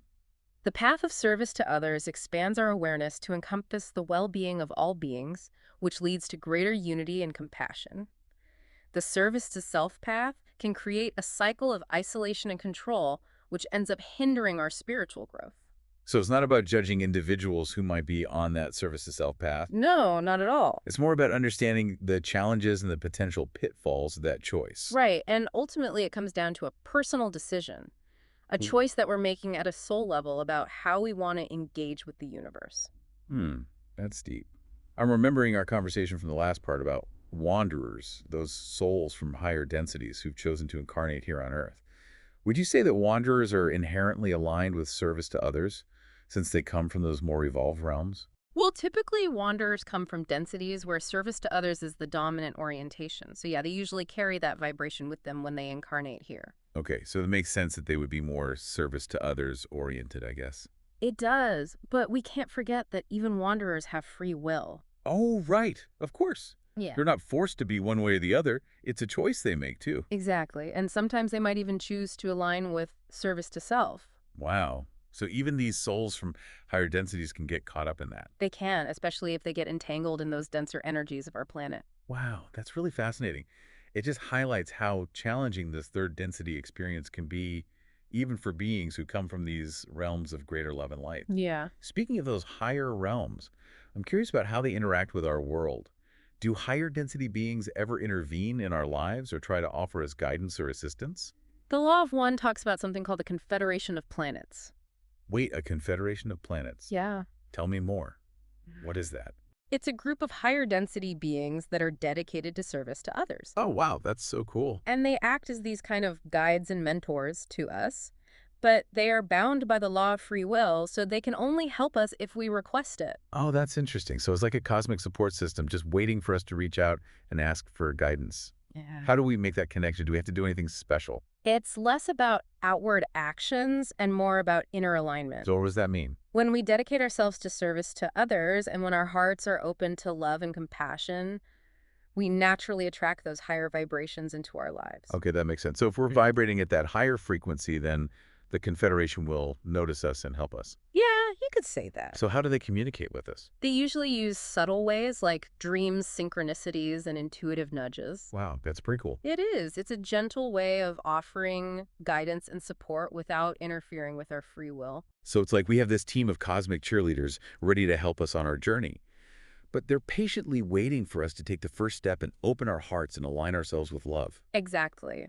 The law of one emphasizes that we're never really alone on this journey. Mhm. We are all part of this incredible interconnected web of consciousness supported by these amazing forces of love and light that we can't even fully comprehend. That's so beautiful. Wow, this has been such an incredible deep dive into the law of one. We've explored so many mind-blowing ideas: reincarnation, karma, energy bodies, the intricate bands between service to self and service to others, and even the presence of these higher density beings guiding and supporting us. It really does feel like we've glimpsed a whole new dimension of reality, a universe that's pulsating with love and interconnectedness. It is mind-blowing. And I think the most important takeaway from all of this is that the law of one isn't just a philosophy, it's an invitation. It's an invitation to see ourselves as part of something much greater, to align our actions with love and compassion, and to step into our roles as conscious co-creators of a more harmonious and evolved reality. That's such a powerful message. It's a call to action, a reminder that the choices we make matter, not just for our own individual lives, but for the evolution of our entire planet. Hmm. So as we wrap up this deep dive into the law of one, let's all ask ourselves a question. What choices can we make today in this very moment to align ourselves with the principles of the law of one? How can we actually embody love, compassion, and unity in our thoughts, our words, and our actions? And as you ponder that question, remember this: you are a spark of the infinite creator capable of incredible love and light. Embrace that truth, let it guide you on your journey, and watch as you create those ripples of positive change that will extend far beyond yourself. That's beautiful. Thank you so much for joining us on this exploration of the law of one. May your journey be filled with love, light, and the wisdom of the universe. Until next time, keep seeking, keep exploring, and keep shining bubble. bright. Right. It's about bringing those spiritual principles and insights Yeah. into every aspect of our lives, Yeah. our relationships, Yeah. our work, our interactions with the world. Precisely. As we do that, we see that spirituality isn't separate from life. Yeah, It's woven into the very fabric of our existence. like the saying, "The sacred is in the ordinary." Mm. Every moment, Mm. every interaction has the potential to be a doorway to the Yeah. divine. And as we cultivate that awareness, we shift from a fragmented perception of reality to a more holistic Yeah. and interconnected one. Like those moments when you glimpse the interconnectedness of all things, a uh, breathtaking sunset, a random act of kindness, Right. moment of deep connection with another being. Exactly. Those are glimpses of unity where the ego dissolves and we experience the interconnectedness of all things. Yeah. As we Yeah. cultivate those moments, they begin to influence our everyday lives. So we start to see the divine spark in everyone, Yeah. even those who challenge us. Right. We recognize the interconnectedness Yeah. of all life, Mm. from the smallest insect to the vastness of the cosmos. Exactly, and that shift in perspective can profoundly impact how we live. Right, we become more compassionate, more forgiving, more Yeah. understanding. We see that we're all in this together, and our actions ripple outward, affecting the whole. Like the saying, "What you do to others, you do to yourself." We realize that harming another ultimately harms ourselves, Yes, and kindness and compassion create a more harmonious reality for everyone. and that brings us to the importance of ethical action, so central to both Kabbalah and the Law of One. Yeah. It's about aligning our choices with the principle of unity, recognizing that our actions have consequences, Mhm. not just for ourselves, but for the entire web of life. So it's about moving beyond self-interest and considering the well-being of the whole and everything we do, acting from love, compassion, and understanding, Yes. rather than fear, greed, or separation. Precisely. Right. That's where the teachings on service to others become so vital. It's about using our unique gifts to make a positive difference, to contribute to the healing and evolution of all beings. And it's not about striving for some future reward or recognition Right. for our actions. It's about the inherent joy and fulfillment that comes from aligning ourselves with unity and acting in service to the greater good. Exactly. True. Service arises from love, not obligation or expectation. Mhm. It's a natural expression of interconnectedness, recognizing we're part of something larger Yeah. than ourselves. That realization can be incredibly empowering, right? Yeah. Freeing us from the limitations of ego and opening us up to boundless possibilities. Absolutely. It's like stepping out of a tiny room into a vast, open sky. Embracing unity, we tap into a limitless source of creativity, compassion, and wisdom. This deep dive has been incredibly insightful so far. Yeah, it really has. We've explored profound connections between Kabbalah and the Law of One, from aligning the Sephirot with Ra's densities to their shared emphasis on balanced free will and the power of symbols. But most importantly, we've begun uh, to bridge these mystical teachings with practical ways to navigate our modern lives. Indeed, and as we continue, we'll delve even further into the practical applications of these teachings, Okay. exploring how they can help us cultivate spiritual growth, navigate challenging situations, and ultimately lead more meaningful and fulfilling lives. I'm already eager to dive deeper. Stay tuned, listeners, because there's much more to come. It's amazing how these ancient systems, Kabbalah and the Law of One, they offer such practical guidance for modern life, right? Yeah. We've talked about balance, free will, ethical action, and now this idea of unity. It seems to connect everything. What's fascinating is that both traditions present unity not just as this abstract concept, but as something we can experience. Now that's what I want to understand better. How do we actually experience unity, especially in a world that often feels so divided? Well, Kabbalah speaks in the Shekinah, the feminine aspect of God as being present in all creation. Okay. It's a beautiful reminder that the divine spark resides within every being, every object, every aspect of reality. So instead of seeking unity somewhere out there, it's about recognizing the interconnectedness that already exists right here, right now. Precisely. Okay. And the Law of One emphasizes this too, right? We're all part of the same cosmic energy field, ultimately emanating from the one infinite creator. Right. We're all sparks of that same divine light. It's like we're all instruments playing Yeah. different parts in this grand orchestra of existence. Yeah, I love that analogy. Each unique but contributing to the same symphony. Yeah, and when we tune into that sense of interconnectedness, we start to see the world through a different lens. Yeah. We move from separation and judgment to compassion and understanding. That sounds beautiful in theory, but how do we cultivate that awareness of unity in our everyday lives, right? It can't be easy with all the distractions and demands. It does take conscious effort, you're right. Yeah. But there are practices that can help us tap into that underlying field of unity. Meditation is a powerful tool. Okay. When we quiet the mind and connect with our inner stillness, we can experience that interconnectedness more directly. So it's about going beyond the surface level of our thoughts and emotions to connect with something deeper, or something that unites us all. Exactly. And another practice is simply paying attention to the present moment. Yeah. When we're fully present, not dwelling on the past or worrying about the future, we can experience the interconnectedness of everything unfolding around us. I can relate to that. It's like those moments when you're totally absorbed in something, maybe walking in nature, listening to music, having a deep conversation, and you lose track of time because you're so connected to the present moment. Precisely. Those are glimpses of unity, moments where the ego dissolves and we experience the interconnectedness of all things. Yeah. And as we cultivate those moments, they begin to influence our everyday lives. So we start seeing the divine spark in others, even those who challenge us. We recognize the interconnectedness of all life. Exactly. From the tiniest insects to the vastness of the cosmos. Exactly. And that shift in perspective changes everything. Yeah. We become more compassionate, more forgiving, more understanding. Yeah. We see that we're all in this together, and our actions ripple outward, affecting the whole. Yeah, it brings to mind that saying, what you do to others, you do to yourself, right?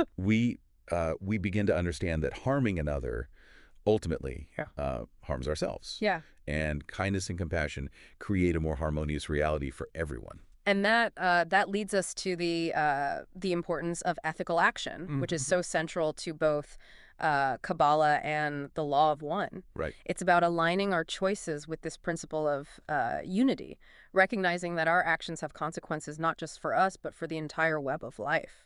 So it's about moving beyond self-interest and considering the well-being of the whole Yes. in our actions, Yeah. acting from a place of love, compassion, and understanding rather than, fear, greed, or separation. Precisely. Right. And that's where the teachings on service to others become so crucial. It's about using our unique gifts and talents to make a positive difference in the world, to contribute to the healing and evolution of all beings. And it's not about, chasing some future reward or seeking recognition for our actions. Right. It's about the joy and fulfillment that naturally arise when we align ourselves with this principle of unity and act in service to the greater good. Exactly. True service comes from a place of love, not obligation or expectation. Okay. It's a natural expression of our interconnectedness. It's like we're tapping into a deeper source of purpose. Yeah. Meaning when we understand this interconnectedness, it's not about achieving some grand outcome, but embodying that unity Yes. in our everyday life. That's a beautiful way to put it, and that realization is incredibly empowering. It frees us from the limitations of ego and opens us up to a world of possibilities. It's like stepping out of a tiny, cramped room and into a vast open sky, right? When we embrace the principle of unity, we tap into an unlimited source of creativity, compassion, and wisdom. You got it.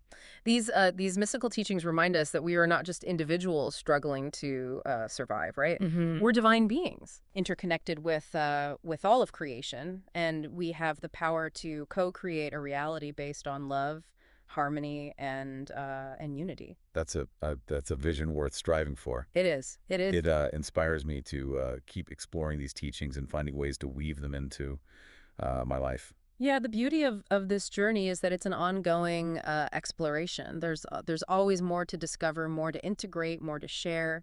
Well, deep divers, we've taken quite a journey into the heart of Kabbalah and the Law of One. We've uncovered profound connections, explored practical applications, and hopefully sparked some inspiration within you. Remember, the path to unity is a journey, not a destination. Embrace the process, trust your inner guidance, and keep diving deeper into the mysteries of existence. Until next time, may your hearts be open, your minds clear, and your spirits aligned with the boundless love and wisdom of the One. Welcome, everyone. We're diving into something really fascinating today. We're going to be looking at Freemasonry and the Law of One. Oh, yeah. And seeing if we can find some surprising connections between them. Yeah, that's interesting, right? Like on the one hand, you have this tradition and ritual, and then on the other, you have like this channeled wisdom. Yeah. But they both talk about things like symbolism and transformation, and the pursuit of truth. Exactly. And we've got some great source material to help us unpack all this. We've got a Masonic Monitor right here, the Encyclopedia of Freemasonry, Right. and of course the Law of One books. So should we jump right in? Yeah, let's do it. Okay. So right off the bat, the Masonic Monitor kind of sets the stage with this emphasis on morality and virtue. It's like almost like a prerequisite to even enter the conversation. Yeah, It lays out these laws for the government of the lodge, things like courteous behavior, mutual instruction and respect. It even dictates how they address each other, brother or fellow. It's like creating a space for harmonious learning and growth. What's fascinating to me is how this focus on ethics kind of mirrors the Law of One's idea of service to others. It's not just about being a good person, but about actively choosing actions that benefit others and contribute to a more harmonious existence. Yeah, that's a great point. And to even become a candidate for Freemasonry, the Monitor says you need due inquiry relative to his character and qualifications. Yeah. That's some serious vetting. Is there anything like that in the Law of One? Not everyone's ready for these higher spiritual truths, are they?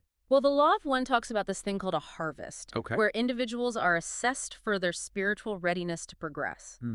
It's based on their alignment with either service to others or service to self-orientations. I see. So while everyone has the potential to evolve, their progress depends on the choices they make and the path they choose. So it's like a cosmic sorting, like identifying those who are ready to move forward on their spiritual journey. It's an interesting analogy for sure. Both systems seem to acknowledge that while anyone can seek truth, certain qualities like a commitment to morality and self-improvement Yeah. can help you move faster. I like that. So we're seeing some parallels in Yeah. terms of foundations and entry points. But let's get to the fun stuff, symbols. The acacia. Oh, yeah. This plant pops up everywhere in Freemasonry. I'm kind of obsessed with it. It's a powerful symbol, right? It is. And it's connected to immortality, which is really interesting. The Encyclopedia of Freemasonry says it's a big part of Masonic funeral rites, symbolizing the soul's enduring life. Mm-hmm. And even ancient Hebrews planted acacia sprigs on graves. Yeah. They saw it as a connection between the earthly and the afterlife. Wow, that's amazing. And here's where it gets really interesting. The Law of One talks about Isis searching for Osiris's body and finding an erica plant nearby, which was later symbolically replaced by, wait for it, the acacia. Oh, wow. It's like there's this shared lineage of symbolism Yeah. connecting these systems across time and cultures. Totally. Could it be that they're both using the acacia to point towards this higher reality, Mm-hmm. one that transcends death and connects us to something bigger? It's definitely possible. What I find really interesting is that the Law of One specifically mentions the erica being replaced by the acacia. Yeah. Like maybe the acacia took on a deeper or more nuanced meaning over time. Makes you wonder how symbols evolve within different traditions, doesn't it? That's a great question. And it leads us to another core concept in both systems: personal growth and service. The Masonic Monitor calls it the three great duties. I heard of those. Every Mason has a duty to God, neighbor, and self. And they're actually quite specific about these duties, too. Right. Approaching God with reverence, acting upon the square with your neighbor. I love that phrase, by the way. Me too. And avoiding excesses that could harm your ability to do those things. It's like a blueprint for a balanced life. Yeah, it is. And, it connects with what the Law of One says about service to others being important for spiritual growth. Both systems are saying that true spiritual advancement isn't just about what you know, it's about how you live.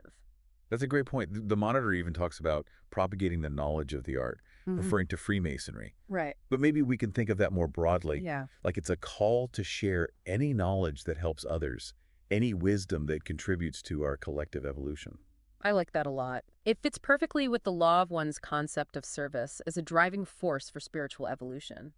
The more we help others, the more we grow ourselves, and the more we help raise the consciousness of humanity. It's like a beautiful cycle of giving and receiving, learning and teaching, all intertwined. Exactly. And this brings us to another really interesting concept: the architect of the universe. Oh, yes.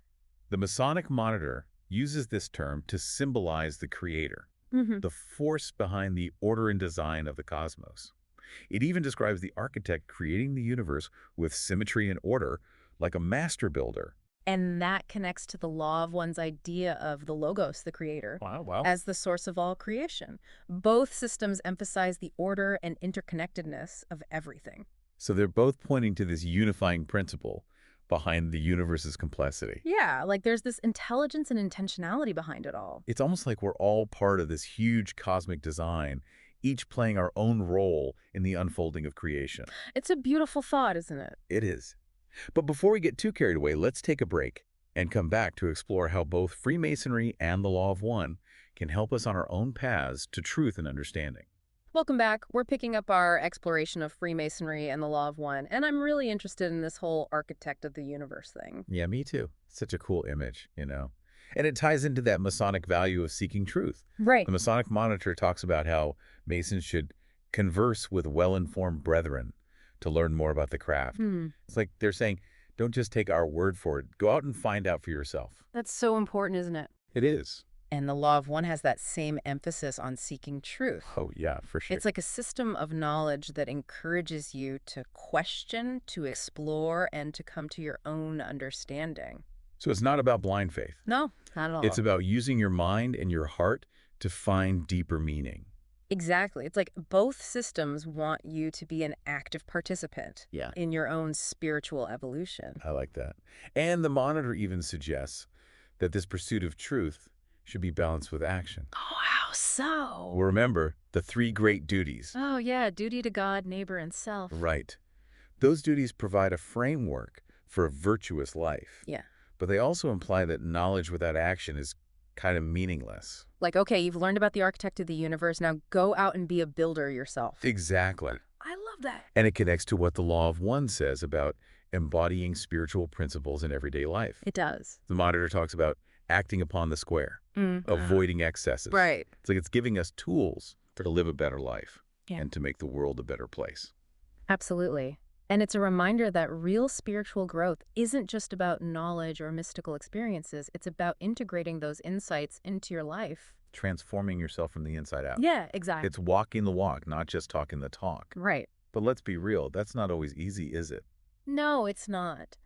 There are so many challenges and distractions in the world. For sure. That's where those Masonic rituals and allegories come in. Oh, yeah. How so? They're meant to test initiates, to present them with symbolic challenges that reflect the real-world struggles they'll face. Like a spiritual boot camp. Exactly. It's preparation for the obstacles on the path to self-mastery. That makes me think of the Law of One's concept of catalyst. Oh, yeah. Those experiences that trigger growth. Yeah, both the good and the bad. Right. It's not about avoiding challenges, but about learning from them. Becoming stronger and wiser because of them. Exactly. And the Masonic Monitor really emphasizes facing those challenges with courage and integrity. Remember, it talks about approaching God with reverence, acting upon the square, and staying true to your moral compass. Those are powerful principles. They are. It's like they give us a way to navigate those tough situations. Absolutely. They help us align with our values and create a more harmonious existence. It's about building a strong foundation so we can weather any storm and keep making the world a better place. I like that. But something that's always intrigued me is how both systems address that duality we see everywhere. The good and bad, the light and dark. Exactly. How do we reconcile those things with the pursuit of truth and light? That's a great question. And it's a question we're going to explore in our next segment. Because understanding how they approach duality is key to understanding how they can guide us in this often imperfect world. Okay, so we're back and ready to tackle this whole duality thing. Yeah, it's a big one, right? How do we deal with the good and the bad? Exactly. And the Masonic Monitor kind of lays down the law. Oh. It says that Masons should discountenance imposters and all dissenters from the original plan of Masonry. That's pretty strong. It is. It's like there's a clear line between those who follow the principles and those who don't. But how does that fit with the Law of One's message of unconditional love? Is there room for judgment in a path of service to others? That's a great question. It seems like there might be some conflict there. Well, the Law of One talks about positive and negative polarities, what it calls service to others and service to self paths. Right. It's not about saying people are good or bad, but recognizing that there are different ways of experiencing the Creator and different paths to spiritual growth. So we're all on our own journeys, and those journeys might look different. Exactly. And remember, even though the Masonic Monitor is strong on its principles, it also encourages respect for those outside the fraternity. Yeah, it talks about being true to your government and just to your country. Right. It's like they're saying, be a good citizen, be respectful of the social order. And that's where the Law of One's idea of harvest is interesting. How so? It suggests that we're all responsible for our own choices, and those choices determine our spiritual path. So even though Masons might discountenance some people, Yeah. they also recognize that everyone has free will to choose their own way.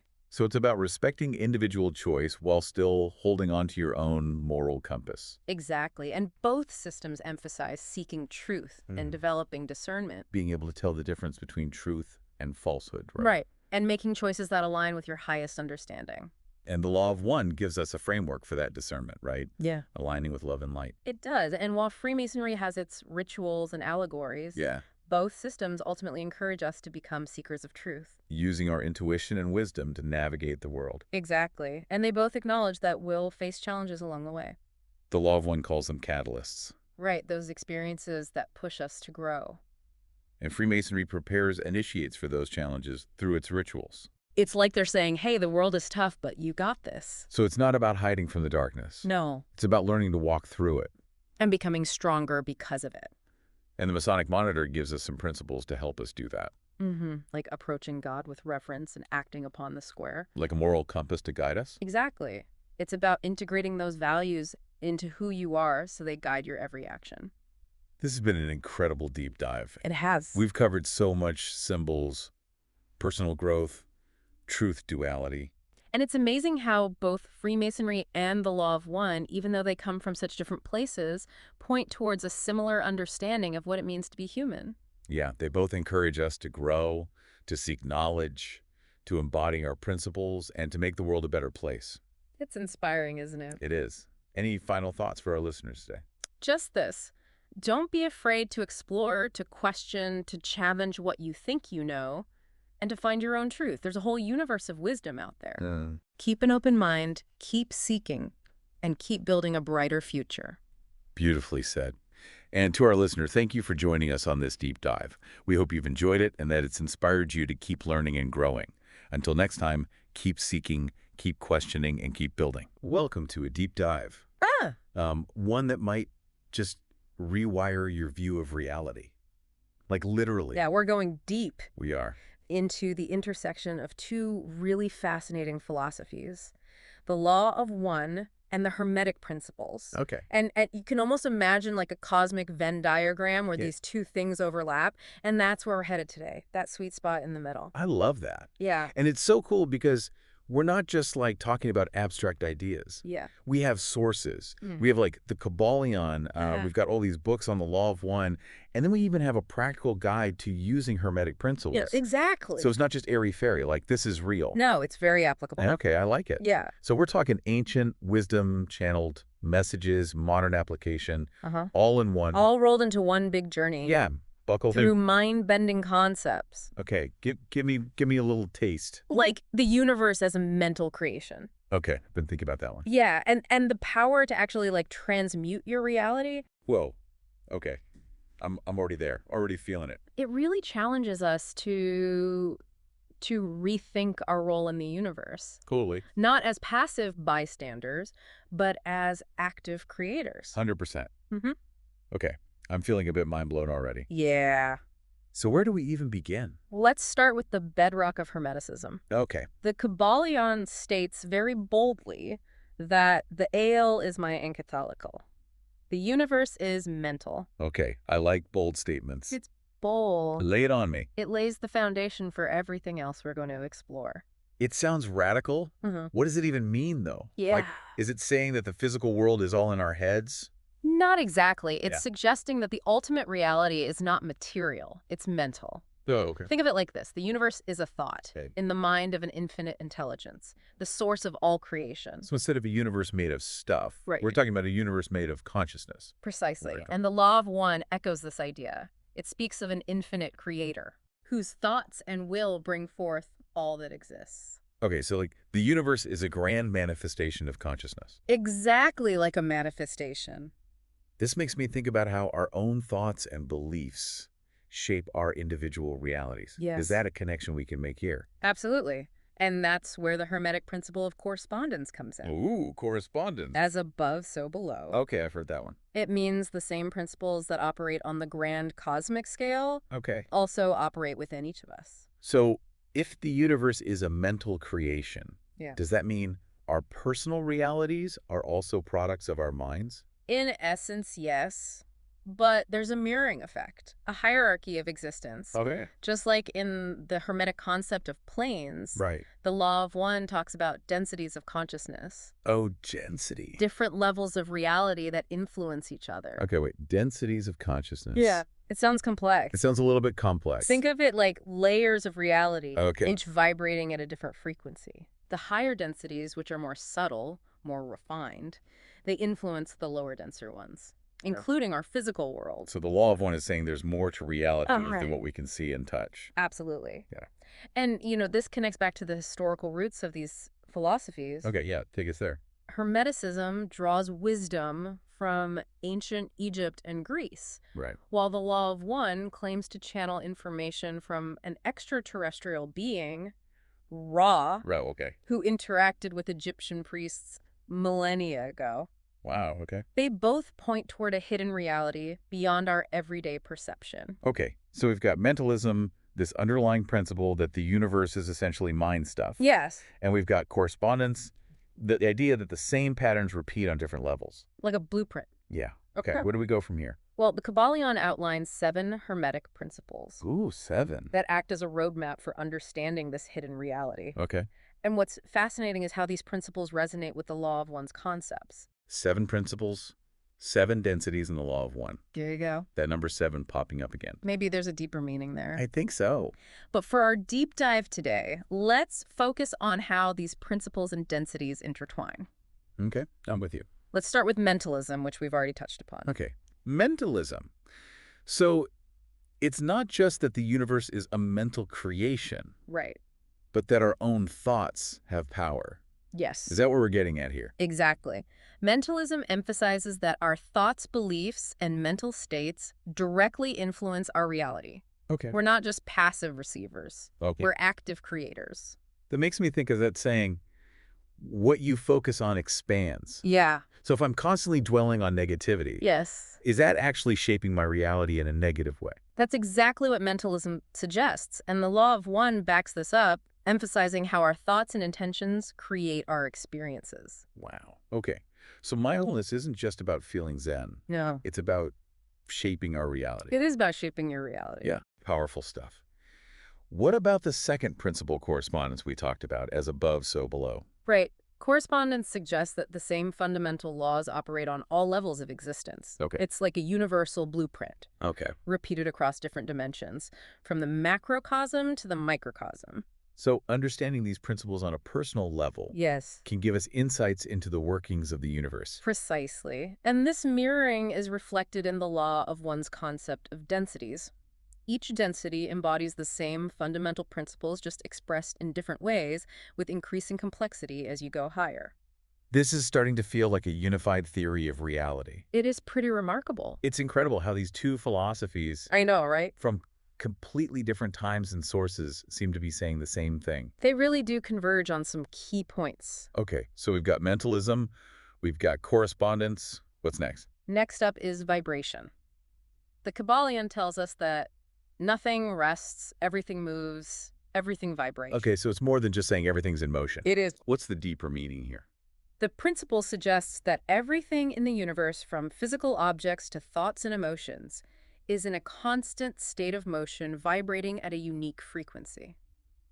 It's like the universe is a symphony of vibrations. Oh, I love that. A symphony of vibrations. Yeah. So we're not just physical beings, we're beings of energy, Yes. vibrating at different speeds. Exactly. Does that mean we can actually change our vibration? That's exactly what the law of one suggests. It describes different densities of consciousness as having different vibrational levels. And we can raise our vibration through practices like meditation, acts of love service to others. So good vibes aren't just a feeling. No. They're a state of being that we can cultivate. Exactly. A state of being. Okay, I like that a lot. Mm. And that brings us to the fourth principle. Polarity. Yes, Well- polarity. The Kabbalion states that everything is dual, everything has poles, everything has its pair of opposites. So it's acknowledging the duality of existence. Yes. Light and dark, good and bad. Mm-hmm. Does this suggest that one side is better than the other? That's a great question. And the law of one explores this through the concept of service to self versus service to others. Okay. These are presented as two primary paths of spiritual evolution, but neither is inherently good or bad. So it's not about judging one path as superior, Right. but understanding how these polarities operate within us Exact. and in the universe. Precisely. The law of one suggests that both polarities serve a purpose, and the choice between them is a key aspect of our spiritual journey. Wow, this is heavy stuff. It is. We've covered 4 principles now. Mentalism, correspondence, vibration, and polarity. And it feels like we've just scratched the surface. We have. What else is in store for us as we continue this deep dive? Well, we still have 3 more hermetic principles to unpack. Well, 3 more. Rhythm, cause, and effect, and gender. And each one offers profound insights into the nature of reality and the human experience. I am ready for more. But I think our listeners might need a moment to process all of this mind-blowing information. Yeah, it is a lot to digest. We'll be back soon to delve deeper into the remaining principles and explore how these philosophies can be applied in practical ways. Can't wait. Me neither. It's going to get even more interesting. I believe it. Buckle up, everybody. Yeah. We'll see you soon. See you soon. You know, as we journey deeper into the law of one, and these hermetic principles, you'll find that they're not just like lofty theories. Right. They're profound tools for understanding what it means to be human. That's what I'm curious about. Like, we've been exploring some pretty mind-blowing cosmic concepts. Yeah. But how does it all connect back to our everyday lives, our experiences, our challenges? Well, both the Law of One and Hermeticism offer incredible insights into the human experience. Okay. They remind us that we are not just physical beings. Right. We're more than just flesh and bones. We're complex beings with a mind, body, and spirit all intricately interconnected. So how do these different aspects of ourselves work together? Okay, think of it like this. Your physical body is the vehicle you use to navigate the material world. Your mind is the tool you use to process information, make decisions, and interact with reality. Okay. And your spirit, your soul, is the very essence of who you are, the spark of the creator within you. So we're like a multi-layered cake. Yes, Each layer distinct but essential to the whole. exactly. And these layers are constantly interacting, influencing each other. Okay. This brings us to a key insight from the Law of One. We're not just living life, we're on a journey of spiritual evolution. Okay. Each experience, each challenge, each joy is an opportunity for growth. So even the tough times have a purpose. Exactly. The Law of One teaches that the challenges we face are catalysts for our spiritual development, pushing us to learn, evolve, and expand our consciousness. It's still hard to face those tough emotions sometimes. Of course. Do these philosophies offer any guidance for navigating those rough patches? Absolutely. Remember the Hermetic principle of mental transmutation? Mental transmutation. Oh. Right, it's like alchemy for our inner world. Exactly. Both the Law of One and Hermeticism highlight that we have the power to consciously transform our thoughts and emotions. So instead of getting swept away by those negative emotions, Yes. we can use our minds to shift our perspective and choose a more empowering response. Exactly. And this ability to choose according to the Law of One is at the core of our spiritual evolution. This is making me think of mindfulness practices. Yes. The idea of observing our thoughts and emotions without judgment. Exactly. Is that a helpful way to apply these principles? Absolutely. Mindfulness helps create that space between stimulus and reaction, giving you the freedom to choose a more conscious and deliberate response. It empowers you to become the alchemist of your own inner landscape. It's empowering to realize we're not just passengers on this journey, but active participants with the ability to shape our experience. They have agency. Good agency. Mm-hmm. Okay. If we're all on this journey of spiritual evolution, where are we headed? That's where the concept of densities in the Law of One becomes really fascinating. Densities. It suggests that humanity is currently transitioning from third density to fourth density consciousness. Hold on. Remind me what those are all about again. Okay, think of them as stages of spiritual evolution, each with its own unique characteristics and challenges. Okay. Third density is the density of choice. Choice. Okay. It's where we learn to discern between service to self and service to others. So like we're in this cosmic school learning the fundamental lessons of choice and consequence. Exactly. And fourth density is the density of love and understanding. Love and understanding. It's where we start to experience a deeper sense of unity, compassion, and connection. So it's like graduating to a higher level of consciousness where love and compassion become our guiding principles. Precisely.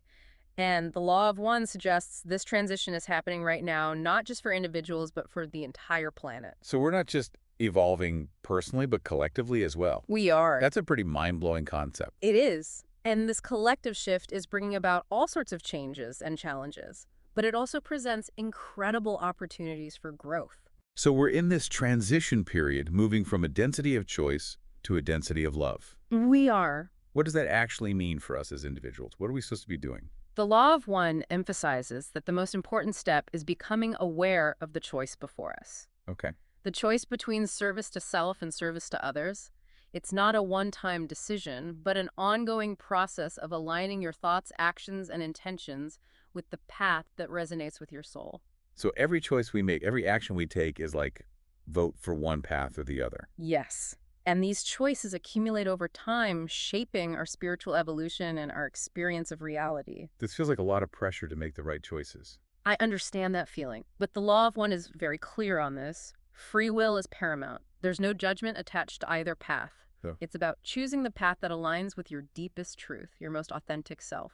it's not about being perfect, but about being true to ourselves, about following our heart. Exactly. And as we become more aware of our choices, we can start making them more consciously, more intentionally. That's reassuring.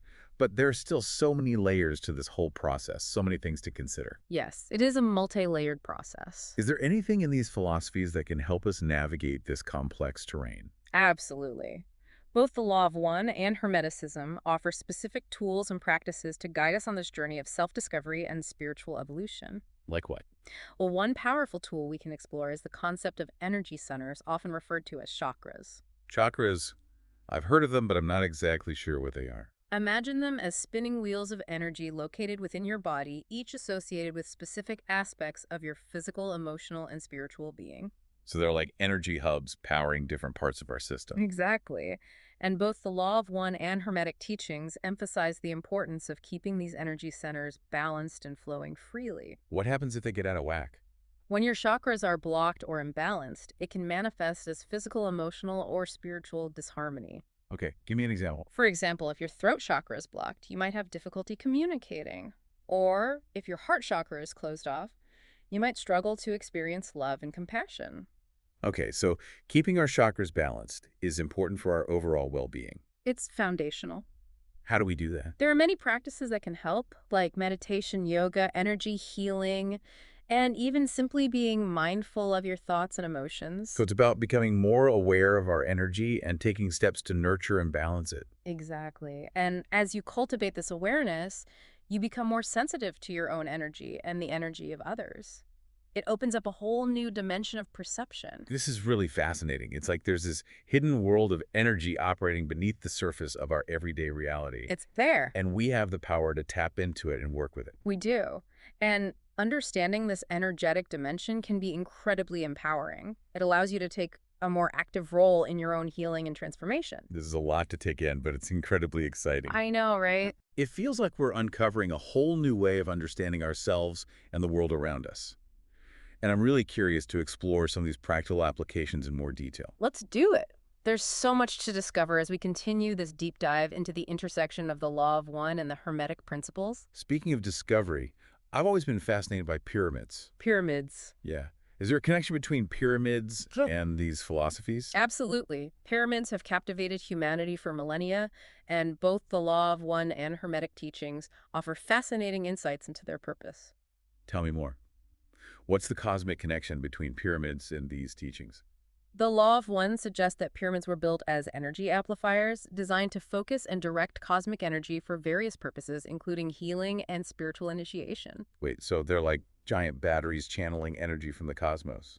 In a way, yes. They act as conduits, focusing and amplifying subtle energies. And how does this healing work? Do you have to like lie down inside a pyramid to experience it? The Law of One suggests that being within a pyramid can enhance meditation, accelerate healing, and facilitate spiritual experiences. So the pyramid acts like an energetic catalyst, amplifying our own inner processes. Exactly. And this aligns with Hermetic principles, especially the principle of correspondence, as above, so below. Right. The pyramid, with its precise geometric proportions, can be seen as a microcosm of the universe, a physical representation of universal principles. So by being in a pyramid, we're aligning ourselves with the energy of the universe. You got it. And this alignment can facilitate a shift in consciousness, a deeper understanding of ourselves and our connection to the cosmos. This is seriously blowing my mind. It's like there's a hidden language of energy and geometry encoded in these ancient structures. And decoding that language can unlock some incredible possibilities for healing and transformation. Okay. Speaking of hidden realms, we should also touch upon psychic greeting and protection. Psychic greeting. Another important aspect of both the Law of One and Hermetic teachings. What exactly is that? As described in the Law of One, psychic greeting refers to encounters with beings from other densities, Okay. other realms of consciousness. So like alien encounters. Not necessarily in the way we typically think of aliens, but beings that exist on different vibratory levels, some benevolent, some less so. That's where the protection comes in, right? Exactly. Both the Law of One and Hermetic teachings emphasize the importance of discerning between positive and negative energies and protecting yourself from those that might be harmful. So how do we do that? Do we need to build psychic shields or wear special amulets? The most powerful protection, according to the Law of One, is the energy of love and light. Seriously, love is our weapon. Yes. Cultivating a strong sense of love, compassion, and spiritual awareness creates a high vibrational field that naturally repels negative energies. It's like surrounding yourself with an invisible shield of positivity. So it's not about being afraid of the unknown, Yeah. but about strengthening our own inner light, our connection to the source. Precisely. And as you do that, you become more discerning, more able to distinguish between those who come in love and those who might have less benevolent intentions. This is all starting to feel like a spiritual superhero training manual. In a way, it is. We're learning how to harness the power of our minds and spirits to navigate this multidimensional reality. But always remember, the greatest power lies in love and compassion. This has been an incredible journey so far. We've explored the interconnectedness of the law of one and Hermetic principles, delved into the human experience as a process of spiritual evolution, and even touched upon pyramids and psychic reading. And we've only just scratched the surface. There's so much more to uncover as we continue this deep dive. I can't wait to see where this journey takes us. But for now, I think it's time for our listeners to integrate everything we've discussed, reflect on what resonates, and maybe even experiment with some of these ideas in their own lives. We'll be back soon to wrap up our exploration of the law of one and the Hermetic principles. Okay, so we're back and ready to really tie this all together. Yeah, it's time to zoom out and see the bigger picture, you know? Right. We've been exploring the law of one, these Hermetic principles, all these mind-blowing concepts. But how do we actually integrate all of this into our lives? Well, I think a good starting point is remembering that central idea, the universe, as a mental creation. Right. So consciousness is the primary force. Exactly. It's like the universe is a thought in the mind of the Aal. Okay, that's still kind of hard to wrap my head around. I know it's a big one. It challenges that materialist worldview that so many of us have been taught. Right, we're conditioned to believe that the physical world is all there is. Exactly. But both the law of one and Hermeticism point to something deeper. And even modern science is starting to catch up with these ancient ideas. Yeah, there are some fascinating connections with quantum physics. It's like science is validating what mystics have been saying for centuries. Exactly. And when we start to grasp this idea that consciousness shapes reality, it changes everything. Right, because then we realize we're not just victims of circumstance. Exactly. We have the power to influence our reality through our thoughts, beliefs, and intentions. Which is why practices like meditation and mindfulness become so important. Absolutely. Because they help us become more aware of our thoughts and the energy we're putting out into the world. It's like we're learning to be more conscious creators. Precisely. And that awareness is the key to unlocking the true potential of these philosophies. It's like upgrading our operating system, I like that analogy. so we can become more skillful users of our own minds and spirits. And as we upgrade, we start to see those connections between everything. The unity beneath the surface, diversity. Right, it's like realizing we're all part of this grand cosmic tapestry. Each thread interconnected, each one essential to the whole. And when we see that interconnectedness, it naturally leads to more compassion and empathy. It does. Because we realize we're not separate. We're all part of this one big cosmic family. And that brings us to another key takeaway: service. Service is huge in both the law of one and Hermetic teachings. Right. We talked about service to self versus service to others. And while both paths have their place, the law of one suggests that focusing on service to others leads to greater fulfillment. It's like saying that the more we give, the more we receive. Exactly. It's not about self-sacrifice. It's about realizing that our true joy comes from connection, from contributing to something larger than ourselves. It's a pretty radical shift in perspective from what's in it for me to how can I be of service. But it's a shift that can change everything. It opens us up to a whole new level of abundance. Abundance of love, abundance of joy, abundance of purpose. Exactly. It's like tapping into an infinite source of energy and creativity. Wow. This has been an incredible journey of exploration and discovery. It really has. We've uncovered some profound insights. Insights that can guide us towards a more meaningful and fulfilling life. And this is really just the beginning. Right, the journey doesn't end here. It's about taking these ideas and weaving them into the fabric of our lives. Experimenting with them, seeing how they work for you. As we wrap up this deep dive, I want to leave you with this question. How can you apply these teachings, these principles, to create a more loving, harmonious, and fulfilling reality for yourself and for everyone around you? It's a question worth pondering. It is. And remember, the path unfolds one step at a time. So be patient with yourself. Be curious. Be open to new possibilities. And most importantly, trust the journey. Beautifully said. Thanks for joining us on this deep dive into the law of one and the Hermetic principles. Until next time, keep seeking, keep exploring, and keep shining your light. All right, let's dive in. We're taking a look at the law of one today. Okay. And you want to know how it compares to the Tao Te Ching. Right. That's exactly what we're going to be doing with this deep dive, comparing and contrasting. Sounds good. I know the law of one can be a bit out there Yeah. with all the talk about densities and, extraterrestrial beings and all Yeah. that. But don't worry, we'll break it down, Okay. make it a little easier to digest. Yeah. So before we get too far into the cosmic weeds, Okay. let's start with how both of these systems see the big picture, Okay. like the ultimate source of everything. Got it. The law of one talks about the one infinite creator. And the Tao Te Ching talks about the Tao. Okay, interesting. And it's so fascinating that both of them Yeah. emphasize that this source, this creative force, is beyond our ability to really comprehend. Right. The law of one, for example, describes the creator as wanting to know itself Okay. and creating this vast universe as a way to do that. So we're all just part of this grand experiment in self-discovery. That's one way to put it. Okay, I like that. Yeah. And the Tao Te Ching doesn't use quite the same language. Right.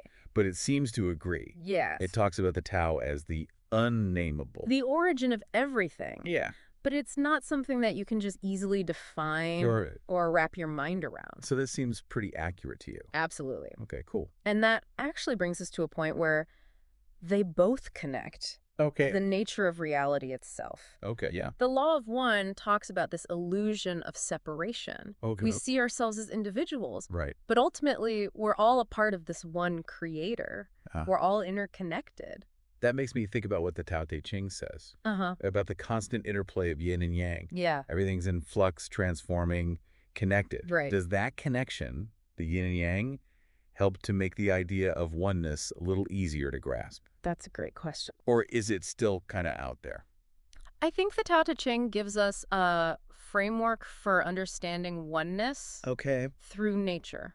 Okay. Look at a tree. Uh-huh. It's got roots in the earth, Yeah. branches reaching for the sky, Right? leaves dancing in the wind. Okay. It's a perfect image of yin and yang Right. interconnectedness. Okay, so it's like grounding this big, huge concept of oneness in something that we can actually see and touch. Yeah, exactly. Okay, I like that. Makes it a little more real. Now, the law of one adds another layer to this Okay. with its idea of densities. Right. These are basically different levels of spiritual evolution, right? That's right. Okay. The Tao Te Ching doesn't use that exact word, Okay. but if we think of reaching harmony with the Tao Uh-huh. as a process of spiritual growth, Right. there's some pretty interesting parallels. So both systems are saying there's a journey of growth, Yes, a movement towards greater understanding and unity. precisely. And this journey hinges on, This is a big one. okay, free will. Free will. Yes. Okay, the law of one's pretty clear about this. Definitely. It's not just some kind of cosmic bonus. No. It's like woven into the fabric of creation. Yeah. In the law of one, free Uh-huh. will is the way we experience polarity. Okay. The choice between service to self Right. and service to others. How does that fit in with what the Tao Te Ching says about aligning with the Tao, acting without force? Interesting. It sounds almost like surrendering your will Yeah. instead of using it. Maybe the Tao Te Ching is suggesting that true freedom Okay. comes from aligning our will with the natural flow of the universe. So not trying to force our own agenda, Right. but acting in a way that's in harmony with the bigger picture. Exactly. Okay. And maybe that's the most evolved way to express free will, Okay. at least according to the Tao Te Ching. It's a fascinating idea. It is. So I've got these two systems. Yeah. They both acknowledge a source, a path of spiritual evolution, the importance of free will, but they seem to have different perspectives on how we should use that free will. Yes. That's a key point. Okay. We'll definitely want to unpack that more Right. as we dig deeper into the teachings. Absolutely, of each system. Speaking of diving deeper, Okay. let's explore another concept that comes up in both systems. All right. The power of thought. Okay. The law of one has some wild things to say about this. It really does. Yeah. The law of one claims that our thoughts Okay. are really powerful, Uh-huh. capable of influencing reality itself. Wait, really? They even talk about thought forms. Okay, what are those? These energy structures that we create with our mind. So we're not just thinking thoughts, we're creating something real with them. Yeah, that's the idea. Okay, so that sounds like it could be kind of dangerous. Yeah. Or unpredictable, at least. Certainly it suggests we have a responsibility. Right. Yeah. The law of one talks about aligning our thoughts with what we want to happen Okay. and being mindful of the energy we're putting out there. So it's like a cosmic law of attraction. There are definitely some parallels, Okay. but where the law of one emphasizes conscious intention, Right. the Tao Te Ching, Uh-huh. in its classic way, Yeah. offers a more subtle perspective. So it's not saying our thoughts aren't powerful. Not at all. Okay. But instead of actively directing our thoughts at specific outcomes, Okay. the Tao Te Ching emphasizes cultivating a clear Uh-huh. and still mind. So less about forcing our will Yes, and more about going with the flow, even in our thinking. that's the idea. Okay. It's about trusting the wisdom of the universe, Uh-huh. recognizing that trying to control everything Right. can actually hold us back. Okay, so two very different approaches to the power of thought, Right. but both saying it's important. Exactly. Okay. And that shared recognition actually points to another important connection. What's that? Service. Service. Okay. The law of one is super clear about this. Yeah. Service to others is a big part of spiritual evolution. Yeah, it's seen as essential for growth, Absolutely. like a way to get closer to the Creator Yes. by understanding that we're all connected. Exactly. And the Tao Te, even though it doesn't use that exact language, right. does talk a lot about compassion. Humility. Right. Living in harmony with others. And the natural world. Precisely. So maybe in both systems, service isn't just about doing good deeds. Uh-huh. It's about a way of being Right. that recognizes that we're all connected. You got it. Okay, wow. It's pretty amazing how these two systems Right. with such different origins Yeah. point to a similar understanding of our place in the universe. It really is incredible how these two systems, one channeled from an alleged extraterrestrial source and the other a cornerstone of Eastern philosophy, come together on some pretty profound ideas. All right. It's like they're weaving a tapestry of wisdom, Yeah. with each thread complementing the other. Beautiful image. And this tapestry just gets richer when you look Uh-huh. at this concept of polarity. The law of one talks about this duality as Yeah. service to self versus service to others. Yeah, it's interesting how the law of one doesn't say one's good Right. and the other one's bad. Yeah. It's just two different paths. Two different ways to go. But how do you even wrap your head around service to self? Right. Just sounds kind of selfish. I think it's more about recognizing the self as part of the whole. Okay. Imagine a drop of water in the ocean. Okay. It's distinct, Right. but it's also inseparable from the ocean. Okay, I can see that. Service to self could be seen as that drop, Uh-huh. striving to be the best, purest, most vibrant version of itself. Okay. And ultimately, that makes the whole ocean better. So it's not about egotism Right. or isolation. No. It's about maximizing your potential. Yes. And that benefits everyone. Exactly. And that connects really well It does. to the Tao Te Ching's idea of yin and yang. Absolutely. So how do yin and yang fit into service to self and service to others? Think of service to self as aligning with yang energy, Okay. action, assertion, expansion, Uh-huh. that outward focus, Okay. and then service to others Yeah. resonates with yin energy. Okay. Receptivity, nurturing, connection. It's like two sides of the same coin. Exactly. You need both to have balance. You got it. The law of one might emphasize picking one path, Right. but the Tao Te Ching seems to suggest Yeah. a more cyclical approach. More of a dance Right. Embracing both yin and yang. as they constantly change into each other. Okay, that makes sense. Yeah. Yeah. Now, speaking of things that can make your head spin, Okay. let's talk about illusion. All right. The law of one is pretty straight up Uh-huh. about reality being an illusion. It's a pretty wild concept. Yeah, it is. The law of one is suggesting that what we think of as solid and separate Right. is actually just energy. Right. A projection of the one creator's mind. So we're all characters in the creator's dream. You could say that. Okay, but if it's all an illusion, why bother with all this spiritual growth stuff? That's where free will comes back. Okay. The law of one says that this illusion is necessary Right. for us to experience choice, Uh-huh. to learn and evolve. So the illusion is like the playing field, Yeah. and our choices are how we play the game. Great analogy. Okay. The Tao Te Ching Yeah. doesn't come right out and call it an illusion, Okay. but it does hint at how our perception is limited. Okay. It says the Tao is ultimately undefinable, Huh. beyond our comprehension. So it's like the Tao Te Ching is saying, Yeah, don't get too hung up on what you think you know. right. Because the ultimate reality is way bigger And way more mysterious. than you can imagine. Exactly. Okay, so we're all part of this interconnected web. Yes. Reality is kind of an illusion. Uh-huh. We have free will to figure it out. It's a lot to take in. Yeah, it is. How do we make sense of it all? Mm. How do we not get lost in this cosmic maze? Both the Law of One, and the Tao Te Ching talk about the importance of humility. Humility. Not in a self-deprecating way, Okay. but in recognizing that we're part of something much bigger. So letting go of the egos need to have all the answers. Exactly. Approaching life with curiosity, Uh-huh. openness, Right. knowing there's always more to learn. Okay, that makes me think about how both systems emphasize Yeah, the cyclical nature of things. they do. The Law of One talks about moving through densities, Yeah. experiencing these cycles of learning and growth. And the Tao Te Ching, Right. with its focus on yin and yang, Right. also highlights this constant change, Yeah. transformation, Everything is in this dance of creation and destruction. expansion and contraction. That's a beautiful way to put it. It is. It's not just about these big cosmic cycles, though. Right. It's also about the cycles in our own lives. The patterns. Right, the lessons we keep running into Until we learn them. until we finally get it. You got it. Both systems are telling us to embrace the ups and downs. Ebb and flow. Right, to see change as a constant. And find the wisdom in each part of the cycle. Speaking of big changes, what happens after this life? Good question. Death is something everyone experiences, True. but each system has its own view on it. It seems like it. The Law of One says death is a transition to another density, right? Yeah. The physical body is gone, Right. but the soul, or the mind-body-spirit complex, As they call it. continues its journey somewhere else. In another realm. So it's less of an ending and more of a Yeah. level up. Exactly. It's Right. continuing the journey we're already on. The Tao Te Ching Yeah. doesn't really focus on the specifics of what happens after death, True to form.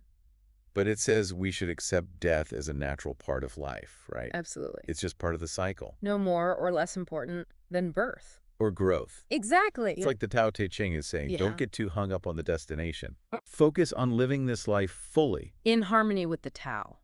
That's a beautiful way to sum it up. It is. Both systems, in their own way, Yes. are guiding us to a deeper understanding of ourselves and the universe. And the Law of One dives into Yeah. this multi-layered nature of the self. Yeah, there's the personality self Uh-huh. we experience right now, Right. and then there's the higher self, That wiser, more evolved aspect of ourselves. living in a higher density. Exactly. The higher self is like a guide, Yeah. a source of wisdom, Always connected to our present moment. like having a built-in spiritual GPS. I like that. And the Tao Te Ching, Yeah. even though it doesn't specifically talk about a higher self, Right. describe the Tao as our true nature. That pure, unconditioned essence within us. Okay. Always connected to the source. So in both systems, the goal is to align with that true self, Let go of the limitations of the ego. right, and merge with something much bigger. And both emphasize that this isn't a passive thing. Okay. It takes work. Right, it's not like you just read a book or listen to a podcast No. and suddenly you're there. It takes effort. You got to do the work. Yeah, it's about becoming more self-aware. Right. Thinking about our choices. Okay. Consciously choosing thoughts and actions that align with our highest good. And the Tao Te Ching, Yes. with its emphasis on self-cultivation and looking inward, Right. supports that idea too. It does. It's about quieting the mind, Uh-huh. noticing our patterns, Right. and gently guiding ourselves back to the Tao. And both point to meditation as a way to do this inner work. Absolutely. The Law of One describes meditation as a way to connect with the higher self. And the Tao Te Ching emphasizes finding stillness, Yeah. accessing the wisdom that comes from a quiet mind. So whether you're connecting with your higher self or the wisdom of the Tao, Right. meditation seems to be a key practice. It bridges the two systems, Okay. offering a way to connect with that deeper wisdom. Okay, so we've got inner work, Uh-huh. meditation, the cyclical nature of things. Right. It's like we're building a toolkit for this spiritual journey. I like that. But what about karma? Karma, It's often misunderstood. yeah, people think it's some cosmic punishment system. Right. But both the Law of One and the Tao Te Ching see it differently. Okay. The Law of One says karma is a way to learn and grow. Okay. It's about experiencing the consequences of our choices, Huh. both the good and the bad, Right. so we can evolve and become more aligned with the Law of One. So it's not about punishment, it's about feedback. Exactly. Like the universe is giving us information Yes, about our choices and their impact. you got it. It's like that saying, what goes around comes around. Right. But it's not about revenge. No. It's about realizing our actions have ripple effects. Uh-huh. We're all connected. Exactly. Both systems are telling us to take responsibility for our choices Yes. and see them as chances to learn and grow. And that connects back to compassion. If we understand that our actions affect others, Right. we're more likely to be kind and understanding. The law of one says compassion is key to our spiritual evolution. It's about seeing the divinity in everyone. Right. Treating everyone with respect, No matter what.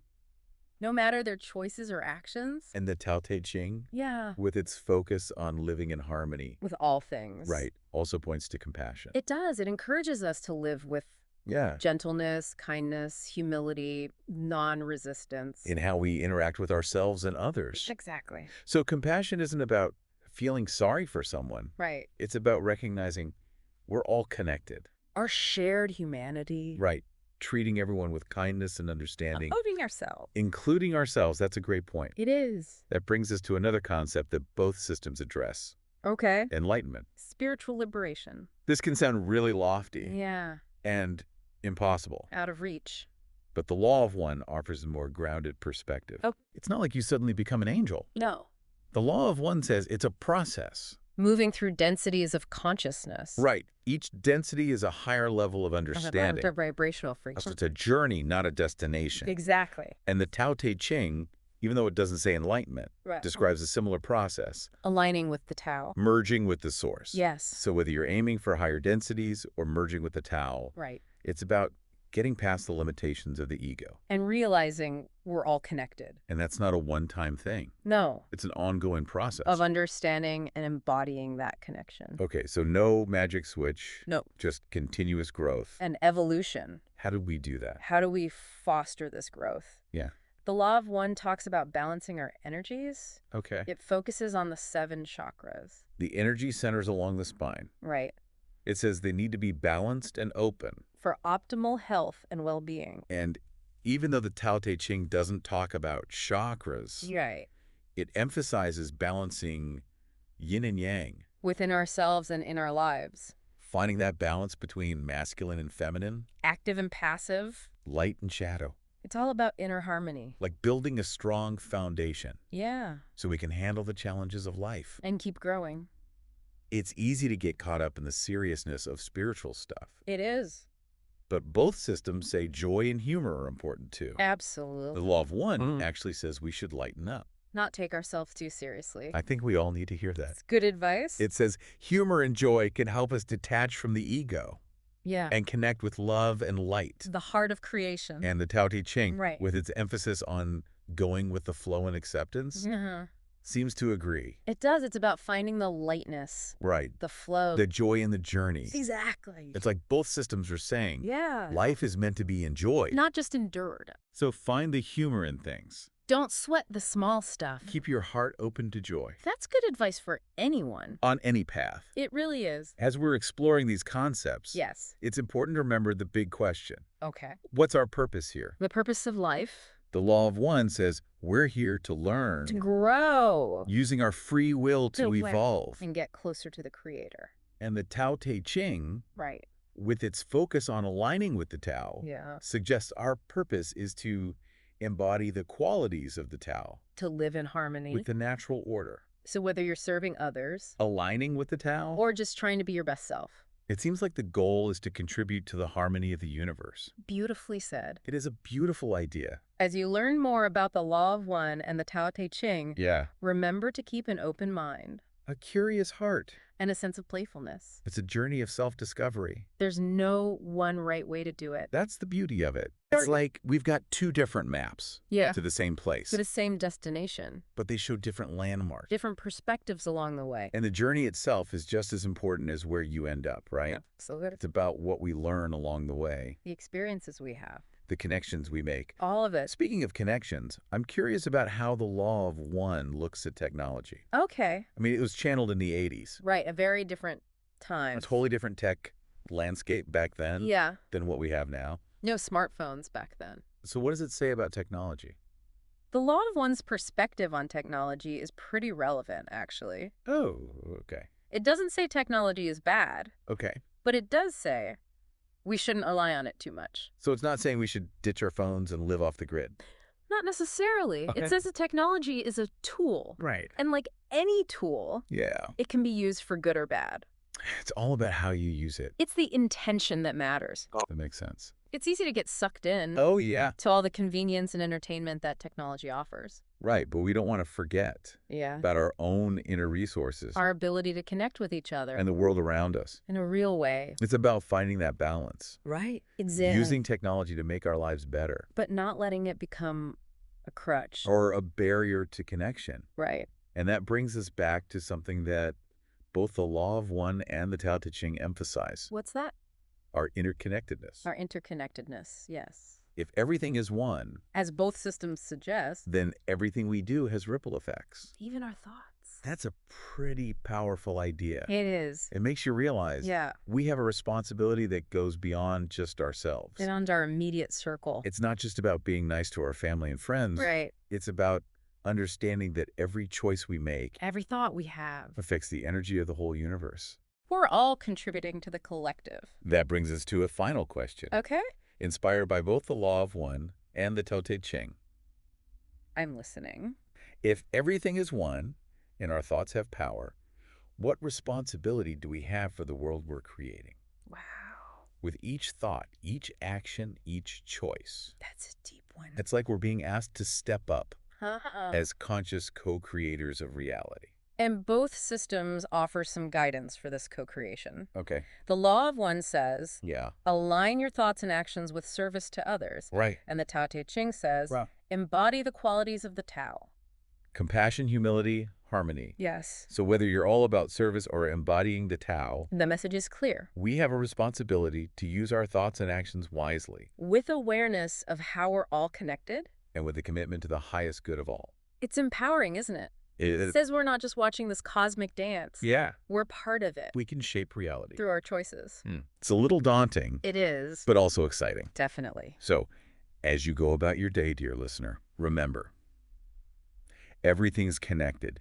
Your thoughts have power, and you have the potential to create a world that reflects the love, wisdom, and harmony at the heart of creation. Keep exploring, keep questioning, and keep diving deep. All right, let's kick off this deep dive. And today, we're really getting into some interesting stuff, I think. Oh, yeah. We're going into the Book of Thoth and the Law of One. Looking forward to. Two systems that really, I think, kind of approach the universe in a similar way, but from very different perspectives. Absolutely. So, I guess, like, just to set the stage, we're talking about Aleister Crowley's Book of Thoth, which is a tarot deck. Right. And a system of divination that he created, and A very influential one. very, very influential. And he was a very interesting character, Yes, he was. a very interesting character, very much an occultist, and kind of approached magic and spirituality in his own unique way. Definitely a unique personality in the history of esotericism. Yeah, and so and then the Law of One, which is a channel text. Yes, a channeled text that purports to be communication from an extraterrestrial entity named Ray. Right. Yeah. So we're really dealing with some interesting concepts here, and to want to preface this by saying that we're not advocating for any particular belief system. Of course not. Just really looking at the ideas themselves, and Exploring them. exploring them and seeing what we can find there. Absolutely.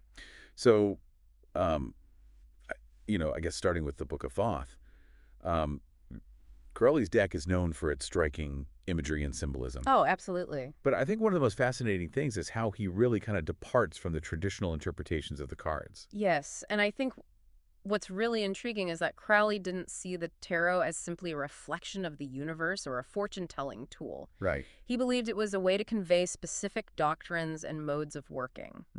So it's more than just divination for him. Yes, very much so. It's almost like, I don't know, like magical propaganda almost. That's a very good way to put it, I think.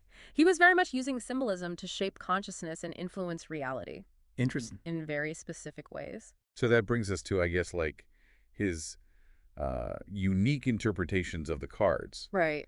And, for instance, like he replaces the star card, which is traditionally associated with hope and inspiration, with the Emperor card. Yes, he ties it to the sign of Aries and the concept of the Great Mother. Right, so that's a pretty big shift. Yeah. What do you make of that change? Well, I think it's a very bold move, and it really speaks to how Crowley saw the emperor as a representation of active directed willpower, Hmm, linking it to the concept of the primal will that initiates creation. right, So rather than the passive receptivity of the traditional star, right. it suggests a more proactive approach to spiritual growth. So instead of waiting for inspiration, you're actively shaping your reality, Yes, exactly. aligning yourself with this primal will. Precisely. And this ties back to his definition of magic as the science and art of causing change in conformity with will. Okay, wait, hold on. I got to stop you there for a second because Yeah. I think this whole will concept needs a little bit of unpacking here.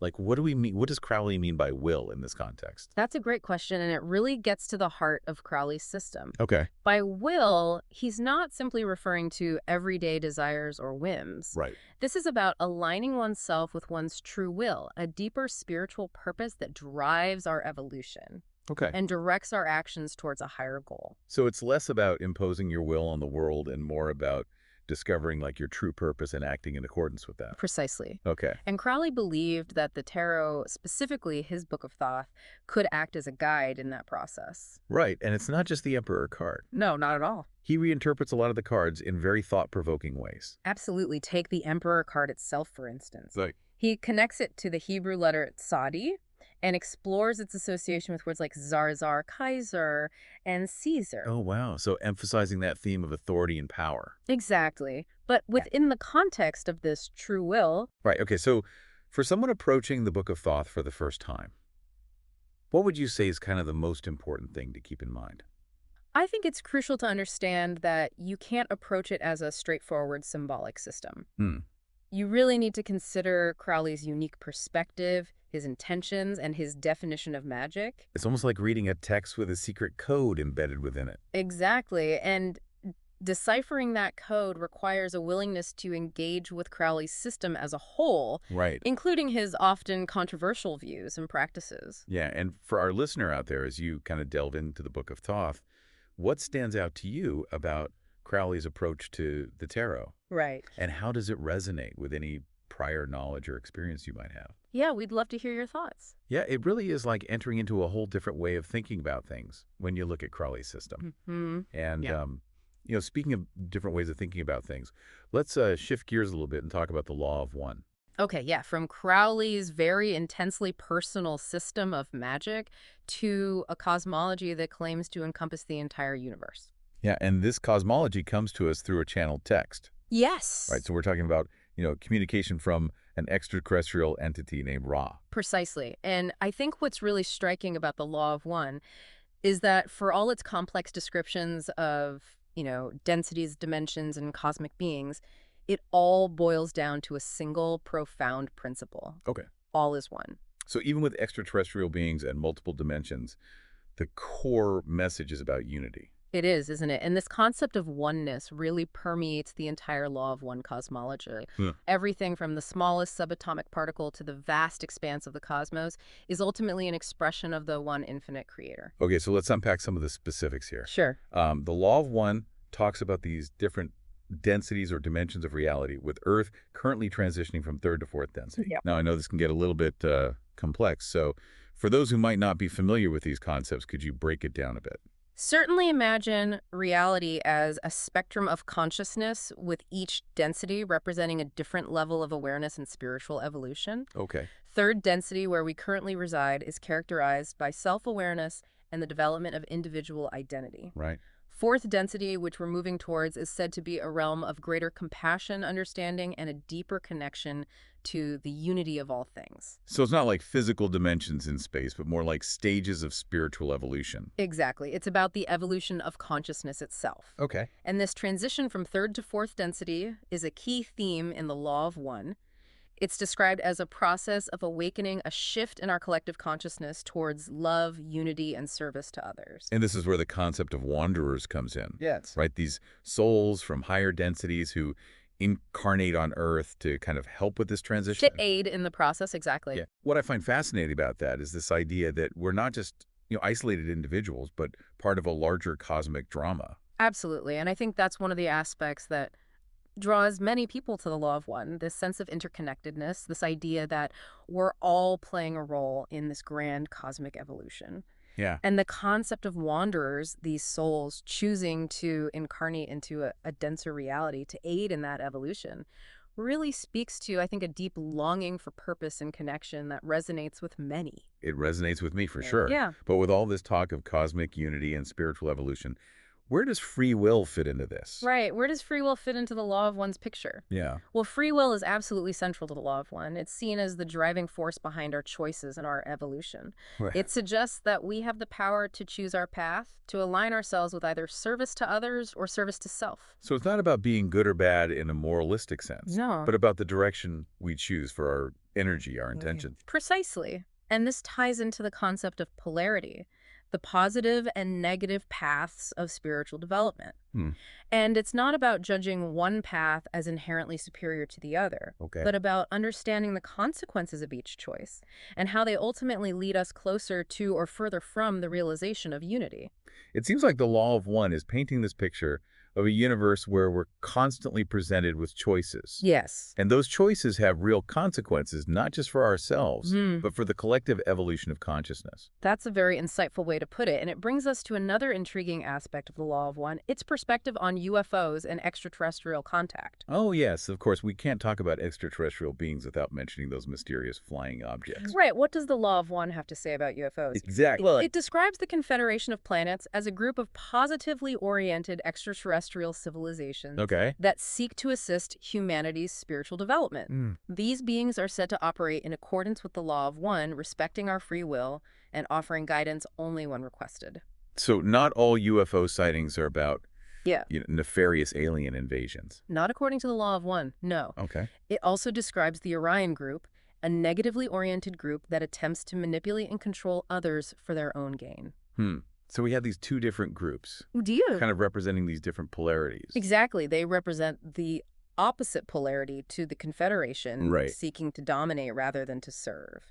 It's fascinating to consider the possibility of these different extraterrestrial groups operating within our universe, each representing different aspects of this cosmic play of polarity. It is, and it highlights the importance of discernment, Yeah. of carefully considering the information we receive both from within and from external sources. Especially when we're dealing with topics as mind-bending as extraterrestrial contact and channeled messages. Absolutely. But even with the potential for misinformation and varying interpretations, the law of one consistently emphasizes the power of love and service to others as a means of accelerating spiritual growth. Okay. It suggests that aligning ourselves with these principles allows us to contribute to both our own evolution and the evolution of the planet as a whole. It's a powerful message of hope and responsibility. It is. And it makes me wonder, how do these concepts of service, evolution, and free will connect back to Crowley's system of magic and the Book of Thoth? Right. Are there any points of convergence between these seemingly disparate systems? That's a really good question, and it's something that I've been kind of thinking about this whole time. Like, on the surface, we have Crowley with his focus on, personal will and the manipulation of reality through magic. And then we have the law of one with its emphasis on cosmic unity, service to others, the evolution of consciousness. They seem to be coming from totally different places. They do seem very different, don't they? And yet when we look a bit closer, there are some surprising points of convergence, I think. Okay, so what are we seeing here? Like, what kind of connections? Yeah. Well, I think for starters, both systems are ultimately concerned with the nature of consciousness and its evolution. Okay. Crowley's system is rooted in the Kabbalistic tree of life and maps out different realms of existence, the progression of the soul through these realms. And the law of one talks about these densities, these stages of spiritual evolution. So both systems acknowledge that consciousness isn't static. There's a journey involved. Precisely. And while Crowley might frame it in terms of individual will and magical attainment, and the law of one speaks of aligning with the creator's will through service to others, they both emphasize the importance of personal agency in this evolutionary process. So whether you're talking about magic or service to others, it's about making choices that propel you forward on your spiritual journey. Exactly. It's about taking an active role in shaping your reality rather than just being a passive recipient of fate. Okay. And this idea of polarity, this idea of positive and negative forces is present in both systems as well. Yeah, Crowley talks about the duality of the divine, the male and female principles, Yeah. and the interplay of those forces. And we see a similar concept in the law of one. with the choice between service to others and service to self. That's right. And both systems recognize that these seemingly opposing forces are ultimately part of a greater whole. Hmm. It's not about eradicating one or the other, but understanding their interplay and how they contribute to the evolution of consciousness. So even though they use different language and symbols, they're both kind of pointing to this idea of a dynamic universe where we're constantly presented with choices that shape our reality and our spiritual growth. Exactly. And that brings us to another intriguing connection. The Law of One mentions pyramids as powerful energy devices for healing and spiritual development. Oh, and this is interesting because, some interpretations of Crowley's work suggest that pyramids might hold symbolic significance within the tarot as well. Yes, particularly in relation to the concept of initiation and the transformation of consciousness. Right. That's a bit speculative, I'll grant you that. Yeah. But it does raise the question of whether there might be a deeper resonance between these systems than we might initially assume. Perhaps they're both tapping into some fundamental truths about the nature of reality and the workings of consciousness, even if they express those truths in very different ways. Almost like they're two different languages trying to describe the same profound experience. That's a wonderful analogy, and it highlights the inherent challenge of drawing direct correlations between the Book of Thoth and the Law of One. Right. They come from vastly different origins, historical contexts, and philosophical frameworks. Of course. But I think that's part of what makes this exploration so enriching. Yeah, I totally agree. It's about expanding our perspective, considering different lenses through which we can view reality, and ultimately is about asking ourselves what resonates with me, what sparks my own understanding, and inspires my own journey of growth. Beautifully said. And on that note, I'd like to leave our listeners with a final thought to ponder. Given the Law of One's suggestion that Earth is transitioning to a higher density, a realm of greater compassion, understanding, how might the teachings within the Book of Thoth be reinterpreted or applied within this context of an evolving consciousness? That is a really profound question. It really challenges us to think about how these systems might interact and inform each other as we kind of move into this new era. It's definitely something to contemplate as we continue our individual and collective journeys. Well, folks, we've reached the end of our deep dive for today. I hope you enjoyed exploring the Book of Thoth and the Law of One with us. It's been a pleasure. And until next time, may your journeys be filled with wonder and discovery. And may your will be aligned with the highest and best for yourself and all beings. Thanks for joining us on this deep dive, and we'll see you on the next one. Welcome to another deep dive. Yeah. Today, we're looking at something pretty unique. Excerpts from the raw material? Oh, wow, yeah. Ever heard of it? Absolutely, yeah. Familiar with that one. So it's this collection of channeled communications Right. recorded back in the 1980s, and it gets pretty mind-bending, let me tell you. Yeah. We're going to be talking about metaphysics, Okay. extraterrestrial contact, That's right. even the spiritual evolution of humankind. I love it. Buckle up. Yeah, the material really doesn't shy away from the big questions. No, it doesn't. It goes right into the nature of reality, Right? reincarnation, Yeah. the purpose behind UFO encounters, Uh-huh. all revolving around this core concept called the Law of One, Well, awful. which Ra describes as the fundamental principle governing the entire universe. Whoa. Okay, the Law of One. Yeah. That sounds a little intimidating. Where do we even begin to unpack something that big? Well, think of it like this. Imagine a universal Wi-Fi network. We're all connected to it. Right. And the quality of our connection, so to speak, Okay. depends on our individual frequencies. Okay. The Law of One emphasizes this interconnectedness, Right. suggesting that we're all part of this Okay. grand unified web of existence. I like that analogy. So it's not just about some abstract cosmic rule, No. but about how we connect with each other Yeah. and the universe around us. Absolutely. And Yeah. Ra, the source of these communications, Okay. describes the Law of One as being closely aligned with love and light. Okay. It suggests that understanding and living in harmony with this law Right. is key to our spiritual evolution. Okay, hold on. We need to back up for a second. Sure. Who or what is Ra? Right. Good point. Yeah. Ra identifies as social memory complex, Okay. essentially a collective consciousness of extraterrestrial beings Whoa. from a higher density. Okay. Think of it like this. Yeah. If we're in the third grade of understanding the universe, Okay. they're in high school, Right. they've moved beyond the individual ego Right. and merged into a unified being of pure consciousness. A collective consciousness of extraterrestrial beings. Yeah. That's a lot to process. I know, right? And they're communicating with us? Right. What do they want? Well, Ra claims to be part of something called the Uh-huh. Confederation of Planets in the service of the infinite creator. Wow. It's a group of civilizations from across the cosmos, Okay. dedicated to assisting the spiritual development of other planets, Mm-hmm. including ours. So they're like a cosmic Peace Corps, Hmm. here to help us evolve. You could say that. Okay. And according to Ra, Yeah. their involvement with Earth goes way back. Okay. They claim to have contacted ancient civilizations, Oh, really? like the Egyptians Right. and South American. You know, now that you mention it, Hmm. I've always been fascinated by those ancient cultures, Yeah. especially the pyramids. Did Ra have anything to do with those? Ra claims to have influenced the construction of pyramids, Really? not as tombs, Right. but as tools for healing and spiritual initiation. Wow.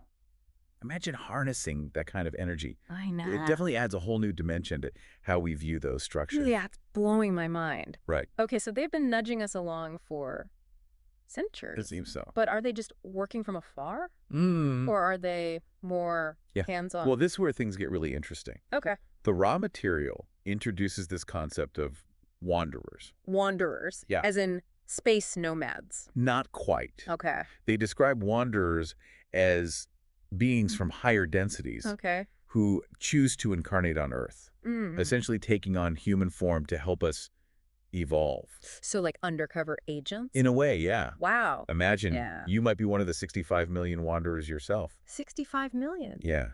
Wow. But if they're from higher densities, Right. as you put it, Yeah. wouldn't they remember who they are? Well, that's the catch. Okay.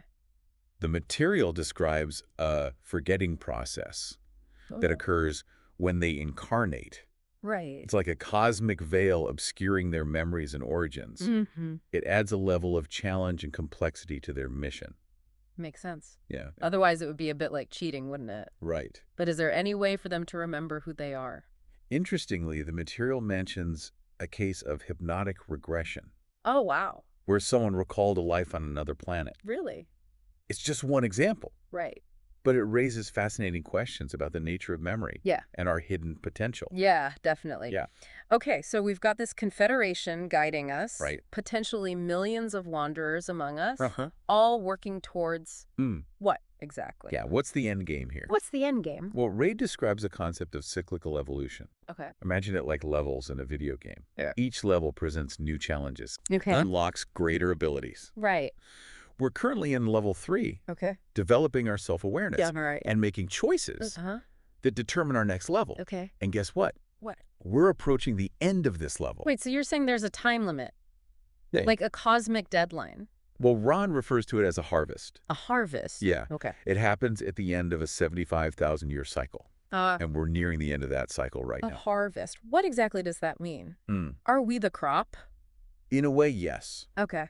Based on our individual choices in spiritual development, Right. we'll graduate to the next density, Okay. which is like leveling up to a plane of greater understanding and connection. This is getting pretty intense. Yeah. So we're not just talking about individual growth here, Right. but a collective shift in consciousness. Exactly. But are we all headed to this next level together?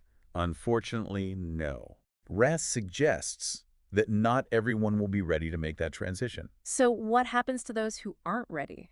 Do they get left behind? It's not about punishment or being left behind. Okay. Ross suggests they'll simply repeat the third density cycle on another planet. Okay. It's like repeating a grade in school. Right. Another chance to learn and grow. That makes me feel a little better. Yeah. It's not about pass or fail, but about moving at our own pace. Exactly. But if we're all working towards this harvest, wouldn't it be easier if everyone was on the same page? Yeah, I mean, Surely there are some forces working against this collective evolution. right. Yeah. Rad does describe another group, Okay. the Orion group, Orion group. which has a very different agenda. Okay. I have a feeling these are the bad guys you alluded to earlier. You could say that Right. they're portrayed as a service to self-oriented group Mm. focused on control and manipulation. Okay. Imagine a cosmic tug of war, with the Confederation pulling us towards unity, Uh-huh. and the Orion group trying to keep us separate and in fear. Wow. Ra even describes it as A thought war. A thought war. Yeah, Okay. with both sides vying for influence over humanity's evolution. That sounds a little like science fiction. It does, right? But it does make you wonder about all the conflicting information and ideologies we're bombarded with every day. Right. Could that be part of this cosmic struggle? It's certainly a possibility. Yeah. Ra suggests that both groups use telepathic contact and influence, subtly shaping our thoughts and beliefs. Right. And if we're not careful, Yeah. we can get caught in the crossfire. Okay, so we've got these two cosmic forces pushing and pulling us in different directions. Yeah, the cosmic dance. But where do UFO sightings fit into all of this? Are they evidence of this extraterrestrial intervention? That's a great question. Yeah. And one that the material addresses directly. Okay. Ra suggests that some UFO encounters Okay. are indeed genuine interactions with extraterrestrials, Okay. both from the Confederation and the Orion Group. So some are real, Yeah, but not all of them. right. What about the others? Yeah. Are they just hoaxes or hallucinations? Ra suggests that some encounters could be what they call thought form projections. Thought form projections. Think of it like a very vivid dream, Okay. but shared by multiple people. So our own minds are playing a role in shaping these encounters. It seems so. That's pretty wild. Yeah. But what's the purpose? Hmm. Why would either group choose to interact with us in this way? Well, like everything else, Yeah. it depends on their motivations. The Confederation, Mhm. as you might expect, Yeah. aims to inspire spiritual growth, Okay. to subtly nudge us towards the law of one. They're like the cosmic whisperers, planting seeds of awareness. Okay, that makes sense. Right. It's in line with their overall mission. Yeah. But what about the Orion group? Why would they bother with UFO encounters? Right. It can't all be about scaring people, can it? One person in the material described their hypnotic regression experience Okay. as being on an alien spacecraft Right. and undergoing an intense examination. They woke up terrified. Oh, wow. The raw material claims the Orion Group projects these thought form experiences, Right. not to physically harm anyone, Okay. but to exploit and manipulate. Mm. They feed off our fear and doubt, All right. trying to keep us trapped in lower densities. That's unsettling. Yeah, But it makes me think about how my own thoughts and fears right. might be contributing to the negativity I see in the world. Exactly. If our minds are that powerful, Mhm. we need to be careful about what we're focusing on. Absolutely. Yeah. And that brings us to a crucial piece of advice Okay. that Ra emphasizes throughout the material, All right. the importance of seeking the heart of self. Seeking the heart of self. What does that even mean? It's about a deep inner exploration, understanding your own thoughts, emotions, and motivations. Okay. It's about shedding the layers of conditioning and programming, the societal expectations and fears Right. that keep us from connecting with our true selves. It sounds like a lifelong journey, not just a weekend retreat. It is. Yeah. And it's a journey we're all on, Right. whether we realize it or not. Yeah. It's about recognizing that we're not just physical beings, but spiritual beings having a human experience. This is all incredibly mind-blowing. I know, it's a lot. But with the Confederation guiding us, Yeah. potential wanderers among us, Right. and this Orion group trying to hold us back, Yeah. I can't help but wonder, What's that? if the Confederation is all about service to others, haven't they tried to intervene more directly in Earth's history? That's a perceptive question. Yeah. And the answer is yes, they have. Okay. In fact, Rama mentions several historical interventions, Oh, really? attempts to help humanity evolve. Yeah. They claim to have contacted the Atlanteans, Right. Egyptians, and South American civilizations, Okay. offering knowledge and guidance. So they've been actively involved in shaping our past. It seems so. That's incredible. Yeah. Were those efforts successful? Well, that's where things get complicated. How so? They talk about both successes and failures, Okay. highlighting how the information they provided Yeah. was often distorted or misused. Can you give an example? They specifically mention Atlantis, Atlantis, okay. where advanced technology intended for peaceful purposes Right. was ultimately used for conflict and destruction. Wow. It's a cautionary tale Yeah. about the dangers of knowledge without wisdom. So even with the best intentions, things can go wrong. They can. That makes me wonder, why intervene at all? Right. Why risk further complications? It seems their commitment to helping us evolve runs deep. And they believe we have the potential to overcome these challenges, to learn from our mistakes Right. and make wiser choices. It sounds like they haven't given up on us, No, they haven't. despite our messy history. It doesn't seem like it. Yeah. In fact, they seem to be more active than ever, Oh, really? especially with the rise of technology Uh-huh. and the approaching harvest. Right. They know this is a critical time for humanity, Yeah. and they're here to support us Okay. in making the leap to the next level of consciousness. This is all so much to process. It is a lot. It's like we're characters in a cosmic drama, Mhm. caught between these forces of light and darkness, Right. with the fate of humanity hanging in the balance. That's a powerful way to put it. Yeah, and it underscores the importance of the choices we make. Not just for ourselves, but for the collective. Absolutely. Wow, okay. So, stay tuned for part 2 of this deep dive into the raw material, Right. where we'll explore more about spiritual evolution, Okay. the harvest, and what it all means for each of us. Looking forward to it. Yeah, me too. So picking up where we left off, Okay. let's explore this idea of cyclical evolution Right. and what it means for us. Okay. The raw material talks about these different densities, Okay. almost like levels in a video game, Right. each representing a higher level of spiritual awareness. Densities. Yeah. Okay. That's a concept I'm still trying to wrap my head around.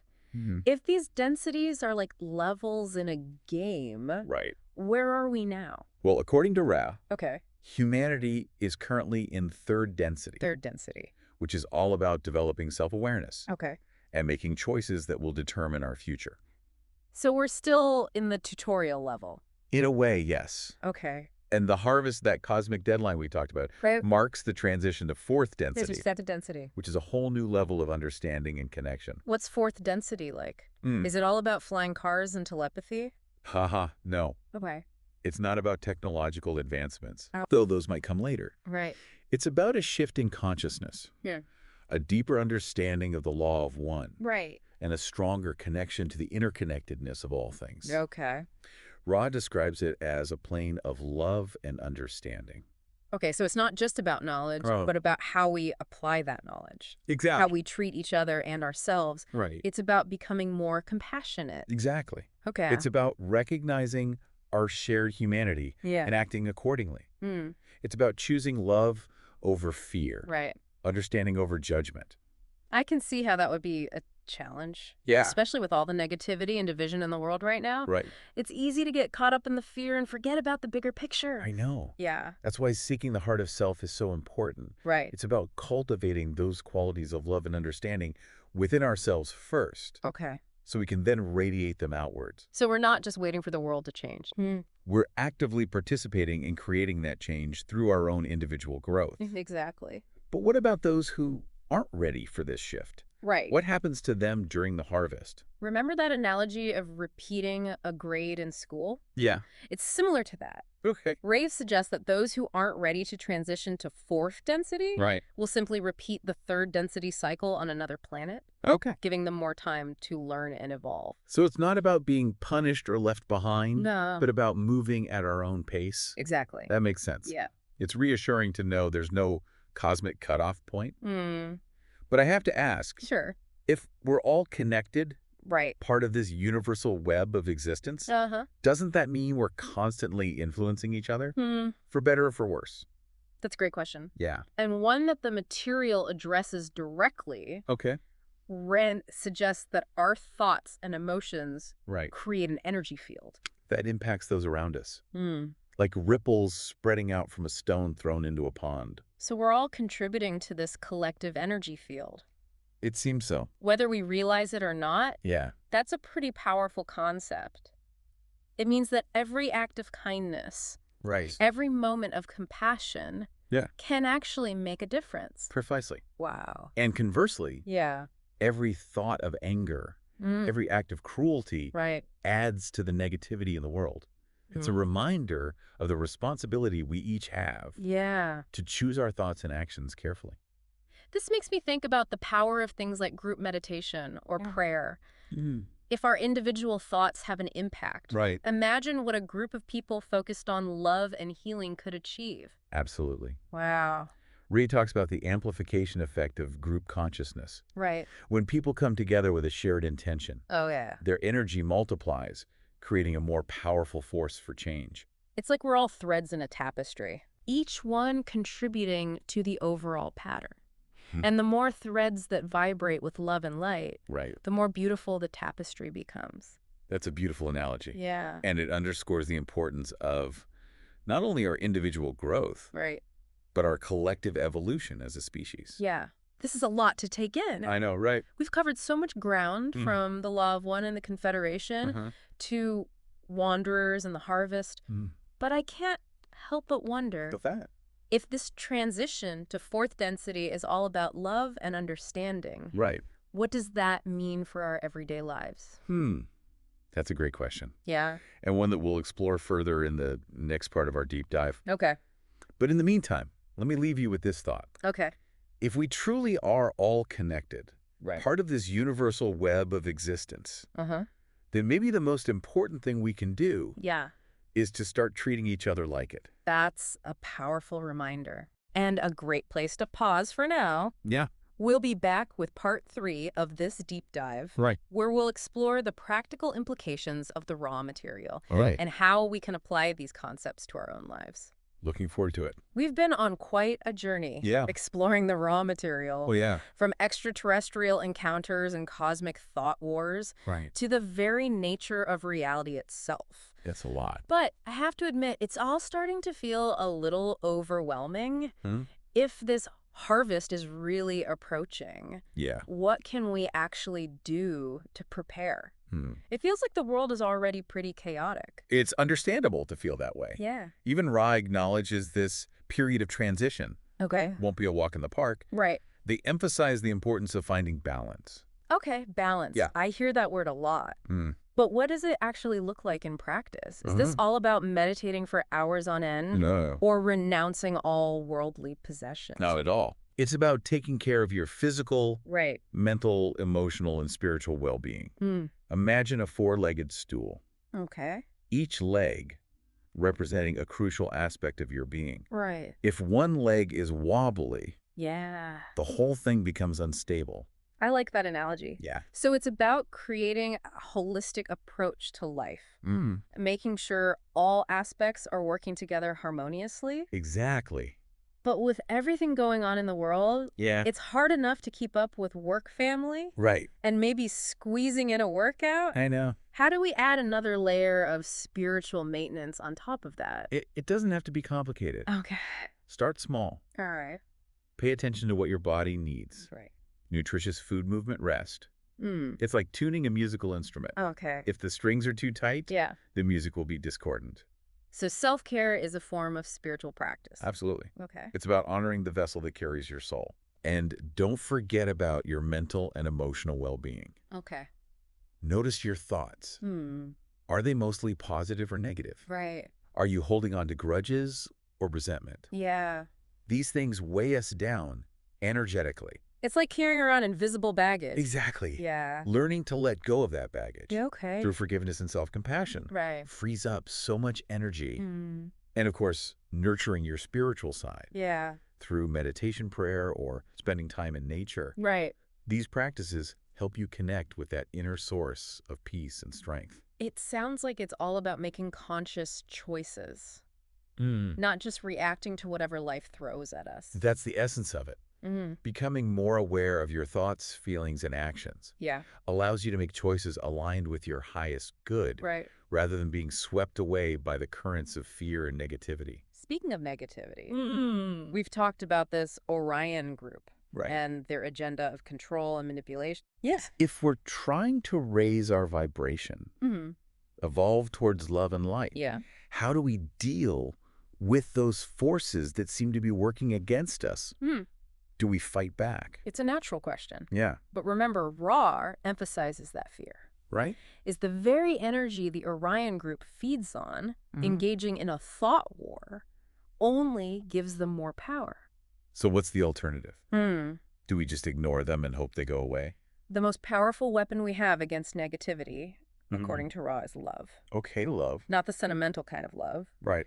but a powerful, unwavering love that recognizes the interconnectedness of all things. Okay, love is a weapon. I'm not sure I understand. Right, How make do that work. It's about shifting your focus. Okay. Instead of getting caught up in battling darkness, concentrate on radiating light.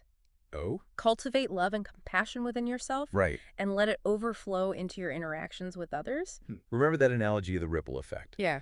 Every act of kindness, every moment of understanding Right. contributes to the collective shift towards a higher vibration. It's like we're each holding a candle in the darkness. Yeah. And the more candles that are lit, Mm. the brighter the world becomes. Exactly. Yeah. It's about becoming beacons of love and light, Right. not just for ourselves, but for those around us. Mm-hmm. And remember, the Orion group is not all powerful. Okay. They can only influence us if we allow them to. So it's about choosing love over fear, even when it's difficult. It can be. But with all the challenges we're facing in the world right now, Yeah. climate change, social unrest, political division, Right. it's hard to stay positive sometimes. I understand. It feels like we're taking 2 steps back for every step forward. It's true. The path of evolution isn't always smooth. Right. There will be setbacks and challenges. Yeah. But Ra reminds us that those challenges are opportunities for growth, for strengthening our resolve, Okay. and deepening our understanding. Right. It's like a muscle. Yeah. The more we exercise it, the stronger it becomes. This whole conversation is making me rethink my role in all of this. It's not just about waiting for the harvest to happen, Right. but about actively participating in creating the world we want to see. Exactly. But if this shift in consciousness is really happening, Yeah. how will we know? What will it look like? Ra suggests we may see a growing polarization in the world, Okay. a clearer distinction between those who are aligned with the law of one and those who are clinging to fear and separation. So things might get a little more intense before they get better. It's possible, Okay. but remember, even in the midst of chaos, Yeah. there's always hope. Right. And we have a choice in how we respond to that chaos, with fear or with love. This deep dive into the raw material has been quite a ride. It has. It's challenged me to think differently about the universe, our place within it, and the power we each hold to create a brighter future.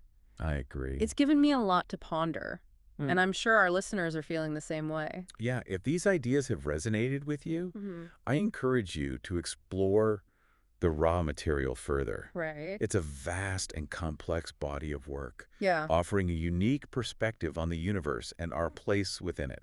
Thanks for joining us on this deep dive. Of course. And remember, the journey of self-discovery and spiritual evolution is ongoing. We're all in this together, We are. learning, growing, and striving to create a world that reflects the love and unity of the law of one. A beautiful thought. Until next time, keep seeking, keep questioning, and keep radiating the love that resides within you. I love that. Welcome back, everybody. Today we're diving deep into the law of one, Yeah. specifically book 2 of the raw material. Okay. And our listeners are probably familiar with the basics, but we're going a bit further. Right. Think densities, energy centers, wanderers, A whole shebang. the whole 9 yards. Yeah, it's amazing how this material, even decades later, it still, sparks so much conversation and debate. It really does. And what I find really intriguing is how Ra presents these unexpected twists on these concepts. Okay, so let's talk densities for a second. Okay. Ra describes 8, Right. each, a step up on that evolutionary ladder. Mm-hmm. But I've always wondered, what does it feel like to exist in, say, the 5th density? We know it's about wisdom and understanding. Sure. Can you expand on that a bit? Yeah, that's a great question. And Ra actually delves into that a little bit. Okay. They suggest that in the 5th density, individual identity starts to kind of dissolve. Imagine a state where knowledge isn't something you learn, but something you just are. Wow. There's this profound sense of unity with all beings. Okay. And actions stem from a place of pure compassion. That's intense. Yeah. So if we're climbing this density ladder Right. and our galaxy was created by a single logos, where does that leave us? Are we just tiny specks in this grand scheme of things? Well, that's where things get really mind-bending. Oh. Remember, Rod talks about this hierarchy of creation. Right. That single logo subdivided into sub-logo, Okay. and those into even smaller ones. Okay. Our sun, believe it or not, is considered one of these sublogos. Really? And get this, Okay. even individual beings are seen as sub-logo. Hold on. So I'm like a mini creator. Yeah, That's a lot of responsibility. that's a big job. But then how does this whole concept of time work? Yeah. Does it even exist in the same way across all these densities? That's a question that's puzzled philosophers for centuries. A bit. And Ra offers a unique perspective. Okay. They say that time as we perceive it is a function of the Logos' plan. Okay. It's tied to the increasing vibrational rates and densities. Hmm. You could think of it like a carefully orchestrated symphony Hmm. unfolding in stages, Okay. each with its own tempo. I think I'm starting to get that. Yeah. So in those lower densities, time might not even exist in the same linear way that we experience it. Exactly. Okay. For example, Ra explains that planets in the first density exist in a timeless state. Time, as we understand it, only emerges as those vibrational rates increase and those densities solidify. Okay. It's all part of this incredible interconnected dance of energy and consciousness. And we can't forget the role of love in all of this. Oh, absolutely. Rai describes it as the second distortion of the law of one, the focusing energy that shapes creation. Yeah. It's pretty wild to think that love is literally the force that binds the universe together. Totally. It's a beautiful thought. It is. So how does that actually work? Well, Ra describes love as creating vibrations in space-time, forming photons. Yeah. And these photons condense into matter through quantized rotations, creating the building blocks of our physical reality. Wow. It's like this beautiful cosmic ballet where love sets everything in motion. Okay, now this is where it gets really interesting. Okay. Ra talks about gravity, but not just as a physical force. Right. They describe it as a pressing towards the inner light love, Yeah. almost like a spiritual longing for the creator, That's a fascinating perspective. isn't it? It challenges our conventional understanding of gravity, suggesting that it's not just about mass and attraction. Right? Ra seems to be saying that there's this deeper metaphysical component to it, a Yeah. pull toward unity with the source. That makes me wonder about other forces we take for granted. Oh, yeah, like what? Could there be hidden spiritual dimensions to things like electromagnetism, Mm. or even the strong and weak nuclear forces?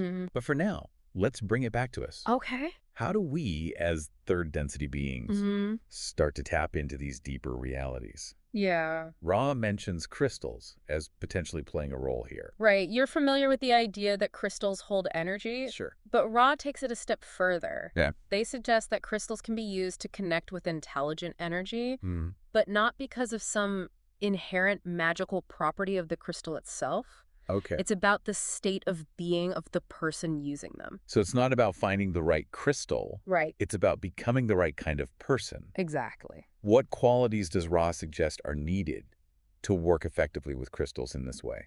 Well, Ra emphasizes the importance of a balanced mind-body-spirit complex. Okay. It's about aligning your thoughts, emotions, and actions with the intention of service to others, of seeking unity and understanding. So it's about cultivating a certain inner harmony and purity of intention. Yeah. That makes a lot of sense. It does. And speaking of inner harmony, Ren delves into the concept of energy centers. Right? We all know about chakras, but what makes Ra's perspective unique? You're absolutely right. Those 7 energy centers are key. Yeah. What's fascinating is how Ra connects them to the concept of sexual energy transfer. Oh. They suggest it's about much more than just physical pleasure. Now, this is the kind of stuff that I know gets people talking. I bet. What exactly does Ra say about sexual energy in these energy centers?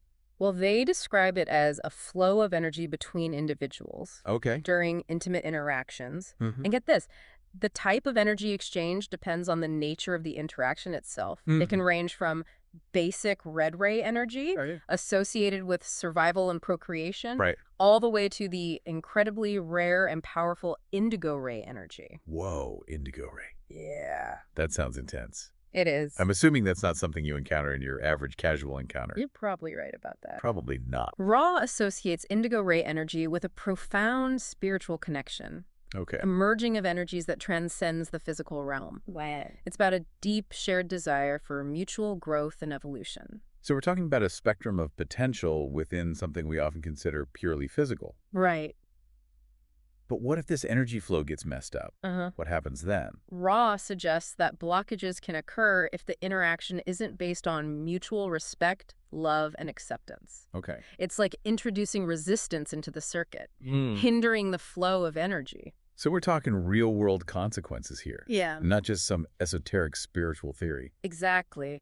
Ra seems to be saying that these blockages can even manifest as imbalances in the energy centers, impacting our physical, emotional, and spiritual well-being. This all circles back to those two paths of spiritual evolution that Ra outlines, Right. service to self and service to others. And this is where free will comes back into play. Right. Ra suggests that even sexual energy transfer can be used to fuel either path. The choice is ours. So it all comes down to intention. Yeah. Are we using this energy to manipulate and control, Mm-hmm. or to uplift and empower? Precisely. And this brings us to another captivating concept. Right? Wanderers. You know, the idea, beings from higher densities incarnating here to help with Earth's evolution. Right. So some of us might be extraterrestrial souls on a mission of mercy.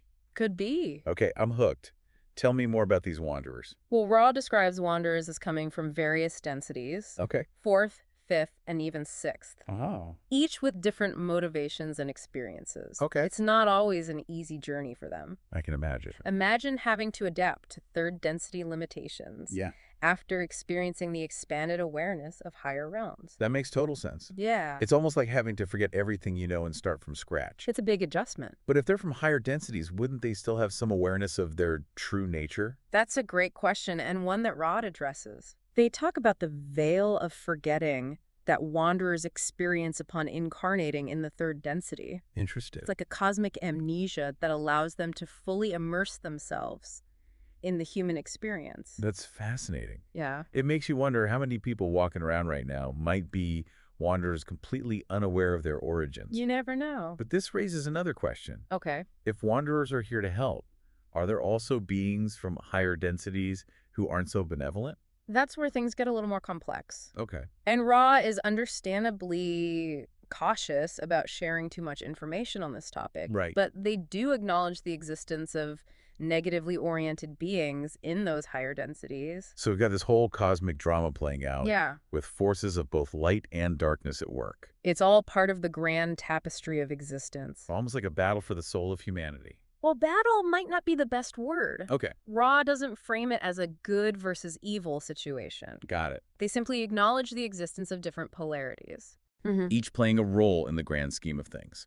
So even the negative forces serve a purpose in this grand cosmic experiment. Exactly. They provide the contrast, Okay. the challenge, the catalyst that helps those who choose the positive path to refine their choices and deepen their commitment to service to others. Okay. My mind is officially blown.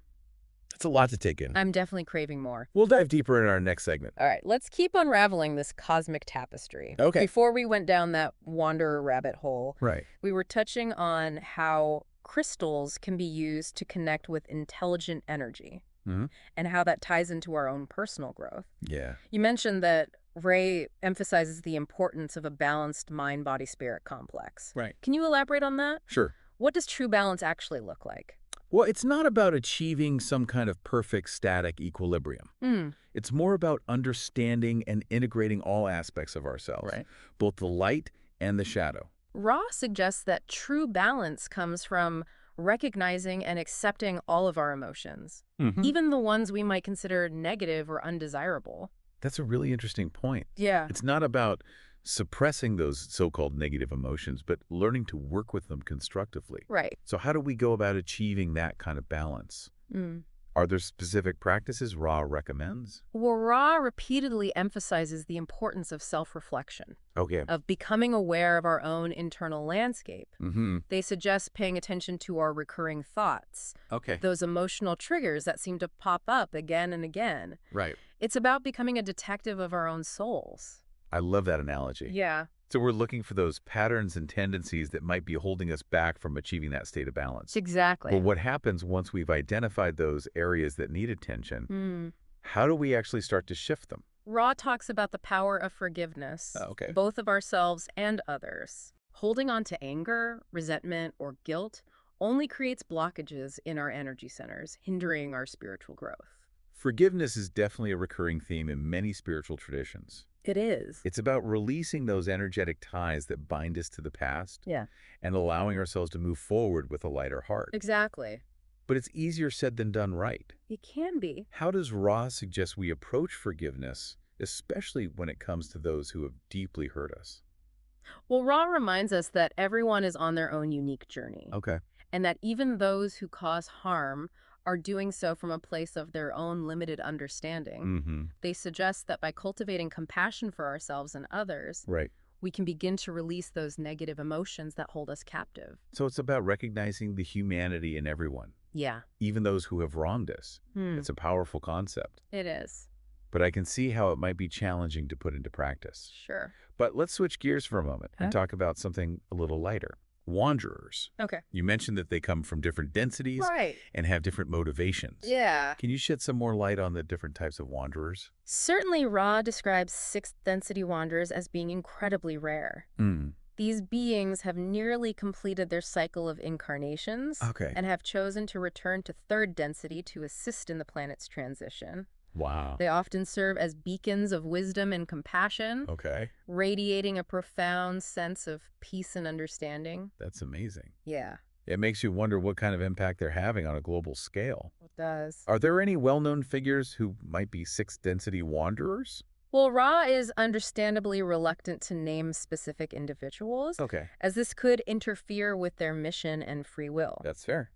But they do suggest that many spiritual teachers and leaders throughout history might have been wanderers, drawn to incarnate at pivotal moments in human evolution. That makes a lot of sense. It does. And what about wanderers from the fourth and fifth densities? Okay. What are their unique characteristics? Ra describes fourth density wanderers as being focused on exploring the emotional realm. Okay. They're often drawn to creative pursuits and helping others understand and express their emotions. Interesting. Fifth density wanderers, on the other hand, are more focused on knowledge and wisdom. Mm-hmm. They might be drawn to careers in science, education, or spirituality, Yeah. seeking to share their understanding with the world. So we have these different types of wanderers, each with their own unique gifts and contributions to offer. Yeah. It's fascinating to think about the ripple effects they're creating, even if we're not consciously aware of their presence. It is. But let's talk about those who are actively seeking to connect with their spiritual purpose. Okay. What guidance does Ra offer for those who are on this path of self-discovery? Ra emphasizes the importance of aligning our actions with our heart's true intentions. Hmm.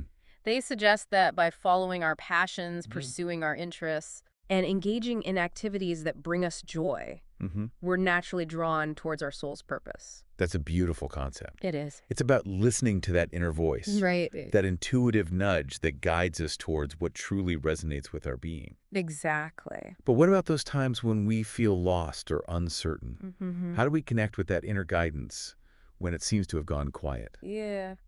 Ra talks about the importance of meditation as a tool for quieting the mind and connecting with our inner selves. Okay. They describe meditation as a way to access the wisdom and guidance of our higher selves, those aspects of ourselves that exist in higher densities. Meditation is often presented as a way to calm the mind and reduce stress. Yeah. But Ra seems to be suggesting that it's much more than that. Right, it is. It's about tapping into a deeper source of knowledge and guidance. Exactly. And Ra also talks about the power of visualization as a technique for focusing the mind and directing energy. They suggest that by visualizing our desired outcomes, we can begin to manifest them in our reality. So it's about creating a clear mental image of what we want to achieve. Yeah.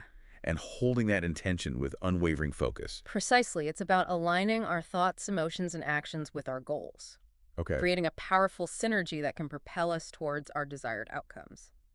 This all makes me wonder about the role of our higher selves in all of this. Mm-hmm. How much influence do they have over our lives? Are they actively guiding us towards certain experiences or outcomes? That's a great question, and one that Ra addresses in detail. Okay. They suggest that our higher selves are not puppet masters, Okay. dictating every move we make. Right. Instead, they act as loving guides, Mm-hmm. offering suggestions and support, but always honoring our free will. So it's a collaborative effort, It is. a partnership between our conscious selves and our higher selves. Right. But how do we know if we're actually receiving guidance from our higher selves? Yeah. How can we distinguish that voice from the chatter of our own minds? Ra suggests that the guidance from our higher selves is often subtle, Okay. a gentle nudge or intuition rather than a booming voice from the heavens. Mm. They advise paying attention to those moments of synchronicity, Okay. those unexpected coincidences that seem to align with our deepest desires. Those aha moments when everything seems to click into place. Exactly. I've definitely experienced those. Yeah, And they always leave me with a sense of awe and wonder. they do. But let's talk about those times when things don't go according to plan. Okay. Ra talks about challenges and difficult experiences as being catalysts for growth. Right. Can you expand on that? Ra suggests that challenges aren't punishments or setbacks, Okay. but rather opportunities for learning and expansion. Mhm. They're like cosmic lessons designed to help us evolve and awaken to our true potential. It's a powerful way to reframe those difficult experiences. It's about seeing them not as obstacles, Right. but as stepping stones on our path of growth. Exactly. But how do we actually put this into practice? Yeah. How do we approach those challenges with that kind of perspective? Ra emphasizes the importance of acceptance, Okay. of surrendering to the flow of life rather than resisting it. They suggest that by accepting the challenges we face, we can learn from them and emerge stronger and wiser. It's about embracing the journey with all its twists and turns, knowing that even the difficult moments are ultimately leading us towards our highest good. Exactly. But this raises another question. Okay. How does Ra suggest we approach those times when we feel stuck or lost, when we're not sure which direction to take? Ra talks about the importance of seeking guidance, Okay. both from within and from external sources. They suggest connecting with our higher selves through meditation, as we discussed earlier, Okay. and also seeking out teachers, mentors, and spiritual communities that resonate with our values. It's about surrounding ourselves with a support system Yeah. that can help us navigate those challenging times and provide guidance when we need it most. Yeah. But what about those who are actively seeking to accelerate their spiritual growth? Are there specific practices Ra recommends for those who are ready to dive deeper into their spiritual journey? Ra talks about the power of service to others as a potent catalyst for spiritual evolution. Okay. They suggest that by focusing on helping others, on contributing to the well-being of the collective, we accelerate our own growth and expansion. So it's about shifting our focus from self-interest to selfless service, Right. recognizing that we're all interconnected and that our actions impact the whole. Exactly. And Ra also mentions the importance of seeking knowledge and understanding, of continually expanding our awareness and exploring new perspectives. It's about embracing the journey of lifelong learning, Yeah. remaining open to new ideas and insights, and allowing our understanding of the universe to evolve over time. Exactly. It's about embracing the mystery of it all. And Ra reminds us that the journey of spiritual evolution is not a linear path, but rather a spiral, a continual process of growth, expansion, and refinement. It's about embracing the cycles of life, Yeah. recognizing that there will be times of darkness and times of light, Right. times of challenge and times of ease. But through it all, we're constantly evolving, Exactly. becoming more aligned with our true nature and our soul's purpose. That's a beautiful way to put it. It is. It's about trusting the process, knowing that we're guided and supported every step of the way. This has been such an enlightening conversation. It has. But I realize we're running out of time for this segment. Okay. Before we wrap up, is there anything else you'd like to share about this concept of spiritual evolution and the guidance Ra offers? Well, I think one of the most important takeaways from Ra's teachings is the reminder that we are all creators, Okay. co-creating our reality with every thought, feeling, and action. That's incredibly empowering. It is. It means we're not just passive observers, Right. but active participants in shaping our own destiny and the destiny of the planet. Exactly. And Ra encourages us to choose love, to choose compassion, and to choose actions that contribute to the harmony and evolution of the whole. Powerful words to live by. They are. I think we've all learned a lot from this deep dive into the law of one. Me too. We'll be back after a short break to explore some of the key takeaways from this incredible material and discuss what it all means for our lives. Okay, we're back, and my mind is still buzzing from all this law of one wisdom. Yeah, it's a lot to take in. Densities, wanderers, energy centers, the role of love in creation. It's a lot to process. It really is. And it's remarkable how Ra connects these concepts into like a framework for understanding our place in the universe. Right, so let's try to distill some key takeaways. Yeah. For me, the idea that stands out is choice. Ra emphasizes we have free will. Yeah. Every decision we make, no matter how small, Right. contributes to our spiritual evolution. That resonates deeply. It shows the responsibility we have not just for ourselves, but for humanity. And beyond. Each choice is like a vote service to self or others. It's not about destiny. Then we're creating reality moment to moment. Yeah, like co-creators. Bring us back to polarity. Okay. Wright describes these two paths, service to self and service to others, Right. fundamental to the evolution of consciousness. It's like two cosmic currents, opposing forces driving consciousness in different directions. So how do we know which path we're on? Any signs? Ra says, pay attention to motivations. Are we driven by control or by compassion and serving the greater good? It's looking inward, examining our hearts, even when it's tough to be honest with ourselves. Yeah, self-deception's a tricky thing. But what about those actively seeking service to others? What advice does Ra offer?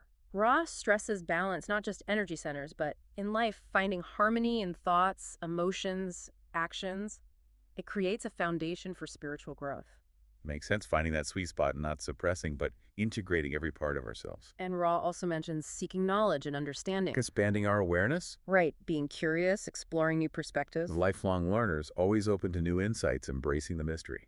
It's not just knowledge for knowledge's sake, but applying it to our lives to become more compassionate, more understanding, and effective in service to others. Expanding our minds and hearts, letting knowledge guide us to a more loving way of being.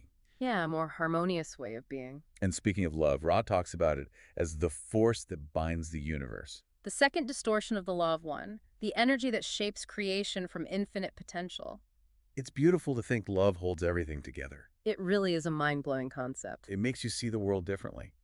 So if love is this powerful, how do we tap into it more? Ra suggests forgiveness, forgiving ourselves and others, releasing grudges and old wounds to create space for love. Forgiveness is a common theme. It seems letting go of the past and embracing the present with an open heart. And Ra also talks about gratitude, appreciating the beauty and abundance around us to raise our vibration and attract positive energy. Shifting our perspective, focusing on the good, training our minds to see love and appreciation. It's about making love an action, not just a feeling, expressing it through kindness and a genuine desire to serve others. Putting love into practice, making it a guiding principle in our daily lives. Embodying love in everything we do. And as we cultivate love within, we radiate it outward, creating a ripple effect. Exactly. We become like beacons of love, illuminating the world with our inner light. Let's talk about something more practical. Mm-hmm. Ra offers tools like meditation and visualization. How do those help us? Meditation quiets the mind, connects us with our inner selves to access wisdom from our higher selves. Creating stillness within a sanctuary to connect with our truth and receive guidance. And visualization focuses, the mind directs energy, we can visualize outcomes and manifest them. Holding that intention with unwavering focus. Aligning our thoughts, emotions, and actions with our goals to achieve what we desire. Meditation for our inner world. Visualization for our outer world, both are valuable tools. They are, and Ra says they work best with a sincere desire for growth and commitment to service. Not for personal gain, but for the betterment of ourselves and the world. Remembering that we are all interconnected and our actions have ripple effects. This has been a profound exploration of the law of one. We've just scratched the surface. But I have a question that's been lingering. If gravity is not just physical, but metaphysical, a pressing towards the inner light love, as Ra says, what other aspects of our reality might have deeper meanings we haven't considered? That's a great question, and it gets to the heart of Ra's message, challenging us to look deeper, question our assumptions, and consider that everything is interconnected and full of meaning, to become explorers of consciousness with open minds and hearts. And in doing so, we might find the most profound truths are right in front of us, waiting to be seen. A wonderful thought to end on. The journey of exploration never ends. There's always more to discover both within and in the universe around us. So to our listeners, keep exploring, keep questioning, keep diving deep. Until next time, may your journey be filled with love, light, and the joy of discovery. Welcome to the Deep Dive. Today, we're going to be exploring excerpts from The Law of One. Okay. It's a series of channeled communications with an entity named Ra. Yeah. And you've provided some really fascinating material about space travel, energy centers, and even pyramid power. Yeah. So we're going to dive into how these concepts might connect to like personal growth and the choices that we make every day. The law of one can be a little bit dense. Yeah. But what's really captivating about it is how Ra relates these seemingly out there ideas back to our everyday experiences. Okay, let's jump right in. Sure. You shared a section about how some beings travel between stars using a slingshot effect, Right. which sounds kind of wild. Yeah. What exactly is that? Well, imagine if you could harness the speed of light Okay. to propel yourself across vast distances. Wow. Rod describes this as an advanced technique used by beings who have mastered energy manipulation. Really? It's kind of like a cosmic shortcut, but it requires a profound understanding of the universe's subtle energies. And Ra also mentioned beings who travel using modified hydrogen. Right. What's fascinating is that even though they're advanced enough for interstellar travel, Mm-hmm. they still face challenges. Yes. They even have to use hypothermia to slow down their bodies and minds to withstand these journeys. That's right. Wow. It seems that there are many paths to exploring the cosmos, Yeah. each with its own unique set of hurdles and triumphs. Mm. But what's important here Okay. is that Ra highlights that these beings are on a path of service to others, Okay. much like the path that's laid out for us. Oh, interesting. Yeah. It makes you wonder if there's a universal drive to explore and connect, regardless of how advanced a civilization becomes. Speaking of connection, Okay. Ra talks a lot about energy centers. Right. Are these similar to what we know as chakras? Exactly. Okay. These energy centers are vital to our overall well-being. Ray explains that blockages in these centers can manifest in a variety of ways, Oh, wow. even on a physical level. Okay. And then Ra also mentions that as we develop these energy centers, they can actually form crystal structures. Yes. Can you elaborate on that? It's a symbolic representation of how we become more aligned Okay. with the universe's natural harmony as we refine our energy. Mm-hmm. Think of it this way. Okay. As we grow spiritually Yeah.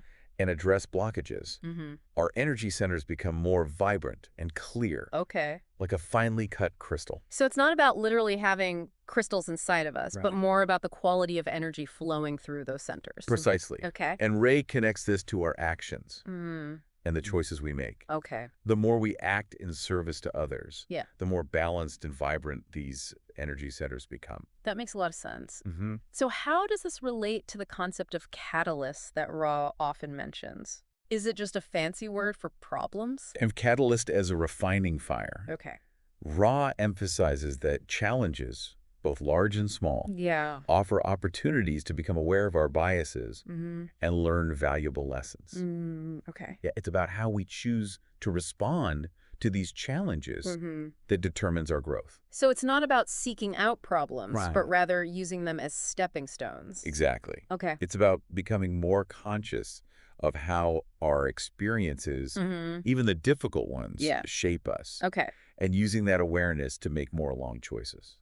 What about pyramids? Yeah. Ra mentions them frequently, Right. and not just the ones in Egypt. Mhm. What's their significance? It's fascinating how Ra describes pyramids as energy-focusing tools. Okay. They aren't simply tombs, but structures Yeah. that can amplify and direct specific types of energy, Okay. which has implications for us even today.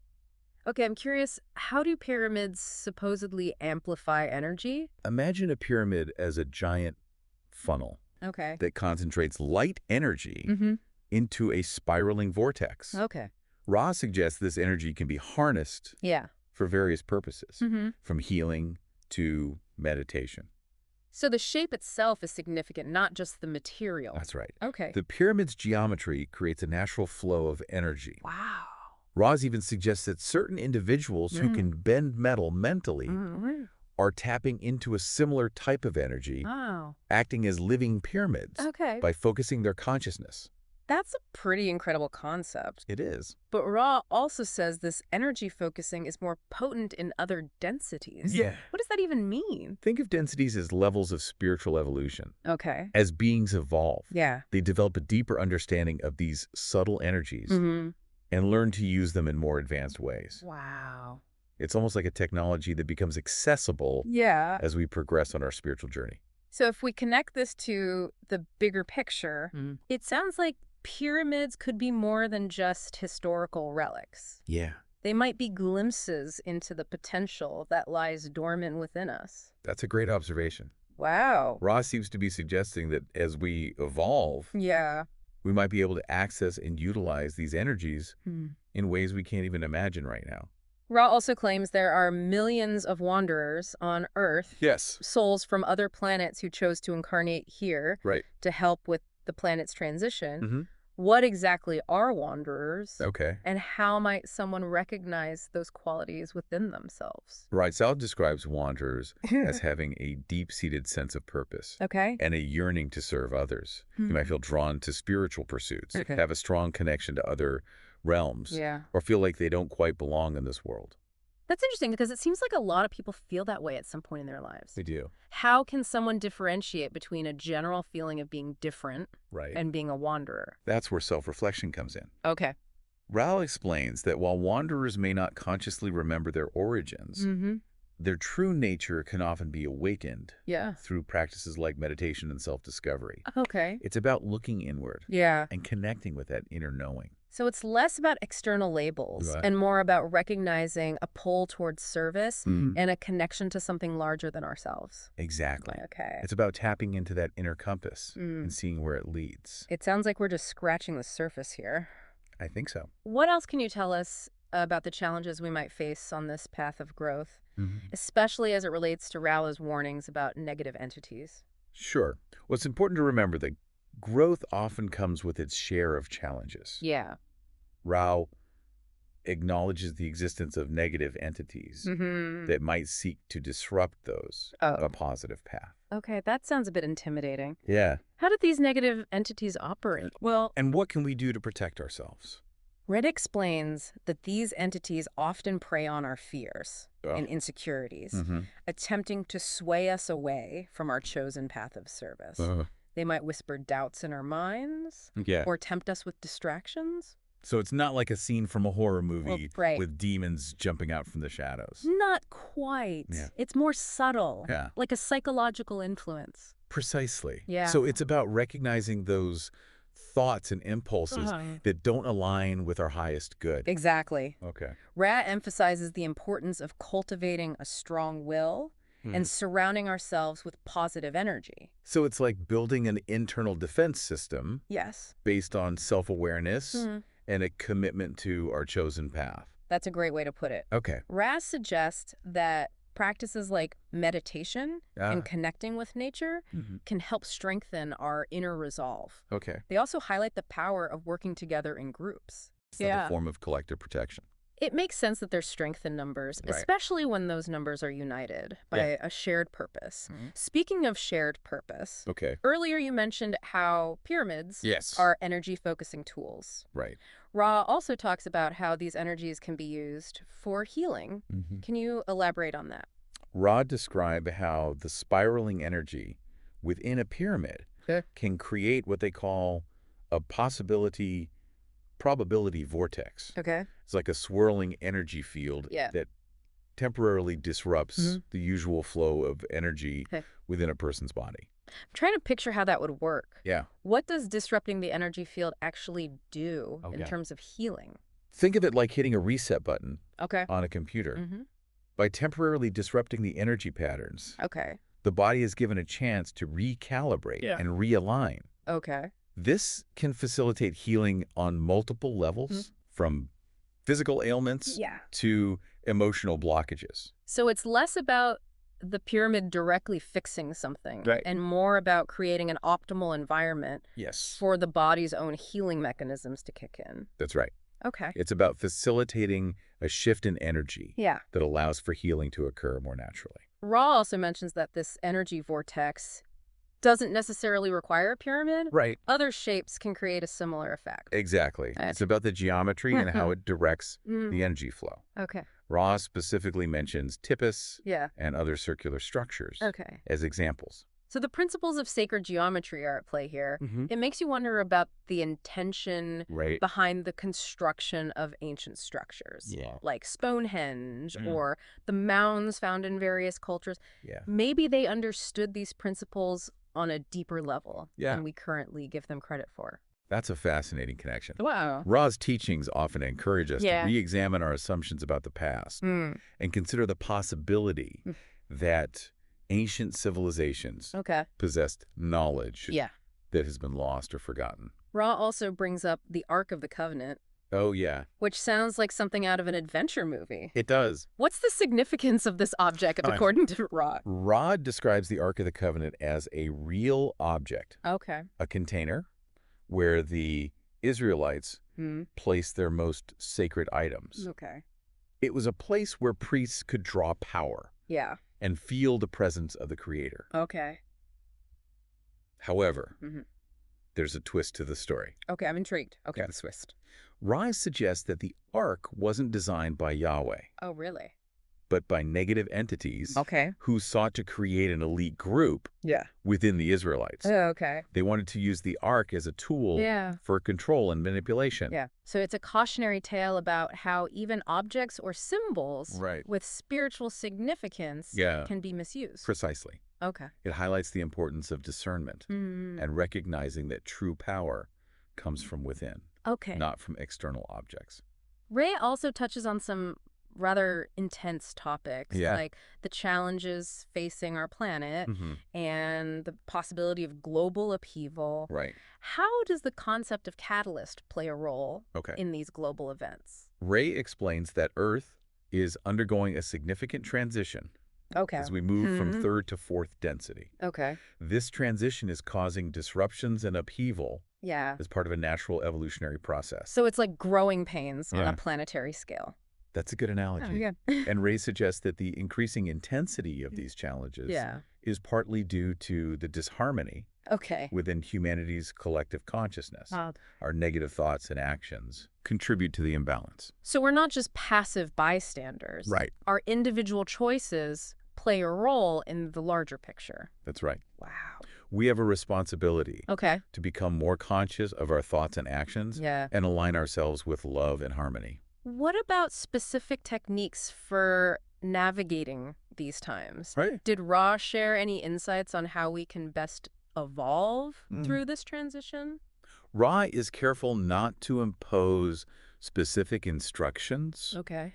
emphasizing our free will Yeah. and the importance of finding our own path. Okay. However, they offer some general guidance Yeah. on practices Right. that can be beneficial. Such as? Ra highlights the importance of balancing our energy centers, Hmm. working with the catalyst presented to us, Yeah. and seeking unity with the Creator. Those are pretty broad concepts. Yeah. What about more tangible practices like meditation? So Did Ra talk about that? Yes, Ra emphasizes meditation as a powerful tool Huh? for connecting with our inner selves Mm.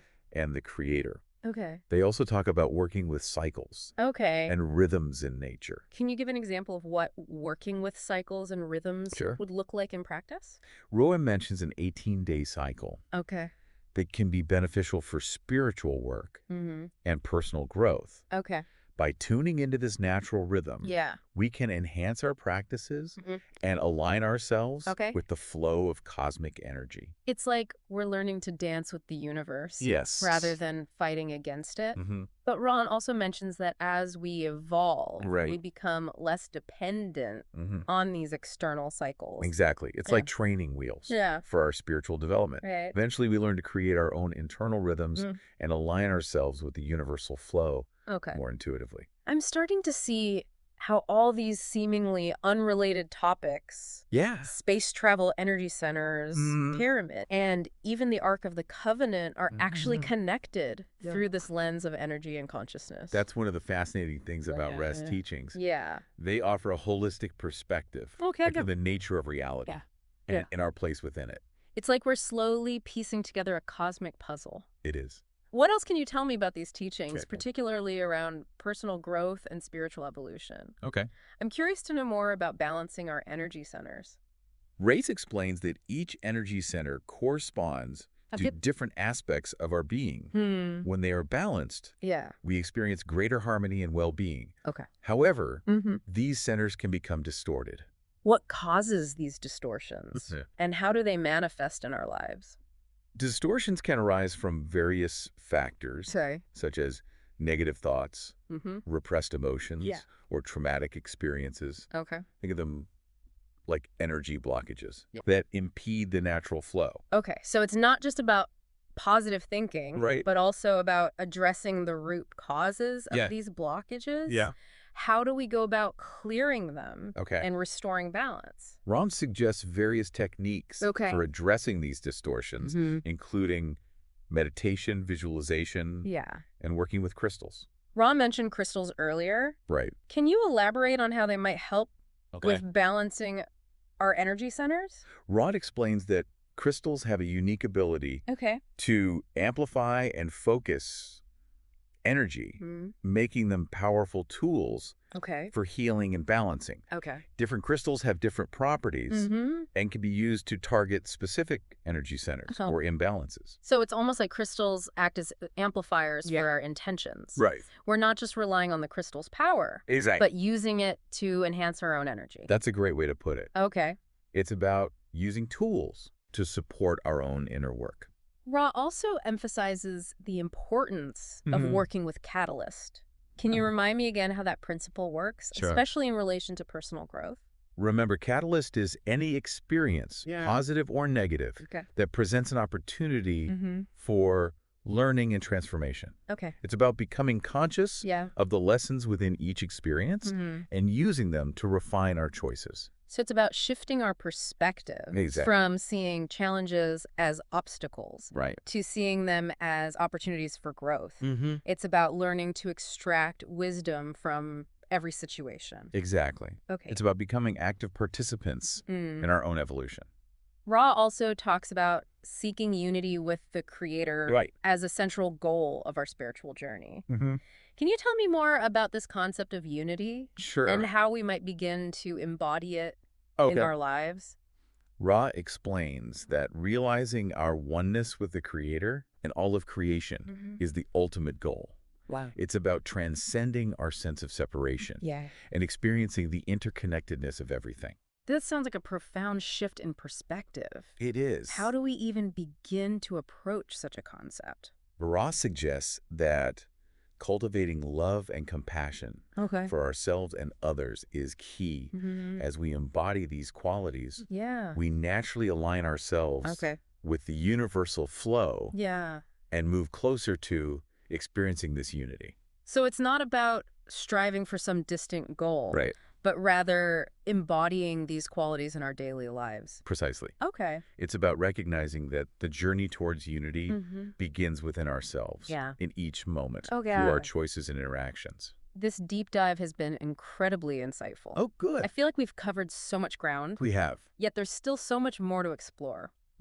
What else can you tell us about Ra's teachings, particularly about energy transfers between beings? Okay. I'm curious to learn more about how these exchanges work Yeah. and how they relate to the concept of service to others. Okay. You mentioned earlier that energy transfers happen all the time, often without us even realizing it. Can you Wow. elaborate on that? Sure. What are some examples of these subtle energy exchanges? Well, think about how you feel Okay. after a hug from a loved one. Yeah. You probably feel a sense of warmth and comfort. That's a simple example of a positive energy transfer. Okay. On the other hand, Yeah.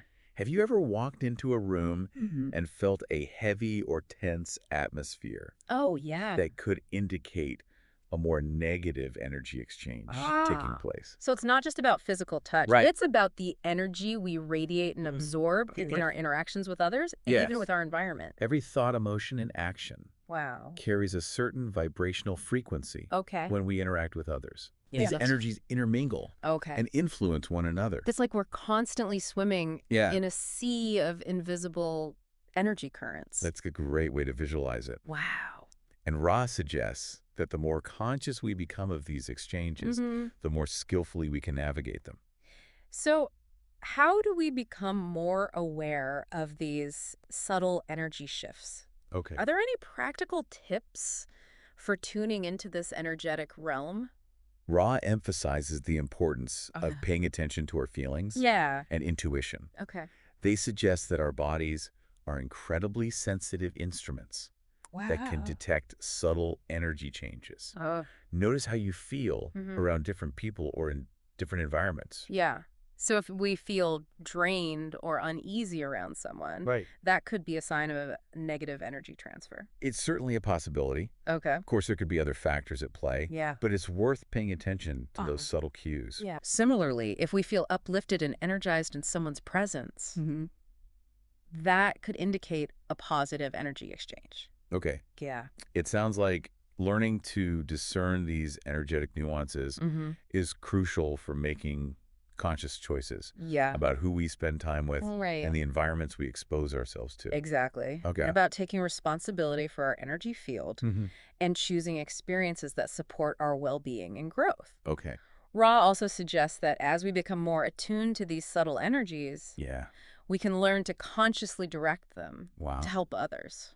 That makes sense. Earlier, we discussed how healers work with energy. Mm-hmm. Are you saying we all have the potential to do that to some degree? Ra suggests that every act of kindness, Okay. compassion, or love Yeah. is a form of energy transfer. Wow. It's about radiating those positive vibrations outward, not just to those we're close to, Yeah. but to the world at large. So it's not necessarily about performing formal healing sessions? But about embodying those qualities in our daily lives. Exactly. Okay. It's about recognizing that our energy has a ripple effect. Mm-hmm. Every thought, word, and action Wow. contributes to the collective energy field. This is quite a shift in perspective. It It makes me realize the importance of being mindful Yeah. of the energy I'm putting out into the world. That's a key takeaway from Ra's teachings. Wow. We're not just isolated individuals. Mm-hmm. We're interconnected beings, Yeah. participating in a vast energetic exchange. It's both empowering and humbling at the same time. It is. But what about the negative entities you mentioned earlier? Right. How do we protect ourselves from their influence, Okay. especially as we become more sensitive to energy?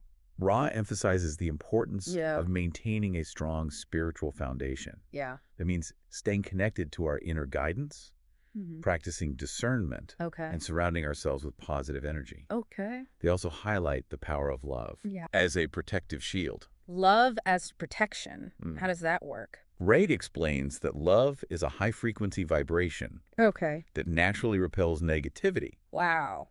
When we're centered in love, Yeah. we're less susceptible to manipulation and psychic attack. So it's not just a feel-good emotion, it's a powerful force. It Exactly. can safeguard our energy. And Ray suggests that working together in groups Yeah. amplifies this protection. It seems there's a recurring theme here There is. about the power of unity and collective intention. That's a great observation. Wow. Ray emphasizes that when we unite Mm-hmm. with a shared purpose of love and service, Yeah. we create a powerful force field Okay. that can transmute negativity Wow. and uplift the collective consciousness. This has been an incredible deep dive. It has. I feel like I've gained a whole new understanding of Mhm. energy consciousness Yeah. and the interconnectedness of everything. It's amazing how much wisdom is packed into these excerpts from the Law of One. It's a reminder that there's always more to learn and that the journey of discovery never truly ends. And perhaps that's the most important takeaway from all of this. Yeah. To stay curious, keep asking questions, and remain open to new perspectives. That's what the deep dive is all about. Yes, it is. We've explored a lot today, but it's just a starting point. Right. What stands out to you from this exploration? Mhm. What will you investigate further? Yeah. That's the real power of a deep dive. Welcome back, everyone, for another deep dive. This time, we're going to be exploring some pretty far-out ideas. Far out indeed. Yeah, from this book called The Raw Material. Oh, Now, before you think we've completely jumped the shark here. coming off the deep end. Yeah, gone off the deep end. This source claims to be like channeled communications from an extraterrestrial being named Ra. Right. So I know it sounds a little Out there. out there, Yeah. but trust me, even if you're skeptical, and I totally get it, if you are, the concepts themselves are really thought-provoking. Yes, definitely some interesting stuff. Yeah. We're going to be trying to unpack Ra's ideas about archetypes and this thing called the veiling process Okay. and how those might impact our spiritual evolution. Okay, so let's start with this whole veil concept. Yeah. Have you ever felt this sense of disconnection from like Hmm. everything, like a deep existential loneliness? I think most of us have at some point, yeah. Exactly. And Ra suggests that this feeling might be like a result of this thing called the veil. Hmm. It's like a cosmic curtain Yeah. that separates our conscious minds from, well, deeper knowledge. Right. And it's not some accident. Ra claims that it was intentional. Intentional. Yeah. The logos, the creator of our universe put this veil in place at the beginning of like our current cycle Oh, well. of evolution. So before the veil, Rod describes this like blissful state of unity where we were all connected, aware of the creator and each other. So it was like a cosmic paradise, but maybe Ah. too easy. A little too easy, like Yeah. no challenges, no growth. Right, right. That's kind of Ra's point. This veil, as strange as it sounds, Yeah. is meant to actually speed up our spiritual evolution. Really? Yeah, it's like a cosmic experiment. Ah. The separation forces us to face challenges and make choices Right. and really grapple with who we are. Okay, I get the potential upside, but this whole veil thing, Yeah. isn't that kind of disempowering? Like we're Yeah. stuck in this like limited reality Right. with no control. Yeah, that's a valid point, and it's a tension that runs through all of Ra's teachings. Like, Right. on the one hand, we have this veil creating separation, but on the other hand, Ra's talks about free will, Okay. the power we have to choose our path even within the confines of this veiled reality. So it's not like we're just puppets in Ugh. some cosmic play. Not according to Ra. They suggest that we have a much more active role than we realize. I could see how that could be like both liberating Yeah. and terrifying at the same time. Totally. And that's where Ra's ideas about archetypes come in. Huh? They're like tools or maybe even maps to help us navigate this veiled reality. Okay, so let's dive into these archetypes. Yeah. What are they exactly? So think of them as like fundamental patterns or blueprints Oh, that yeah. influence our experiences. Uh-huh. They reside in what Ra calls the archetypical mind, this deep level of consciousness we all supposedly share. So not like literal beings or things, but more like underlying energies Right. shaping our understanding. Precisely. And Ra connects these archetypes to the tarot, Oh, really? suggesting that the cards were originally meant to be tools Okay. for exploring these deeper patterns, not for fortune telling like they're so often used today. Wait, so Ra is saying they introduced tarot to the ancient Egyptians. Well, that's what they claim, but the point isn't necessarily whether you Yeah. believe the historical connection. It's about using the archetypes themselves as a framework for self-discovery. All right, so we've got this veil creating separation, pushing us to evolve. Right. And these archetypes as like potential tools for navigating this whole experience. Yeah. Where do we even begin to apply all this? No, Ra groups the archetypes into 3 categories: mind, body, and spirit. Okay. And what's fascinating is that each archetype within these categories represents like a stage in how we process experience and move toward greater awareness. So it's like a step-by-step guide for our evolution. In a way, yes. And remember, it's not about taking this literally or getting lost in specific details. It's about understanding the core principles at play. Got it. So we're not going to get bogged down in every single tarot card interpretation. Exactly. We're going to focus on the big picture. Okay. And to make things more relatable, we'll pull out a few key archetypes from each category Okay. that really highlight how this whole system works. That's good. Let's start with the mind. Okay. Which archetype did you choose as the most illustrative example? I think the potentiator of the mind, represented by the High Priestess card, offers a really powerful way to grasp how this works. Okay. Think of it as your intuition. Okay. That gut feeling you get guiding you from beneath the surface. I've always struggled with trusting my intuition. Yeah, I tend to overthink things relying on like logic and reason, sure. but hearing it explained this way as this archetype shaping my experience makes me think about it differently. That's exactly what we're aiming for, helping you to see things from a fresh perspective. And Ra suggests that the potentiator is like this hidden power source, this connection to a wellspring of creative energy that's always available to us. So it's like we all have this inner guidance system, but we just need to learn how to tap into it. Exactly. And Ra argues that the veil makes this even harder Oh, really? because it disconnects us from that intuitive knowing. All right, so the potentiator of the mind is all about tapping into our intuition. Yes. What about the body? Which archetype stands out there? Let's jump to the significator of the body, represented by the Hanged Man. Okay, now the hanged man, isn't he usually depicted upside down? He is, but it's not about being literally suspended. It's about perspective. Okay. Ra describes it as a surrender to a higher power, a willingness to let go of our usual ways of seeing things. So how does this relate to the body specifically? It's about trusting the body's innate wisdom. Okay. You know those times when you just know you need rest or a certain kind of nourishment, even if your mind is telling you to push through? Oh, I know that feeling all too well. Ignoring my body's signals has gotten me into trouble more than once.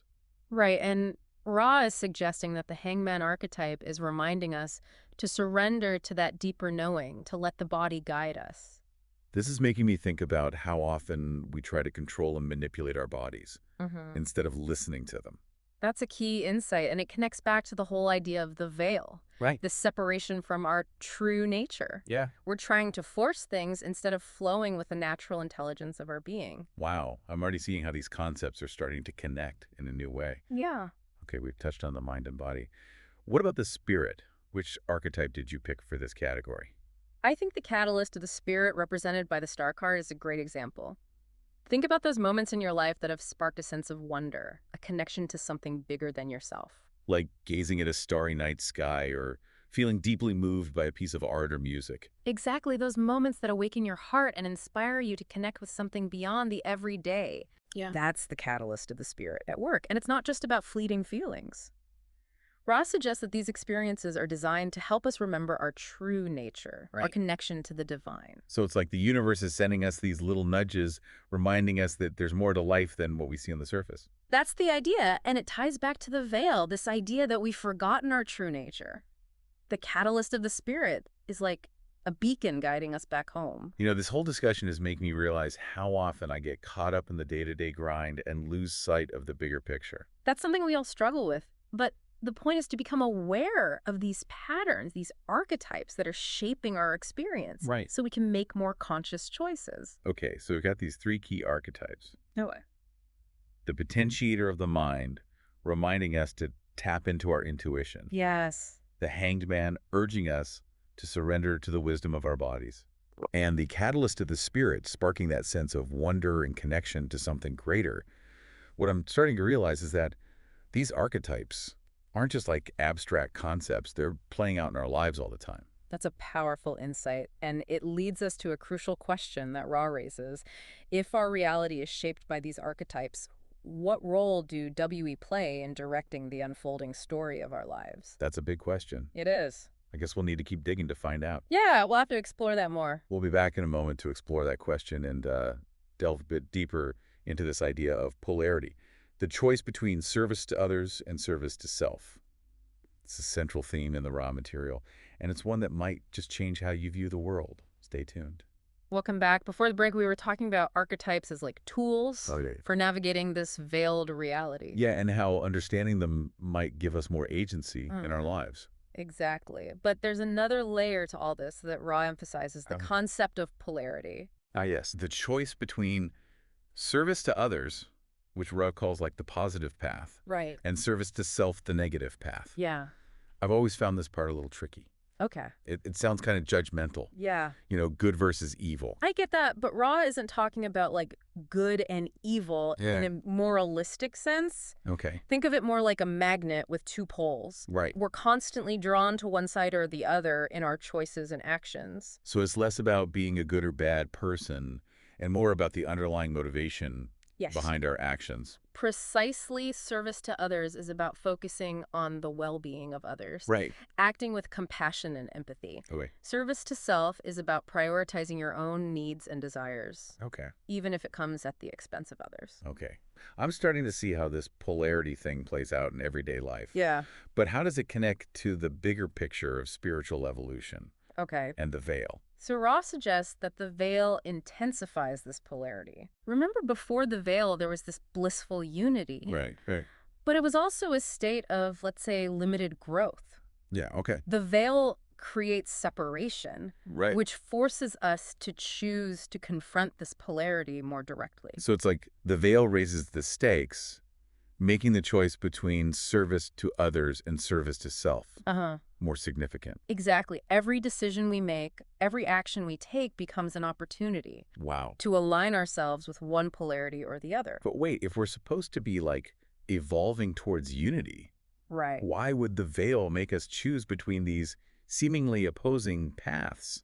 That's a fascinating question. And Ross suggests that both paths ultimately lead back to the creator. It's like two sides of the same coin. The path of service to others is about expanding your consciousness through love and compassion, Right. connecting with the unity that already exists. Okay, that makes sense.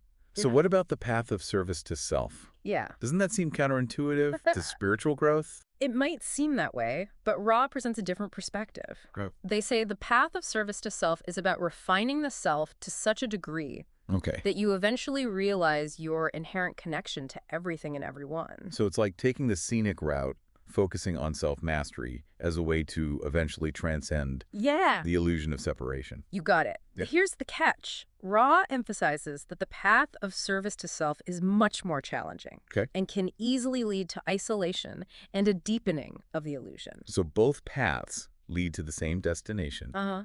but the journey is drastically different. That's a great way to put it. And remember, this choice isn't like a one-time decision. Right. It's an ongoing process, a constant navigation of these two polarities in every aspect of our lives. Okay, so we've got these archetypes shaping our experience, Yeah. the veil pushing us to evolve, Right. and this underlying polarity influencing our choices. Uh-huh. How do these pieces fit together? Ra suggests that the archetypes themselves reflect this polarity. Remember those three categories? Mind, body, spirit. Mind, body, and spirit. Yeah.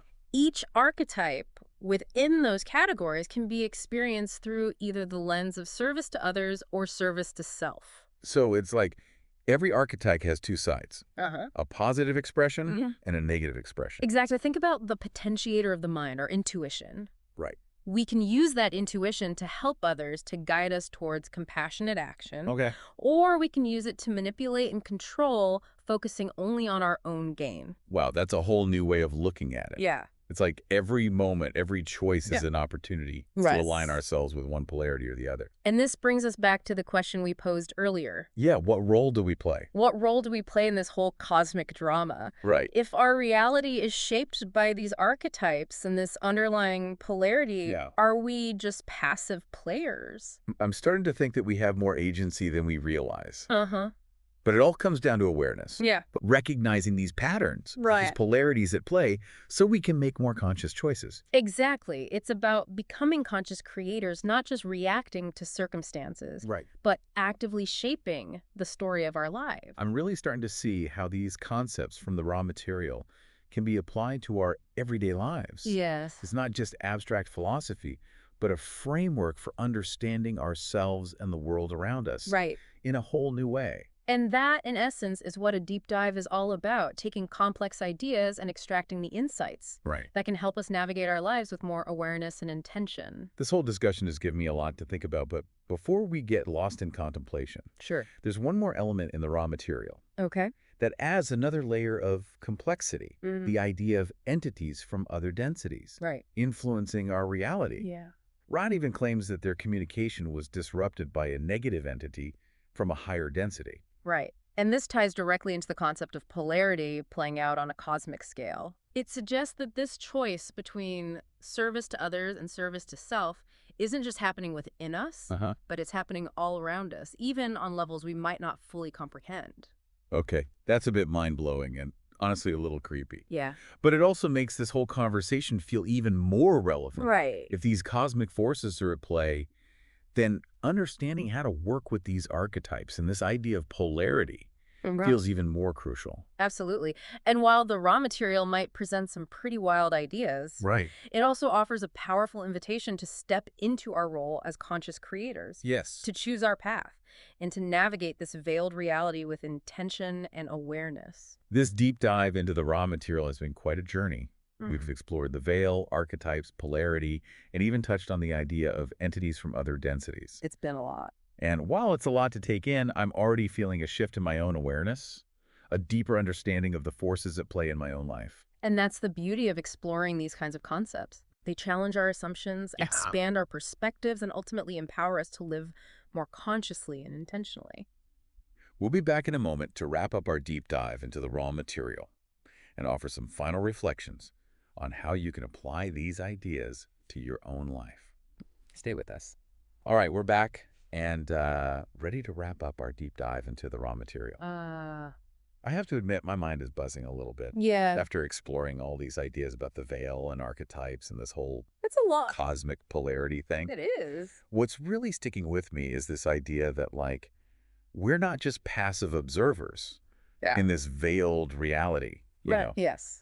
We have the power to choose to shape our experiences and to align ourselves with the kind of energy we want to bring into the world. That's the empowering message at the heart of the raw material, I think. Yeah. Even with all the mind-boggling concepts, it's about realizing we're not just along for the ride, we're active participants in this grand cosmic experiment. Yeah, and the archetypes, those underlying patterns, they're not just abstract ideas. Right. They're tools we can use to navigate this whole experience. Precisely. It's like Ra is giving us a language Yeah. to understand the forces at play in our lives. I like that, a language. Yeah. Think back to the 3 archetypes we focused on.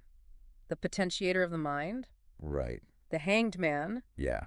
and the catalyst of the spirit. Yeah, they represent like different facets of our being, different ways of engaging with the world. Exactly. Right. The potentiator of the mind is all about tapping into our intuition, that gut feeling that can guide us. Yeah. The hangman reminds us to surrender to a higher power, Yeah. to trust the wisdom of our bodies and the flow of life, Right. and the catalyst of the spirit. Yeah. Sparks that sense of wonder and connection to something greater, Yeah. inspiring us to seek meaning and purpose. And the beauty is that these archetypes are always operating, Oh, yeah. whether we're conscious of them or not. Right. So by becoming aware of their influence, we can start to make more deliberate choices. So how do we actually apply these ideas in a practical way? Yeah. I mean, it's one thing to talk about archetypes and polarity, Right. but how do we integrate them into our daily lives? Well, it starts with awareness. Okay. Pay attention to those moments when these archetypes show up. Mm-hmm. Notice when your intuition speaks to you, when your body is trying to tell you something, Yeah. or when you experience that sense of awe and wonder. So it's like becoming a detective Yes. of our own experience, Oh. noticing the clues and patterns like that it's are guiding us. And then it's about making conscious choices that align with the energy you want to embody.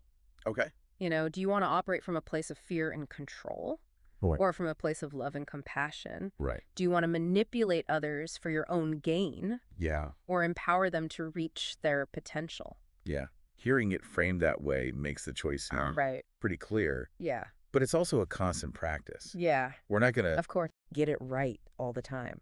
it's a journey, Yeah. not a destination. Right. It's about becoming more aware of the choices we're making and striving to align ourselves with the highest expression of each archetype. And remembering that we have the power to choose even within the confines of this veiled reality. That's the key takeaway. Yeah. The raw material might sound like science fiction, Right. but it ultimately offers a message of empowerment. Right. It reminds us that we are not victims of circumstance, Yeah. but co-creators of our reality. It's like we're all writing our own stories. Yeah. And these archetypes and this concept of polarity, they're like the narrative tools Yeah. we can use to craft a more meaningful and fulfilling journey. And who knows, maybe by choosing the path of service to others, Right. by embracing love and compassion as our guiding principles, Yeah. we can collectively lift the veil a little bit, I like that. allowing more light and unity to shine through. That's a beautiful thought to end on. To everyone listening, we encourage you to take these concepts from the raw material Yes. and explore them for yourselves. Yeah, see how they resonate. See how they resonate with your own experiences Mm-hmm. and how they might help you navigate your own path with more awareness and intention. Keep questioning, keep seeking, and keep the light of your own truth burning bright. Thanks for joining us on this deep dive. Until next time, keep exploring the mysteries Yes. within and all around you. All right, let's dive deep into this law of one thing. You know, we've had a ton of requests to break this down, and honestly, I'm pretty fascinated by it myself. We're going to be looking at, well, channeled communications, I guess you could say, from a being named Ra, and trying to figure out, what it all means for us, what we can learn from it, and how to, be the best versions of ourselves, I guess. It's a really, it's a fascinating journey to delve into this material. It's known as the raw material, and it comes from a series of sessions conducted in the early 1980s, where a group of researchers used this method of channeled communication to contact an entity, calling itself Ra. Okay, so channeled communications, how does that even work? Well, think of it as a person, we call them a channel, enters this like deep meditative state, which allows another entity to communicate through them. In this case, the channel was a woman named Carla Ruckert. And the entity communicating through her claimed to be a sixth density social memory complex named Ra. Okay, whoa. Back up a second. Sixth density social memory complex. That's, can you break that down for me a bit? Yeah, no, it's definitely a concept that kind of pushes the boundaries of our normal understanding of, Right. what an individual is and what consciousness is. But imagine it this way. Imagine a collective consciousness, a fusion of countless individual souls who have evolved way beyond our current understanding They operate as like a unified entity, pooling their knowledge and And okay, experience. so we're talking not just one being here. It's a whole group of beings working together as one. Yeah, that's the idea. And they've interacted with humanity before, this Ra. That's what the raw material tells us. Multiple times throughout history, actually, influencing civilizations, maybe even helping to build the pyramids. They talk about interacting with Egyptian and South American cultures 11,000 years ago, and even visiting 18,000 years ago in these, like, bell-shaped crafts. Shaped craft. Yeah, and there are actually accounts from that time describing similar objects, which I think is kind of a fascinating coincidence. It definitely is. So let me get this straight. We're dealing with, potentially, extraterrestrial beings or a collective of beings that have been watching us, interacting with us for a very, very long time. That's one way to look at it. But why? What was the purpose? What were they doing here? Well, Ra claimed that their main purpose was to help us, to assist in the spiritual evolution of humanity. They saw potential in us, a capacity for growth and understanding that they wanted to nurture. So they were, like, cosmic mentors. You could say that. But why all the secrecy? If they wanted to help, why not just, come out and say hi, share their wisdom openly with everyone? Well, that's where the concept of free will comes in, which was very important to Ra. They believed that any kind of direct intervention would mess with our ability to make our own choices, learn from our own experiences. So they offered guidance, but in subtle ways. So kind of like give a man a fish, you feed him for a day, teach a man to fish, you feed him for a lifetime kind of thing. Yeah, I think that's a good analogy. So what kind of guidance did they offer? Like, what were the main things they were trying to tell us? Well, the core of the law of one is this principle that all is one, meaning that everything in the universe is interconnected. We are all part of the same divine source, even you and me. We are part of a unified consciousness, expressions of the same fundamental energy. Okay, so we're not just, separate individuals. We're all part of something much bigger. Yes, and that's a really profound shift in perspective. It is. But how do we grasp that? How do we even begin to understand that? Well, Rao talked about this idea of densities. Think of it like octaves of vibrational frequencies. Like imagine a staircase, each step representing a different level of consciousness and spiritual evolution. Okay, so it's not just about physical dimensions. There are like levels of awareness, levels of understanding. Exactly. And Earth, right now, is in third density, characterized by self-awareness, development of the ego. This is where we grapple with duality, good and evil, light and darkness. Yeah, we're definitely in the thick of that right now. So where do we go from here? According to Ra, we're on the verge of transitioning into fourth density, a realm of love and understanding. Compassion and empathy become more dominant, and the illusion of separation starts to dissolve. Sounds pretty good to me. Yeah. So does that mean some souls progress faster than others through these densities? That's a good question. That brings us to the concept of harvest. It's a natural process of transition as souls evolve through the densities, like a cosmic graduation, you could say? Cosmic graduation, I like that. But what are the criteria? How do we pass this cosmic exam? The key is balance between service to others and service to self. As we move through this third density, we're always making choices, and those choices shape our spiritual orientation. Are we motivated by self-interest or by a desire to serve the greater good? So it's not about being, like, good or bad. It's about the motivation behind our actions. Precisely. And all those little choices add up, shaping the vibration of our soul, so to speak. During this harvest, those whose vibrations align with love and service to others naturally transition to fourth density. Okay, so what about those focused on service to self? Do they just, like, fail the exam? Not necessarily. They may transition to a different fourth density reality, one that aligns with their dominant vibration. But everyone keeps evolving. It's just that the path we take is determined by the choices we make. Okay, so we have some control over our destiny. I can get behind that. But I'm still kind of stuck on this. If we're all part of the same divine source, why is there even this separation between service to others and service to self? That's a great question, and it gets to the heart of this idea of free will. Ra explained that the Creator wanted to experience itself in all of its infinite possibilities, and that includes the experience of separation, of individuality, exploring the full spectrum of polarity. So it's not about one path being right and the other wrong. It's about experiencing the full diversity of creation. Yes, exactly. Wow, okay. We've covered a lot here. Channeled communication, social memory complexes, densities, harvest. It's a lot to process. It is, but it's just the beginning. But I have a feeling you're right about that. I'm definitely intrigued, though. This idea that we're not just these physical beings. We're souls on a journey of evolution, and that our choices have real consequences, not just in this life, but in this grand scheme of things. that's a powerful realization. It is. It makes you think about how you're living your life, that's for sure. It certainly does. And that's what I love about this law of one stuff. It's not just some abstract philosophy. It has real-world implications. So how do we put this into practice? How do we take all this amazing knowledge and actually use it to become better versions of ourselves? That's the million-dollar question, isn't it? And that's what we'll be exploring next time. Can't wait. Okay, so last time we were talking about all these crazy ideas, densities, harvest, service to others, all that. But how does it all actually, apply to our lives?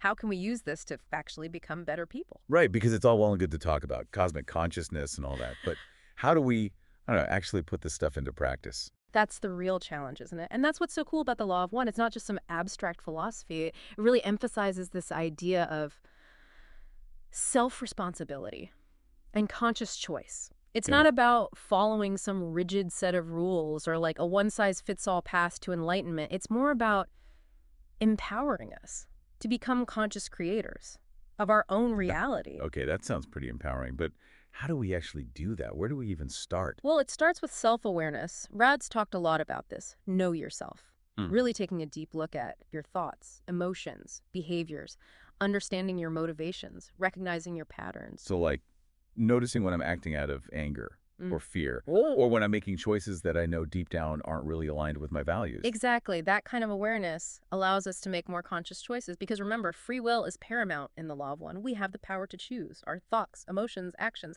but that power comes with responsibility. Responsibility, yeah. Yeah. That can be a bit daunting, honestly. It can, especially in the world today with all the chaos and negativity. Yeah, it's easy to just get swept up in that and lose sight of your own, inner compass. Exactly. And that's where this concept of polarity comes in. Polarity. Remember we talked about service to others and service to self, representing the two ends of the spectrum. Oh, right, right.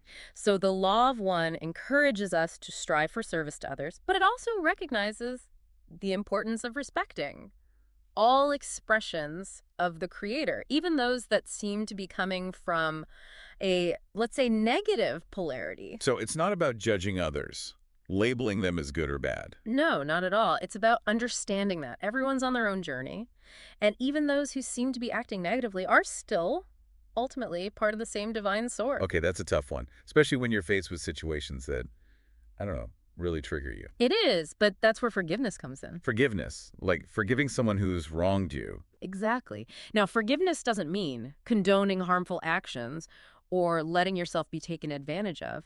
It's more about releasing the negative energy that's keeping you trapped in those cycles of anger and resentment.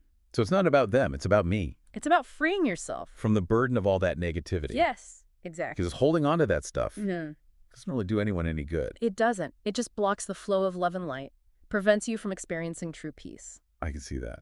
Okay, so forgiveness is key.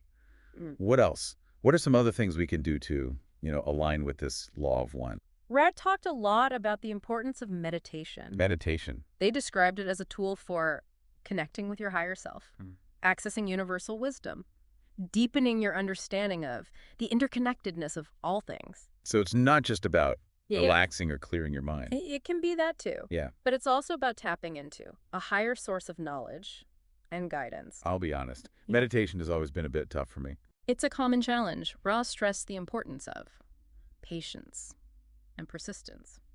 Don't get discouraged if it's hard at first. Just keep practicing. All right, I'll give it a shot.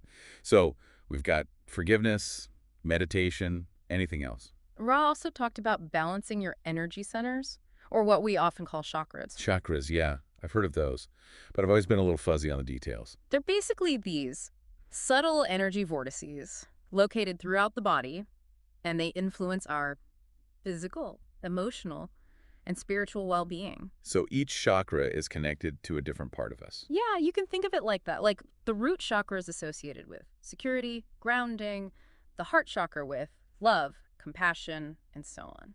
So if our chakras are balanced, We're in good shape, pretty much, but when they're blocked or imbalanced, it can manifest as all sorts of problems: physical, emotional, spiritual. okay, so we need to keep our chakras in check. It's a good idea. But how do we even know if they're out of whack? That's a whole other conversation. Mhm. But there are different techniques. Meditation can help. Yoga, breath work, working with crystals, essential oils. It's about finding what works for you. And that's what I'm liking about all this. It's not about dogma Hmm? or rigid rules. No, not at all. It's about personal exploration Exactly. Finding your own path. to becoming the best version of yourself. That's the goal. So we've been talking a lot about this law of one stuff, and I think it's really starting to paint this picture of like how we can be our best selves, But there's one more piece of the puzzle I think we should talk about. Okay, I'm all ears. Lay it on me. It has to do with archetypes. Archetypes. Yeah, Ra talked about them quite a bit, describing them as like these universal patterns and images that are kind of embedded within creation itself. So we're talking like Yeah. those classic Jungian archetypes, the hero, the shadow, all that. There are definitely some similarities there, yeah. But Ra's take on it goes even deeper, I think. They suggest that these archetypes are more than just psychological constructs. They're like fundamental energies within creation, facets of the creator's infinite being. Whoa, okay, so they're like blueprints for the universe, or like characters in this cosmic play. I like that, yeah. Cosmic characters, that's a good way to think about it. But how do they connect to us? Like on a personal level? Well, Ra said that archetypes communicate to us through our intuition. Intuition. Yeah, that inner knowing, that gut feeling. Oh, okay, so it's about listening to that inner voice. Exactly, tuning into your subconscious mind. Makes sense. But if these archetypes are universal, why do we each experience them so differently? That's a good question. It's because while the archetypes themselves are constant, the way we perceive them is influenced by our own experiences, beliefs, biases, It's like looking at a prism, the light is the same, but the colors it refracts depend on the angle you're viewing it from. Oh, I see. So it's subjective. Our own personal lens shapes how we see these universal patterns. Exactly. This is fascinating. But I'm still trying to wrap my head around, like, how this actually plays out in real life. Sure, well, let's take an example. The magician, the first archetype in the major arcana of the tarot. The magician and the tarot. Okay, hold on. We're not talking about fortune-telling here, are we? No, not in the traditional sense. Ra saw the tarot in its deeper metaphysical meaning as a symbolic representation of the soul's journey, each card, and its corresponding archetype represents a stage in that journey, a lesson to be learned, a challenge to be overcome. So the tarot is like a roadmap for spiritual evolution. You could say that, yeah. And the magician. The magician symbolizes the power of the will, the ability to manifest your intentions in the world. It's about recognizing yourself as a co-creator with the universe, harnessing your energy to shape your reality. So when I'm feeling empowered, Yeah. taking charge, making things happen, that's the magician archetype in action. Could be. But remember, each archetype also has a shadow side, a potential for distortion. If the magician's power isn't balanced, with wisdom and compassion, it can lead to egotism, manipulation, a sense of separation. Ah, so it's not just about power. No, It's about using it responsibly. that's the key. And that's where self-awareness comes in again. Exactly. So understanding these archetypes Yes. can help us be more aware of our own patterns. Yes, both the positive and the negative. Like holding up a mirror to our inner landscape. I like that analogy. But what's a practical benefit of all this? How does understanding archetypes actually help us, be better people? Well, Ross suggested that working with the archetypes can help us identify and transform limiting beliefs and patterns. It can also help us access our full potential, live more authentically, and navigate challenges with more grace and ease. Okay, so it's about self-discovery, growth, Definitely. and ultimately becoming the best versions of ourselves. Exactly. This has been quite the deep dive. Densities, harvest, service to others, archetypes. It's a lot to take in, It is. but it's also incredibly inspiring. I think so too. This law of one. Yeah. It's not about giving us all the answers. It's not a rule book. It's about empowering us to ask the right question, To think for ourselves. to be more conscious. in every aspect of our lives. And that's something I can really get behind. Me too. So, for those listening, if you're intrigued by this law of one stuff, I encourage you to explore it further. There's so much out there to discover. Read the Ra material, Learn about the tarot. but most importantly, listen to your own inner voice. That's where the real journey begins. Absolutely. Thanks for joining us on this deep dive. Until next time, keep seeking Keep questioning. and keep diving deep. Welcome back, everybody. I'm so glad you could join us for another deep dive. Today, we're going to be exploring some practical applications of the Law of One. Oh, this is going to be fun. It sounds like from the sources you sent me, you're interested in how we can actually apply these teachings to help create a more peaceful and loving world. Yes, absolutely. I mean, there's so much talk about global harmony and, raising our vibration.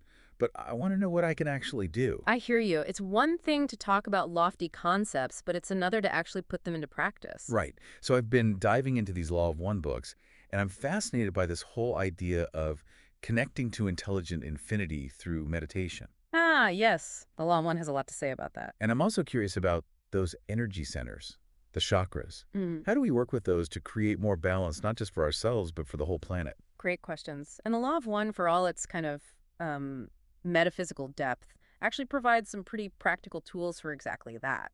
Okay, good. I'm ready for practical. So maybe we should start with the basics. Like, what does it actually mean when Raya keeps saying all is one? Right. That's the core principle, isn't it? Imagine, I guess, that every single being, every rock, every tree, everything is a part of the same fundamental energy. Okay. I'm trying to wrap my head around that. So if we're all connected on this deep level, then how does that change how we live our lives? Well, think about the concept of service to others. It becomes less about selfless acts and more like serving yourself. And love, it becomes less of a feeling and more of a recognition of that unity. Wow, yeah. That's a powerful way to think about it. And then there's all this talk about densities, right? Like Roz says that Earth is transitioning from third to fourth density. Right, yeah. It's almost like think of them as stages of spiritual evolution, you know? Third density is like where we are now, we're developing self-awareness. And then fourth density is all about love and understanding. So we're graduating to a higher level of consciousness where we're, I guess, less focused on ourselves and more focused on, well, everything. Yeah, and the question is, how do we navigate this transition? How do we move from this separation to a place of unity? That's a good question. And it sounds like meditation is one of the keys. At least that's what I'm getting from the Law of One. Yeah, meditation is huge in the Law of One. They talk about it as a way to quiet the mind, which I think we can all relate to that these days, right? Oh, yeah, for sure. My mind could definitely use some Oh, quieting down. yeah. But so it's more than just like stress relief. It's actually a way to connect with this deeper reality, this all is one. Yeah, exactly. And it gets really interesting. They describe the spirit as like a shuttle that we can use in meditation to connect to different levels of consciousness. Hold on, a spirit shuttle. Now you're really taking us into the woo-woo. I know. It sounds kind of crazy. But think of it as a way to explore different parts of yourself, like your higher self, or even tap into the archetypical mind. Okay, this is a lot to take in. But it sounds, I don't know, powerful. So meditation, it's like our access point to this deeper reality and to ourselves. Yeah, you can see that. But how does all of this translate into actual change in the world? Like, I keep hearing about creating peace and harmony, but how do we actually do that? Well, the Law of One suggests that change starts within, like as we cultivate this inner peace, we become almost like a beacon radiating that outward. So it's like that ripple effect. We had to smooth out the surface of the pond to see a clear reflection. Exactly. And meditation helps us do that. And then speaking of smoothing things out, it also helps us to balance our energy centers. Okay, yeah, the chakras. So what are those exactly? I feel like I've heard about them, but I'm not really sure what they are. Right. The chakras, think of them as they're like swirling energy centers in your body, each associated with certain qualities and colors. Okay. And they're all like stacked up on top of each other. You got it. From the root chakra, which grounds us to the earth, all the way up to the crown chakra, connecting us to the cosmos. So like each chakra has a specific function. What's the heart chakra all about, for example? Oh, the heart chakra. That's the green ray center, according to Ra. It's about love, compassion, empathy, those key ingredients for peace and harmony. Okay, that makes sense. So if we want to create more love and harmony in the world, we need to start by working on our heart chakras. You got it. But here's the thing. Ra emphasizes that the heart chakra, it's actually really vulnerable. Fear, jealousy, possessiveness, Yeah. All those block the flow of love. So if I'm feeling stressed or anxious, Hmm. that can actually affect my ability to connect with others on a deeper level. Exactly. And those blockages, they can manifest in other ways too. Physically, emotionally, mentally, it's all connected. Wow, so it really is all about energy. But how do we actually work with these chakras? Is it just through meditation? Meditation is a big one for sure. But Ra also mentions other techniques like working with, get this, pyramid shapes. Like pyramids, like the ones in Egypt? Yep, those pyramids. Rohr claims to have been involved in their construction, and they describe them as like energy funnels, amplifying and focusing light. They even suggest experimenting with small pyramids. Okay, now that's interesting. I'm picturing little pyramids all over my house. But before we get to building pyramids, can we talk more about healing, both personal and global? Like, what are some concrete actions we can take? Absolutely. We definitely need to delve deeper into that. And there's one more piece of the puzzle we need to explore: sexual energy transfer. It might sound a bit unexpected, but Ray has some fascinating insights on how this relates to all of this. Okay, now you've really got my attention. Sexual energy transfer. That Yay. definitely sounds like uncharted territory for me. It's worth exploring, trust me. We'll dive into all of that in the next part of our deep dive. All right, so we left off on sexual energy transfer, and honestly, I'm still a little unsure how this fits into everything. I get that. It's definitely a topic that can bring up all sorts of, reactions and preconceptions. Right. But how can something so personal affect the whole world? Like, how does that work? Well, I think it goes back to that idea of all is one that we talked about earlier. The law of one suggests that we're all energetically connected, and that includes our sexual energy. Okay, so my energy is somehow entangled with everyone else's, even during intimate moments? Yes, exactly. And Ra suggests that this energy is particularly potent. It's like a raw, creative force that can either be harmonized or distorted. Okay, so then how do we make sure we're, like, harmonizing it instead of messing things up? Well, Ross talks about a time before the veiling, which is what they call the separation of our conscious and unconscious minds. And before this veiling, they suggest that sexual energy transfer was a very natural and harmonious process. So basically, because everyone was aware of their connection to the creator, Hmm. right? To that all is one. Exactly. There was no ego or shame involved. But then the veiling happened, and it created a kind of forgetfulness, a separation. So we forgot our true nature, and that's when all the fear and possessiveness and, all that stuff started to come in. Right, and those distorted expressions of sexual energy like jealousy or manipulation, they create these blockages, not just within individuals, but in the collective energy field as well. So it's not just about our personal relationships, it actually affects the whole planet. Yes, so healing those distortions on a personal level, that's actually a huge part of global healing. Okay, that makes sense. So how do we actually do that? How do we heal those distortions? Well, it starts with awareness, being mindful of your intentions and emotions during those intimate moments.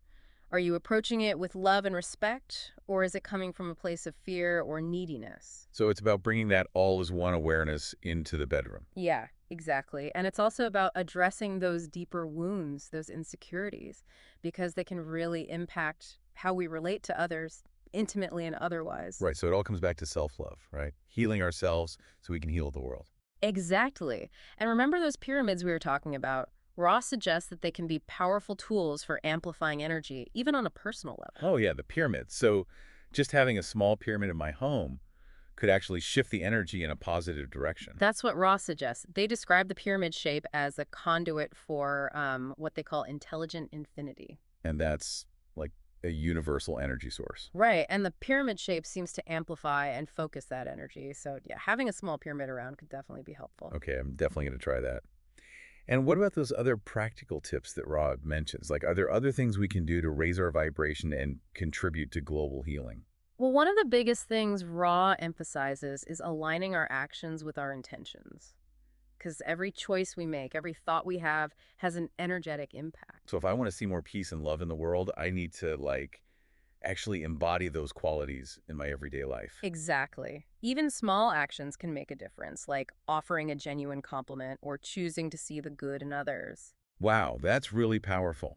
So we really do have the power to change the world just by changing ourselves. Absolutely. And speaking of change, there's another aspect of the law of one that we haven't talked about yet, and that's the idea that there are actually forces that are working against this harmonious evolution. Oh yeah, you mentioned the Orion group before, right? Like, who are they And what are they all about? That's a great question. And it's going to take us a little deeper into the cosmic side of the Law of One. All right, so this Orion group, they sound a bit intimidating, to be honest. Like, are they the bad guys in all of this? Well, Ra describes them as a group of beings who've chosen a different path, a path of service to self, as opposed to the service to others that the Law of One emphasizes. So it's like good versus evil, basically. You could see that. It's more like love versus fear, unity versus separation. But the point is, Ra suggests that they're pretty good at manipulating energy. Okay, so how does that work? Yeah. Do they, like, send out bad vibes or something? Well, Ra explains that they often work through what we might call psychic attack, exploiting weaknesses in our energy centers, amplifying fear and negativity. So, like, if I'm feeling really anxious or insecure, could that be the Orion group messing with me? It's possible. But remember, Ra also emphasizes that we have free will, so we always have a choice in how we respond to those influences. So if I can recognize those negative thoughts and feelings, maybe I can just, like, choose not to buy into them. Exactly. That's where practices like meditation and energy work can be really helpful. They can help us build up our defenses, create a shield of light and love. So it's not about fighting back, but more about strengthening ourselves from within. Yeah, it's more about amplifying the light rather than battling the darkness. And remember that idea of becoming the creator. Ross suggests that the more we align with that, with our true nature as beings of love and light, the less susceptible we are to these negative influences. So it's all about raising our vibration. And that helps us on a personal level, and it also helps the planet as a whole. Exactly. And Ra also talks about the importance of group harmony, especially for those who are working for the good of all. So if we can join together with like-minded people, that amplifies the positive energy even more. That's the idea. When we come together with a shared intention of creating a more loving and peaceful world, we create a powerful force for good. That's inspiring. So it's not just about individual effort, it's about collective action. Right. We're all in this together. Well, this has been quite a journey. I feel like I've learned so much about the Law of One and really about myself. Do you have any final thoughts you want to share? Well, I think the most important message from Ra is that the journey to global harmony really does start within each of us. By cultivating love and compassion and forgiveness, we become beacons of light, illuminating the path for others. That's beautiful. Thank you so much for sharing your insights with us today. This has been an incredible deep dive. My pleasure. May you go forth rejoicing in the power and peace of the one infinite creator. And to all of our listeners, thank you for joining us on this journey of exploration. Remember, you are powerful beyond measure. Keep shining your light. Hey, everybody, and welcome to our deep dive. Yeah. It's going to be a fascinating one. We're looking at the Law of One. Mm-hmm. Now, you sent this in. You're curious about it. It's a series of books called The Raw Material. And I got to say, it's pretty out there. It is a little bit out there. Yeah. So are we dealing with some legitimate ancient wisdom here? Or is this just some really elaborate fiction? Well, those are some of the questions we're going to be looking at today as we unpack this. We're going to look at the legitimacy, the morality, and the realness of it all. Love it. Okay, so the Raw Material claims to be a transcript of conversations with an extraterrestrial being named Ra. Did you get that right? That's right. An extraterrestrial being named Ra, channeled through a woman named Carla Ruckert back in the 1980s. All right, so we're talking channeled material. We're talking extraterrestrial beings. This is starting to sound like a pretty wild science fiction movie plot, but you've sent us 5 books worth of this stuff. Clearly something here has piqued your interest. What is it about the Raw Material that you find so fascinating? Well, what I find so fascinating is it's not just about, aliens and spaceships and all of that. It really puts forward a complex cosmology and a philosophy about spiritual evolution that touches on some pretty universal themes. So less about, little green men, more about big existential questions. Exactly. Questions about the nature of consciousness, the purpose of life, our interconnectedness with the universe. These are themes that have resonated with people across cultures and throughout history. Right. Okay, so let's get into the specifics here. What exactly is the Law of One? I mean, it's a very bold title. It's suggesting this is kind of the law. What does it say about everything? Yeah, so the Law of One, as described by Ray, boils down to this. All is one. Okay. All beings, all things, all energy ultimately originates from a single creator source. And we are all fundamentally connected, different expressions of the same underlying reality. Does it kind of like we're all one? I mean, is that too simplistic? It's not too simplistic. I mean, it does capture the essence of the concept, but the Law of One goes deeper, exploring the idea of spiritual evolution and how we progress through these different stages of awareness and understanding. They call these stages densities. Densities, okay, that's new to me. How do densities work? So imagine a staircase. Each step represents a different level of awareness and complexity. Okay. We as humans on Earth, we're currently in third density, Okay. which is a stage focused on developing self-awareness and making choices that shape our spiritual growth. So there's a hierarchy. We're in third density. There's higher ones. There's lower ones. Yeah. I guess where do we fit into the grand scheme of things? So according to the raw material, there are 7 densities in total, Wow. and each with its own set of characteristics and lessons. Yeah. And as we progress through these densities, we move closer and closer to unity with the Creator. That's a pretty wild concept to wrap your head around, this idea that we are ascending through these densities. How do we actually move from one density to the next? That's where the concept of the harvest comes in. At the end of each cycle, which is said to last about 75,000 years, there's a sort of cosmic evaluation. Souls are assessed based on their choices, their actions, and they progress to the density that aligns with their level of spiritual development. So we're due for a harvest soon, based on that timeline. Well, Ra did indicate that Earth is currently in a transition period moving towards 4th density. Okay, hold on. So you mentioned we're in third density right now. What does it mean to transition to 4th density? What would that actually look and feel like for our listener? 4th density is described as a realm of greater love, understanding, and compassion. So the veil of forgetting, which kind of obscures our true nature, that begins to lift, and we become more aware of our interconnectedness with everything and everyone around us. Imagine a world where empathy and cooperation are the norm, where conflict and suffering are greatly diminished. That sounds pretty idyllic, but let's be real. The world right now feels pretty far from that vision. How does all this chaos, all this negativity we see in the world every day, how does that fit into this picture of spiritual evolution? Well, according to Ra, challenges and suffering, they're actually catalysts for growth. Okay. They push us to confront our limitations, to make choices, and learn from our experiences. So it's like the universe is kind of throwing us these curveballs to help us evolve. In a way, yes. It's about using our free will to navigate these challenges, learn, grow, and ultimately choose love and compassion over fear and separation. Okay. All this is starting to make a little more sense. But if we're all ultimately part of this same creator source, why is there so much suffering in the world? Why wouldn't we just, choose love and compassion all the time? That's where the concept of the veil of forgetting comes into play. Okay. So in third density, we're essentially playing this cosmic game with a bit of a handicap. The veil clouds our perception, making it harder to see the big picture, the underlying unity of all things. It creates the illusion of separation, leading to the challenges and opportunities for learning that characterize our current state of being. So it's like we've been hypnotized into forgetting who we really are and where we come from.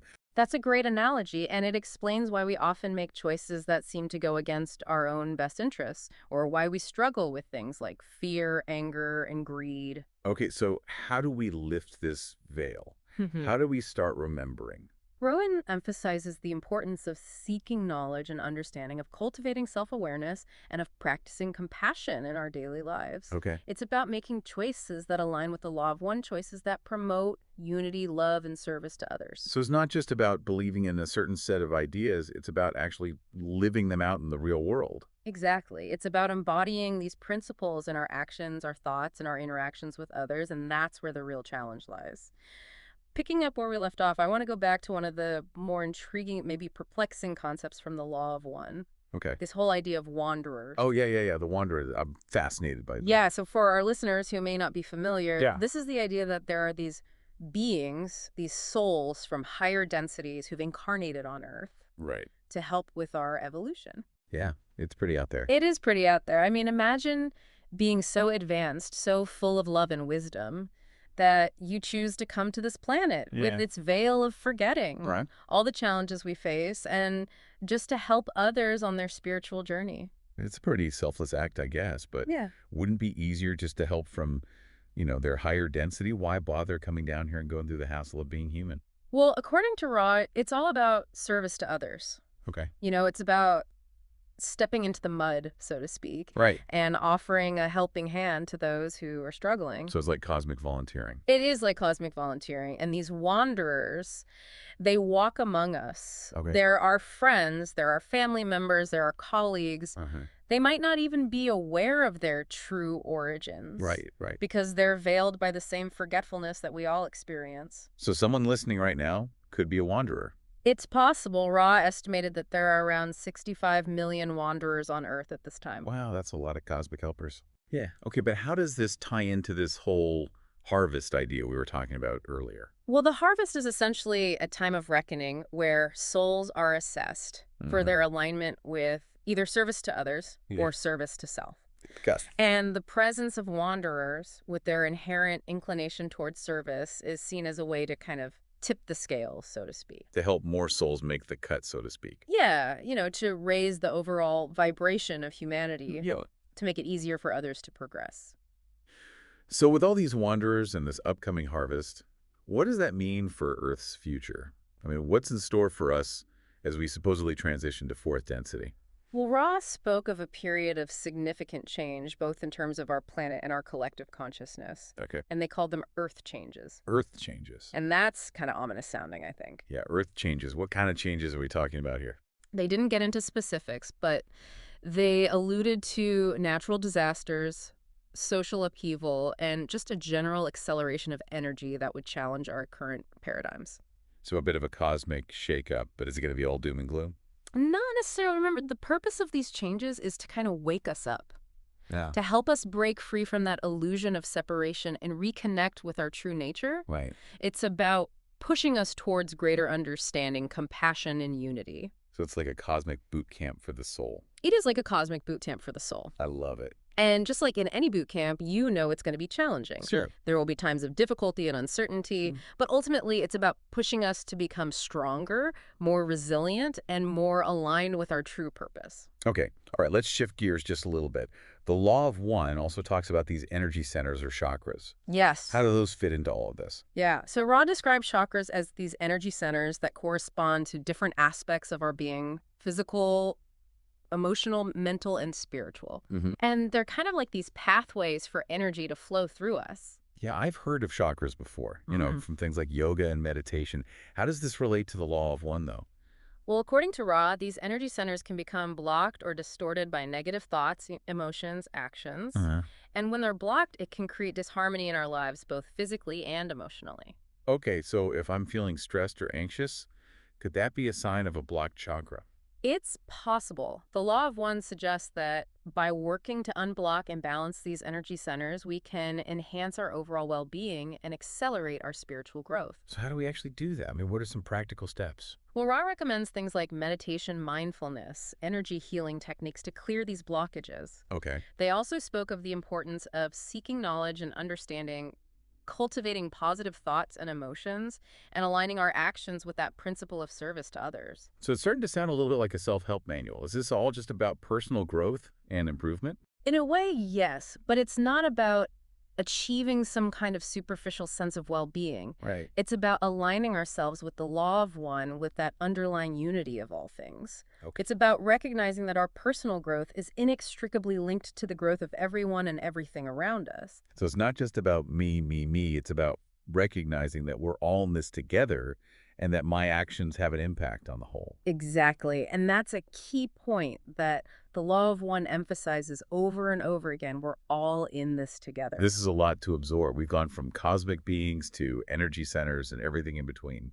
I think our listeners are probably thinking at this point, is this real? Should I take this seriously? And those are valid questions. Yeah. We're going to dive into that more in the next part. Yeah. Really looking at the legitimacy, the morality, the realness of all this. All right, we'll try to answer those big questions, and then we'll even make a prediction about the future of the Law of One. Will AI pay attention to this? Will it continue to grow? Will its legacy last, stick with us? All right, so we've talked about densities and harvests and wanderers and chakras, and I think it's time to address the big question you sent to us in this deep dive. Yes. Should you take this seriously? Right. I mean, is this legit? Is it morally sound? Is it real? Or are we dealing with some really interesting, elaborate fiction?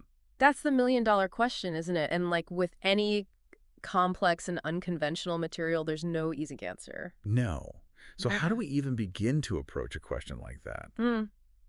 Well, I think we have to look at it from multiple angles. First, the source itself, channeled material by its nature, requires a leap of faith. Yeah. We're relying on the claims of individuals who say they're communicating with beings from other realms. Right, and that's where the skepticism comes in. It's very easy to dismiss this all as fantasy or delusion. Of course, but I think it's also important to consider the content itself. Does it align with our own ethical and moral compass? Does it promote values that resonate with us on a deeper level? All right, so let's apply that lens to the law of one. What are some of the key moral principles that it puts forward? Well, a central message is one of unity, love, and compassion. Yeah. It emphasizes the interconnectedness of all beings and the importance of service to others.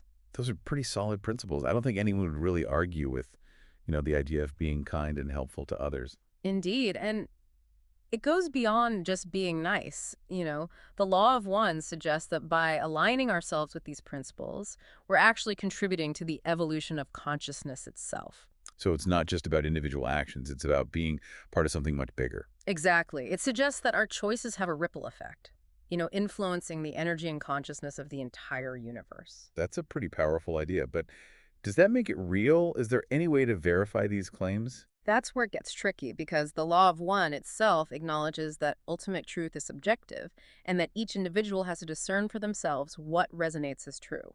So it's not about blind faith. It's about using our critical thinking skills. Exactly. And that's where I think the real value of this material lies.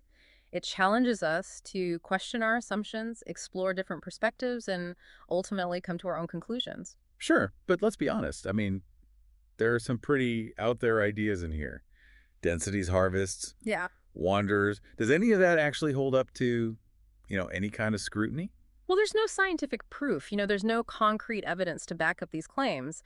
But there are aspects of the law of one that align with certain scientific theories, particularly in fields like quantum physics and consciousness studies. So there might be some scientific basis for these seemingly far-fetched concepts. It's possible, and I think that's what makes this material so intriguing. It kind of bridges the gap between science and spirituality, Yeah. offering a framework that embraces both the rational and the intuitive. Fascinating. So to our listener who's wrestling with this question of legitimacy, what would you say?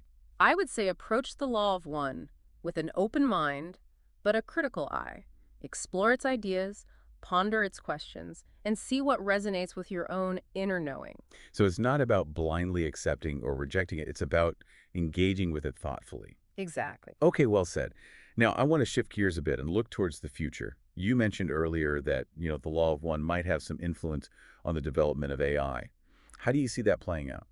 Well, I think the ethical considerations that are raised by the law, they're going to become increasingly relevant as AI becomes more and more sophisticated. Imagine AI systems that are designed not just for intelligence, but for compassion, for understanding that interconnectedness of all things. So AI that's not just smart, but also wise and ethical. Exactly. It's a hopeful vision. And I think it's a possibility worth exploring, as we create these powerful new technologies.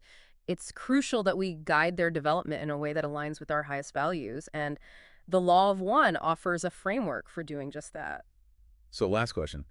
What's your prediction for the future of the law of one? Will it fade into obscurity or will its legacy continue to grow? I think in the next 10 years, we're going to see the law of one becoming a more mainstream topic, influencing conversations about consciousness, spirituality, and even the ethical implications of AI. It may not be a household name, but its principles, I believe, will continue to ripple outwards, inspiring individuals and shaping our collective understanding of the universe. So it's a slow burn, but a powerful one. Exactly. Well, on that note, I think we've reached the end of our deep dive into the law of one. I hope you found this exploration as fascinating and thought-provoking as we have been. Remember, keep seeking, keep questioning, and keep an open mind until next time. Keep diving deep. All right, welcome everyone. Get ready, because we're diving deep into the law of one today. Sounds exciting. It is, and you know what else? What's that? We're going to be talking about what it takes to be ready for harvest. Harvest. Yeah, as a service to others' soul. Hmm. I know it might sound a bit out there, A little bit, yeah. but trust me on this one, it's fascinating stuff. We've got some awesome source material to dig into. Oh, yeah. Like what? Well, we've got these audio excerpts from the Law of One books, Cool. and we've even got a full PDF of book 3. Wow, that's a lot to cover. It is, but that's why we're here. Right, to break it all down. Exactly. We're going to uncover how to become harvestable, what that even means, and how love, energy centers and all that personal growth stuff plays a role. Personal growth is always key. It is. and how it all connects to this whole cosmic process. I think a lot of people are going to find this really useful. I think so too.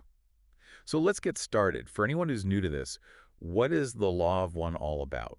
Well, at its core, it says all is one. All is one. Yeah, like everything in the universe, you and me, the planets, everything. Right. We're all just expressions of one big consciousness. The creator, experiencing itself in infinite ways. It's just like we're all connected. Different parts of the same thing. Exactly. And this whole concept is communicated by a source they call Ra.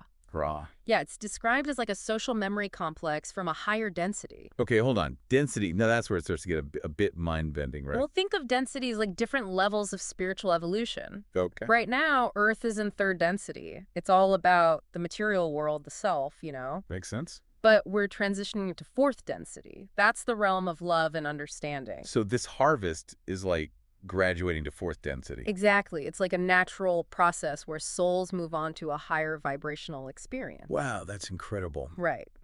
But you mentioned earlier that there are two paths, service to others and service to self. Yeah, so we're focusing on service to others today. Why is that path significant for this harvest? Well, service to others is all about focusing outwards, Okay. expressing love, compassion, and recognizing that we're all connected. It's about acting for the benefit of everyone. So it's like being a good person, basically. In a way, yeah.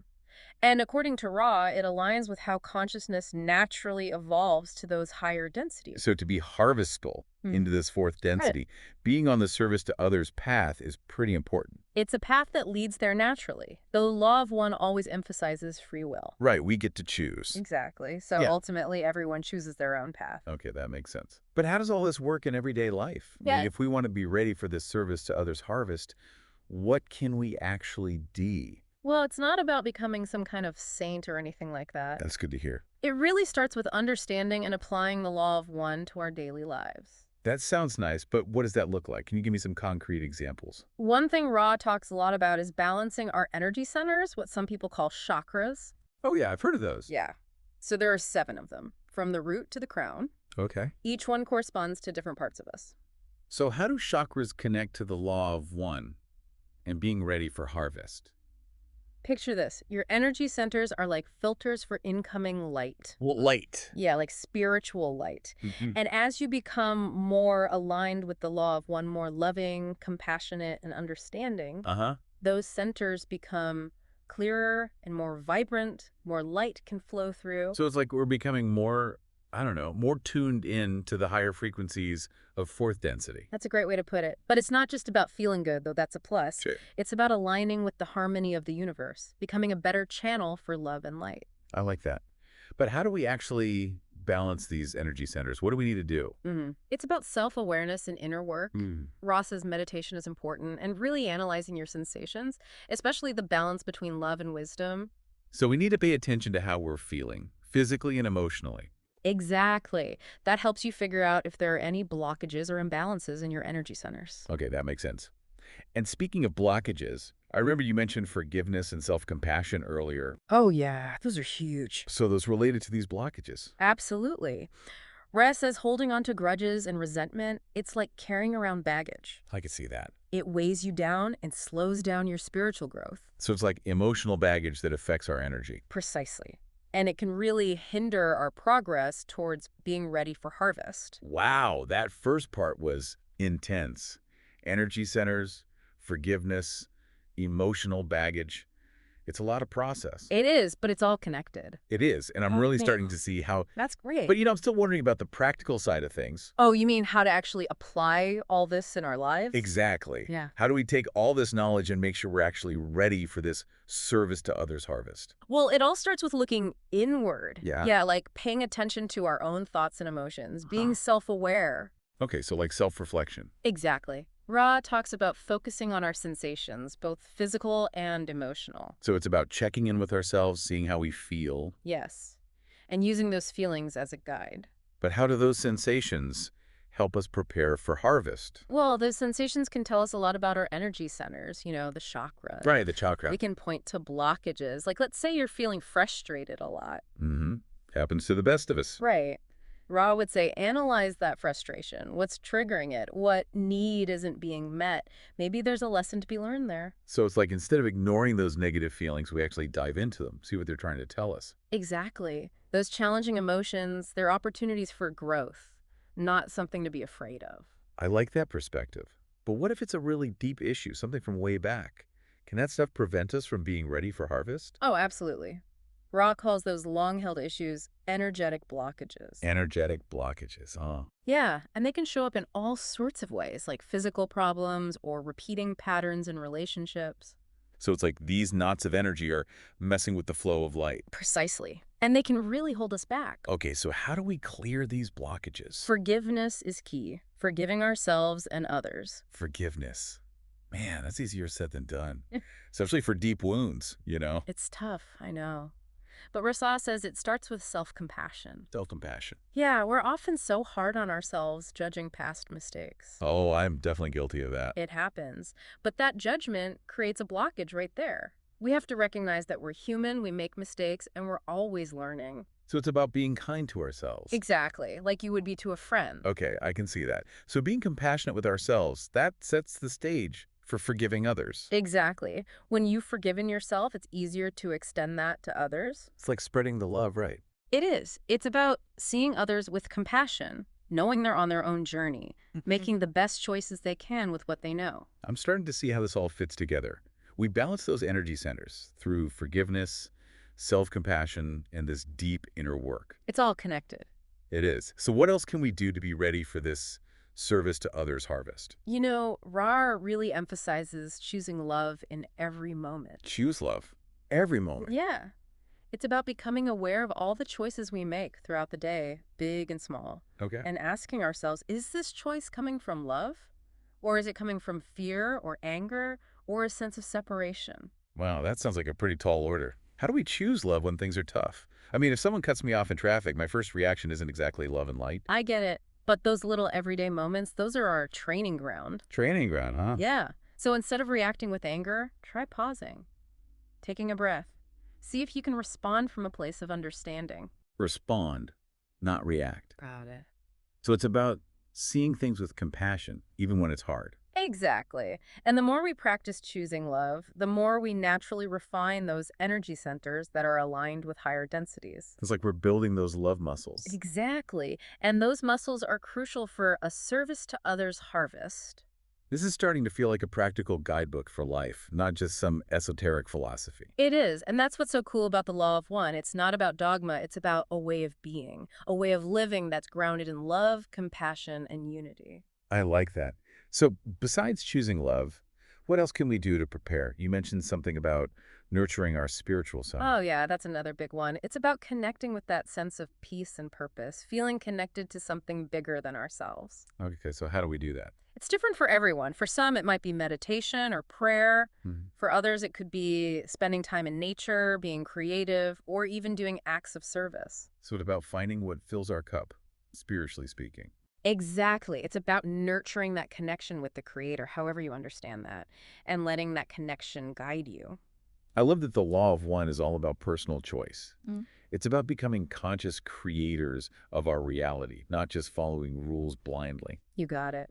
And speaking of conscious creation, remember we talked about seeking knowledge and understanding? And stuff. Right. Rays encourages us to learn about the nature of reality, our place in it. So like studying different spiritual traditions, philosophy, even science. Exactly. It's about expanding our awareness, challenging our assumptions. Being open to new ideas. Yes. The more we learn, the more we realize how much we don't know. So true. And that humility is so important for spiritual growth. Okay, I see that. It's about recognizing that there's always more to discover, to understand, to integrate into our understanding of the universe. That's a pretty awesome way to look at it. And that sense of awe and wonder, that's a big part of the service to others path. You know? Yeah. Yeah. Approaching life with curiosity, being open to learning and growing. Recognizing that spark of the divine in everyone, appreciating how everything is interconnected. I'm definitely feeling that shift in perspective. Seeing the world and myself in a whole new light. That's great to hear. It's not just about gathering knowledge, it's about transforming our consciousness. That's powerful. Yeah. And it's making me realize that these teachings, they're not just some far-out theory. they're really applicable to everyday life. Exactly. It's not about becoming some enlightened guru. Thank goodness. It's about making those little conscious choices every day, choices that align with love, compassion, and understanding. It feels doable, and empowering, Right. which is refreshing, honestly. Some of the spiritual stuff out there can be a bit much. I hear you. But the law of one, it's all about embodying those principles in our daily lives. So it's not about some big, sudden awakening. It's about taking those steps towards embodying the law of one. You got it. It's a journey, not a destination. And every choice we make matters. Every thought, every word, every action, it all shapes our reality, and it affects the whole planet's vibration. Wow, that's a lot of responsibility. It is, but it's also incredibly empowering. We have the power to choose to make a difference. This is all so insightful. I can't believe how much we've covered already, and I'm sure there's still so much more to explore. Oh, definitely. We're just getting started. We'll continue our deep dive in the next part, all right? Sounds good. I can't wait. Okay, we're back and ready to wrap up our deep dive into the law of one and this whole harvest thing. Definitely a lot to unpack. It is, but it's been amazing. We've talked about energy centers, forgiveness, even wanderers. But there's one thing I'm still curious about. What's that? What actually happens during this harvest? Like, what does it look like to move into fourth density? Ah, yeah, the big question, right? And the law of one actually gets into that. Oh, it does. It does. Wade describes it as a process of resonance. So as Earth shifts into fourth density, the people whose vibrations match that density, they'll naturally transition with it. So it's not like some spaceship comes down and picks people up. It's more about energy and vibration. Exactly. It's about where our consciousness is at, what we value, the choices we make. It's about what's inside, not just what we do on the outside. Precisely. It's a reflection of our inner being. Okay, that makes sense. Yeah. But if it's about vibration, couldn't someone on the service to self path also get harvested into fourth density? That's a good point. And yeah, service to self individuals, they have their own harvest. Oh, they do. They do, but it leads to a different kind of fourth density experience. So they're different versions of fourth density. You could say that, yeah. Think about it. Service to others is all about unity, compassion, connection, right? Right. While service to self is about separation, control, individual gain.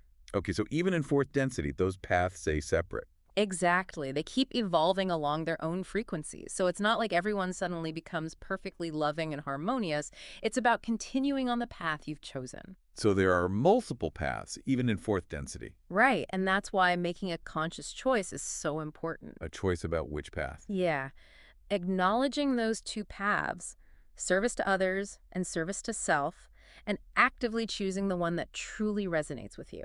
It's about taking responsibility for our own evolution. Exactly. It's not about just waiting to see what happens. It's about aligning yourself with the path you want. So powerful. It is. And remember, every choice we make, every thought, every word, every action, it all has an impact. Wow, that's a lot to think about. It is. It shapes our reality, and it affects the entire planet. So it's not just about us, it's about contributing to something bigger. Exactly. This has been such an incredible journey, exploring the law of one and this idea of harvest. It's pretty mind-blowing, isn't it? It is. I feel like I have a whole new understanding of myself in the universe. I'm so glad to hear that. And, the law of one is full of wisdom. Keep exploring it. See what resonates with you. I definitely will.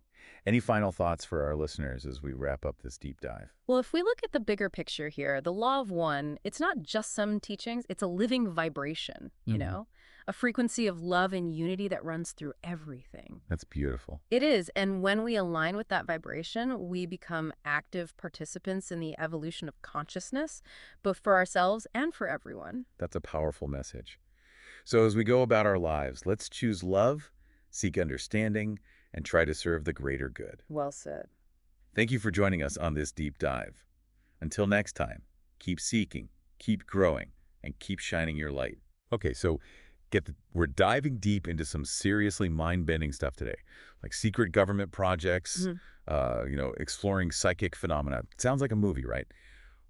But these programs actually existed. Oh, yeah, they did. Crazy, huh? And alongside all these declassified files, we'll be looking at the law of one. It's a really fascinating spiritual philosophy. It is. And what's really interesting here is, do these programs like M-Culture Stargate and the Gateway Experience, do they validate any of the concepts from the law of one? Can we connect these two worlds, the world of science and the world of metaphysics? Okay, so first, let's imagine a dimly lit room. Maybe there's some incense burning. stacks of declassified files next to these metaphysical texts. That's the vibe we're going for today. A Well, little mystery, a little deep inquiry. I like that. Captures the essence of what we're doing, exploring the fringes of knowledge. Exactly. So let's jump right in. First, a quick overview of these CIA programs. MKUltra is probably the most well-known and pretty notorious. It is. MKUltra was the CIA's attempt to delve into mind control. They were searching for ways to influence thoughts, manipulate behavior, even using things like truth serums. And some of their methods were, well, let's just say, ethically questionable. They experimented with LSD, sometimes on people who didn't even know they were being given the drug. Yeah, that whole LSD experimentation thing, it's a dark chapter for sure. And to make matters even more mysterious, a lot of those MKUltra files, they were destroyed. So we're left with more questions than answers. Right. It adds to the intrigue. We only have fragments of the story. But let's move on to the Stargate project. They focused on something called remote viewing. So remote viewing, is that like psychic spying? Trying to see things far away using just your mind? Exactly. And some people involved in this program claimed to have remarkable success. Remote viewers like Ingo Swann and Pat Price, they were able to describe locations, events, even things hidden from normal view just by focusing their minds. Wow, okay, that's mind-blowing. But if they were having so much success, why was the program shut down? Well, the reasons are still debated. Some say the results weren't consistently reliable. Others suggest maybe there were political reasons. Or maybe the information they were gathering became too sensitive. It's hard to say for sure. Okay, so we've got mind control and psychic spying. What about the Gateway program? What were they up to? The Gateway program was all about exploring altered states of consciousness. They used a technology called hemisync, which uses specific sound frequencies to synchronize the brainwaves and induce what they called the Gateway experience. And what exactly was this Gateway experience supposed to lead to? Well, their theory was that the universe is like a giant hologram. And this experience was about tapping into that holographic reality, expanding consciousness, and potentially accessing information or abilities that are beyond our normal perception. Hold on, the universe is a hologram. That's a pretty trippy concept. It is, and it gets even more interesting when you start connecting it to the ideas presented in the Law of One. Okay, so let's talk about the Law of One. Can you give us a brief overview for those who might not be familiar with it? What are the central ideas? The Law of One is a fascinating body of work that claims to be channeled information from an extraterrestrial entity named Ra.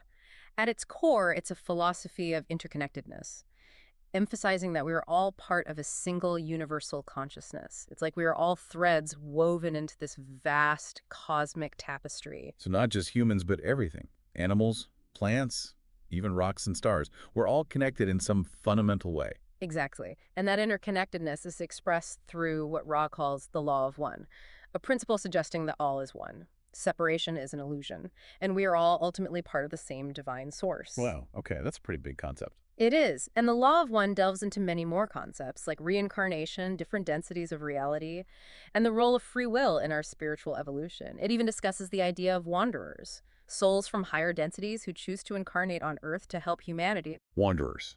So some people listening right now could actually be extraterrestrial beings just hanging out on Earth. It's a possibility, isn't it? Yeah. And we can explore these ideas in more detail as we go deeper into this deep dive. For sure. Before we do that, you mentioned something earlier that I found really fascinating. The CIA's interest in Uri Geller. This is the guy who claimed to bend spoons with his mind. Right? Yes. Uri Geller was a controversial figure who claimed to have psychic abilities. What's remarkable is that the CIA, with all their skepticism and secrecy, actually brought him in for testing. They designed experiments to try and rule out any possibility of trickery and see if there was any validity to his claims. So even the CIA, with all their resources and scientific rigor, couldn't completely dismiss the possibility of psychic phenomena. It seems that way. And this brings us to the heart of our exploration today. The question of whether these CIA programs offer any evidence to support the ideas put forth in the Law of One. Okay, so we've laid out the groundwork. We've got these secret government programs exploring mind-controlled psychic abilities and altered states of consciousness. And we've got the Law of One with its profound teachings about universal consciousness and spiritual evolution. Now, the big question is, do these seemingly separate realms intersect? Do they offer any clues or validation for each other? That's the mystery we're going to unravel together. I'm ready to dive in. Let's see what we can find. Let's do it. Welcome back to our deep dive into the connections between secret CIA programs and the Law of One. You know, I've been doing some thinking since our last conversation, And it's a lot to process. Mind control experiments, psychic spies, altered states of consciousness, a philosophy that talks about a universe as a hologram beings from other dimensions. I mean, it's like reality is starting to feel a lot more like science fiction. I think that's the point. These topics challenge our understanding of reality, and they invite us to consider possibilities that might seem at first glance out there or unbelievable, but if we're open to it, it can be a truly mind-expanding journey. Okay, I'm definitely open to exploring. Yeah. So where do we go from here? How do we connect the dots between these seemingly separate worlds? Well, let's start by looking at the concept of consciousness. It's a key theme in both the Law of One and these CIA programs. The programs were essentially trying to understand and manipulate consciousness through various means, whether it was through drugs, technology, or psychic training. Right, and the Law of One approaches consciousness from a more spiritual perspective, suggesting that it's not just limited to our individual minds, Hmm. but that it's a fundamental aspect of the universe itself. Exactly. And this is where we can start to see some parallels. For example, remember the Gateway program and their idea of the universe as a hologram? Yeah, that was a wild one. Well, the Law of One also talks about the nature of reality, suggesting that what we perceive as the physical world is actually a projection of a deeper, more fundamental reality, a bit like a hologram. It's fascinating to see those similar ideas emerging from both scientific exploration and these channeled teachings. It's almost like they're arriving at the same concept from different directions, one through scientific experimentation and the other through a mystical, spiritual lens. I think that's a great observation, and it makes you wonder if there's some underlying truth that connects these different perspectives. Maybe science and spirituality aren't as separate as we tend to think they are. Okay, so we've got this connection around the nature of reality. What other points of convergence can we find? Let's look at the concept of energy, particularly the idea of subtle energy fields. That might influence consciousness. Remember the CIA's interest in Kundalini energy? That dormant force often described as coiled at the base of the spine? Yeah, I remember that. They were exploring it as part of their research into altered states of consciousness. Hmm. It always struck me as odd that a government agency would be looking into something that's often associated with yoga and meditation. It is a bit unexpected, but it shows that they were willing to explore unconventional avenues in their quest to understand human potential. And when we look at the Law of One, we find some connections. The channeled entity, talks about energy centers within the body that correspond to these ancient yogic concepts. So both the CIA, through their research, and the Law of One through its channeled teachings, were pointing towards these subtle energy systems within us. That might play a role in consciousness, and perhaps even psychic abilities. That's one interpretation, and it raises some fascinating questions. If these energy systems are real, how do they work? What is their relationship to consciousness? Could they be the key to unlocking abilities that we currently consider paranormal? Those are some big questions. And it makes me wonder if the CIA's research into things like remote viewing and psychic abilities was actually tapping into these subtle energy systems, even if they didn't fully understand what they were dealing with. It's certainly a possibility. And it brings us back to the central question of this deep dive. Do these CIA programs validate the Law of One? Right. Because if these programs were inadvertently stumbling upon evidence, that supports the existence of subtle energy systems and expanded states of consciousness. That would be pretty significant. It would be. However, it's important to remember that the evidence from these programs is often fragmented, inconclusive, and open to interpretation. There's no smoking gun, no definitive proof that directly confirms the Law of One's teachings. But there are these intriguing parallels, these points of convergence that make you wonder if there's something more to it all. Exactly. And I think that's the beauty of this exploration. We're not looking for absolute proof, but for connections, for patterns, for insights that might help us understand the bigger picture. And what about those who might be skeptical? Those who might dismiss the Law of One as just another New Age belief system, or the CIA programs as misguided attempts to delve into the paranormal?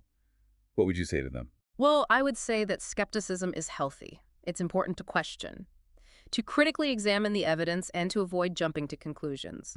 However, I would also encourage them to keep an open mind, to consider the possibility that there might be more to reality than what we can currently measure, or explain with our conventional scientific methods. I like that. Skepticism and open-mindedness, a dynamic duo for navigating these uncharted territories. Precisely. And if we approach these topics with both skepticism and a willingness to explore, I think we can gain some truly valuable insights, even if we don't arrive at definitive answers. So what can we learn from combining the insights of the Law of One and these CIA programs? What wisdom can we glean from their convergence? Well, I think one of the most important takeaways is that consciousness might be far more expansive and influential than we tend to realize. Both the law of one and these programs suggest that our thoughts, our intentions, our energy might have a greater impact on reality than we currently understand. So we're not just passive observers, but active participants in shaping our reality. That's a key principle in the law of one. And when we consider the CIA's exploration of things like mind control and psychic abilities, it raises some thought-provoking questions about the power of our own minds and the potential for influencing the world around us. It's definitely a lot to think about, and it makes me wonder if we could tap into the full potential of our consciousness. What could we achieve? What kind of transformations could we create in ourselves and in the world? Those are excellent questions, and I think they lead us to the heart of what we can learn from combining these perspectives. It's about recognizing our own power, our own responsibility, and our own potential for growth and evolution. So it's not just about psychic spies or secret government programs. It's about understanding ourselves, our place in the universe, Mhm. and the infinite possibilities that lie within our own consciousness. That's a beautiful way to put it. And I think it's a message that resonates deeply with the teachings of the Law of One. This has been such a fascinating exploration so far, and I'm eager to see where it leads us next. Do we have time for one more intriguing detail before we wrap up this part of our deep dive? Because I know you've got plenty more up your sleeve. You know me too well. And yes, there is one more detail I want to share that connects the Law of One's concept of choice to those ethically questionable experiments conducted as part of MKultra. But we'll have to save that for the next part of our deep dive. Okay, you've got me hooked. I can't wait to hear what you've got.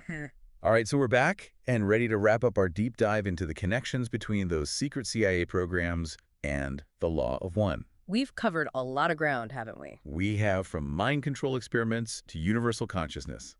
And you promised us one last intriguing detail before we wrap up. Something connecting the Law of One's idea of choice to those ethically questionable experiments in MKultra. I'm all ears. You know, those MKultra experiments, as messed up as they were, they actually raise a question that's relevant to all of us. What question is that?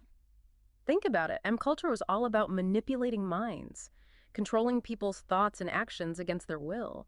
A chilling example of how external forces try to override our agency. But what's fascinating is that the Law of One, coming from a totally different perspective, also talks about choice.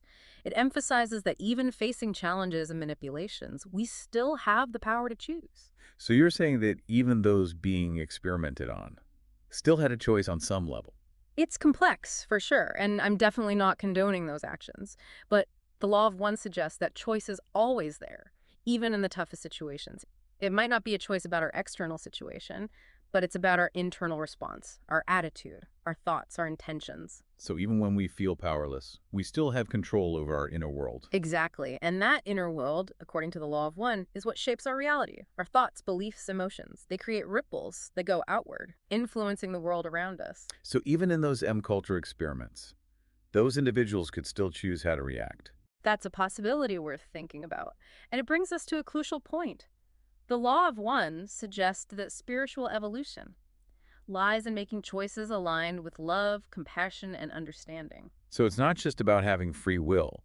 It's about using that free will to make choices that elevate us and contribute to the well-being of others. That's a central theme, and it's something we can all apply to our own lives, regardless of our circumstances. It's a good reminder. Even amidst chaos, we can choose love and light. Exactly. And that choice has a ripple effect. It goes beyond our individual lives. It contributes to the positive evolution of consciousness for all beings. This has been a mind-blowing deep dive. We've explored government secrets, channeled teachings, and the potential of human consciousness. We've confronted some tough truths, challenged our assumptions about reality, and maybe glimpsed a universe more interconnected than we imagined. What are some key takeaways for our listeners? Well, the most important one is that consciousness matters. Our thoughts, intentions, choices, they all have an impact. And whether we realize it or not, we're shaping our reality, contributing to the collective consciousness of humanity. So we're not just observers, but active creators of our experience. That's the message from both the Law of One and those CIA programs, however unintentionally. And what about the skeptics out there? I'd say stay curious. Keep exploring. Question your assumptions. Stay open to the possibility of more than meets the eye. Because the journey is the real reward, Right. right? even without definitive answers, asking questions, exploring different perspectives. That's transformative in itself. It is, and that's the spirit of the deep dive, to dive into the mysteries, challenge conventional thinking, and empower us to be more conscious creators. Thanks for joining us on this deep dive. And remember, the exploration doesn't end here. The law of one, those declassified files, and the mysteries of consciousness, it's all waiting for you to delve deeper, discover your own connections, and find your truth. Keep seeking, keep questioning, and keep diving deep. The universe is full of wonder, and the journey is just beginning. Welcome to another deep dive. Today, we're going to try to tackle a question: how to effectively share profound concepts, Yeah, like, the law of one, right. without turning people off. Yeah. I mean, that is the challenge, isn't it? Like, we're all so excited about certain ideas and certain concepts that we've come across, and Yeah. it's so natural to want to share that with other people, Mhm. but the reality is it can be really tricky to Yeah. do that in a way that truly resonates. Especially when you consider the law of one and its whole thing about free will, Right. and not infringing upon people's, right to their own path. Exactly. So how do you even begin to reconcile that?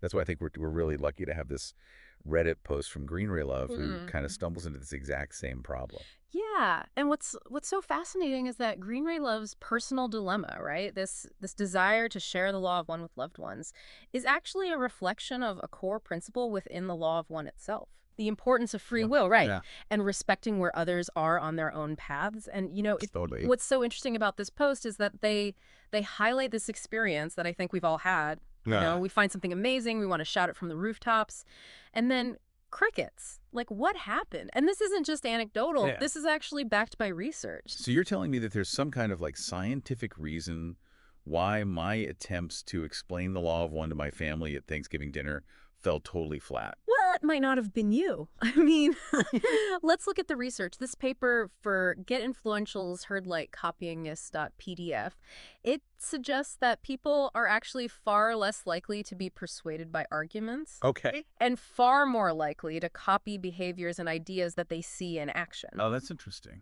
So it's less about being convinced of something and more about seeing something in action and thinking hey, Yeah. that works. I want that too. Yeah. It's kind of like that old adage, show, don't tell. Yeah. But how do you even apply that to something as complex Right. as the law of one? Right. Like, how do you demonstrate that? So think of it this way. Green Ray Love points out that people who connect with the law of one usually are already on a path of seeking. They've been ripened, so to speak, by their life experiences. Right. So it's less about convincing them of its validity and more about recognizing that they'll find this information when they are ready. That's so true. Yeah. And you know what that reminds me of? It reminds me of what Rai says, don't advertise, have faith. Right. Exactly. But I'll be honest, it's hard. Right. It's hard to just sit back and have faith when you're like, I just stumbled across this treasure trove of wisdom. Oh, absolutely. It's totally natural to want to share something that has deeply resonated with you, right? However, Yeah. if we connect this back to the research, randomly advertising the law of one may not be the most effective way to introduce others to its principles. So what do we do? Just wait for people to stumble upon it on their own? Well, not necessarily. It's less about pushing the information on others and more about embodying the principles ourselves. Right. Remember, the research suggests that people are far more likely to copy behaviors that they see successfully modeled. And this is where this whole idea of being a living example comes in. Right. Okay, so I think I see where you're going with this. Instead of me trying to convince people Yeah. of the law of one by trying to give them all these arguments or explanations, I need to demonstrate its transformative power in my own life. Exactly. You know what I mean? Yeah. Think about it this way. Imagine you're trying to convince someone Okay. to try a new restaurant. Wow. You can talk about how amazing the food is all day long, but what's going to be more convincing? See, you enjoy it. Actually seeing you enjoy the food, Yeah. right? That's a great analogy. Yeah. So are you saying that simply living by the principles of the law of one is Wow. the most effective way to spread its message? Yeah, I mean, I think so, right? It's certainly a powerful starting point, and this is backed by research as well. Both Infectious Ideas modeling the diffusion.pdf and the spread of femis idiocini.pdf, they highlight that ideas spread more effectively when they're seen as enhancing the reputation or Right. social standing of the person embodying them. Well, yeah, I mean, people are drawn to what works. Yeah, yeah. What makes other people's lives better. Right. So think about it this way. How does living by the principles of the law of one Okay. make your life demonstrably better? How does it make you someone people naturally want to emulate?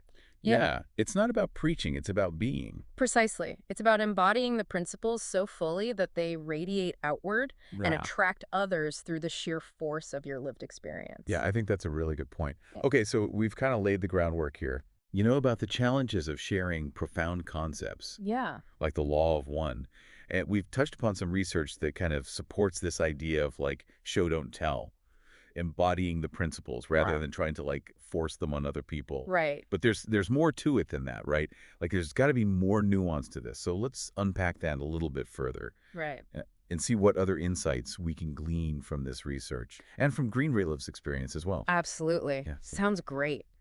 And that brings us to another fascinating point that was raised in the Muslim feminist ideas research. Sometimes simply making information more available, particularly through digital channels, can dramatically increase its reach. Oh, totally. Think about it. I mean, how many people, like myself included, first encounter the law of one online, right? Right. I mean, the internet can be such an incredible tool for spreading information and connecting with, like-minded seekers. It's a key insight, and especially like when we think about Ra's guidance to avoid like advertising, Hmm. it's not about forcing the information on anyone. It's about making it accessible to those who are actively looking for it. Think about it like planting seeds, You scatter them and you trust that those that are ready will find fertile ground. Yeah. But scattering seeds isn't always enough, is it? Yeah. I mean, sometimes you need to think about, like, the environment, the soil, even the spacing of the plants.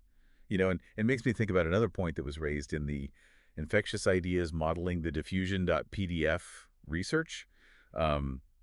Like the density of our social networks Yes. can impact how ideas spread and take root. That's an excellent connection. And what's so interesting about that research is it suggests that like densely connected networks, where Yeah. everyone knows everyone, Right. aren't always the best for spreading new ideas. Okay. Sometimes a looser network with more diverse viewpoints allows an idea more space to breathe and take hold. It's like, a seedling needing room to grow before being like transplanted into a crowded garden. So are you saying that if I'm surrounded by people who are, I don't know, very set in their beliefs, Yeah. it might be more challenging to introduce them to the law of one? It might. It's not about giving up, but it is about understanding the dynamics at play. So consider the networks that you're part of. Are they open to exploring new ideas? Or do they feel more like echo chambers, Yeah. where everyone is reinforcing the same beliefs? It's a good question. For self-reflection, for sure. It makes me think about Green Raylove's approach in their post. They talk about only sharing the raw material when like organic conversations created an opening, embracing those serendipitous moments. And it seems like they're really tuned in to those network dynamics. And that aligns perfectly with a concept known as the garbage can model of decision making, which is outlined in the Spread of Ideas Sina Network, the GAR.pdf research. And this model suggests that sometimes the most impactful shifts don't happen through these like grand plans or strategies, but through these seemingly random encounters and chance conversations. Yeah, it sounds a little chaotic, but there's a certain beauty to it too, right? Right. Like being open to the unexpected, trusting that the universe will present, opportunities for sharing when the timing is right. Exactly. It's a reminder to be present, pay attention to the flow of conversations, Yeah. and to trust our intuition, right? Mm-hmm. Sometimes the most profound connections happen when we least expect them. It kind of takes the pressure off, doesn't it? Yeah. It's not about forcing it. Right. It's about being open and receptive to those, moments of serendipitous alignment. Precisely. And that brings us back to a central theme that both Green Ray Love and Rowe emphasize, and that's patience. As tempting as it is to want to share this, wisdom with everyone immediately, remember, people will find the law of one or any truth when they're ready, just like you did. That's true. It's easy to get caught up in our own enthusiasm, right? Yeah. And forget that everyone is on their own unique journey, Yeah. unfolding at its own pace. Absolutely. And pushing too hard, trying to force an idea before it's time can actually be counterproductive.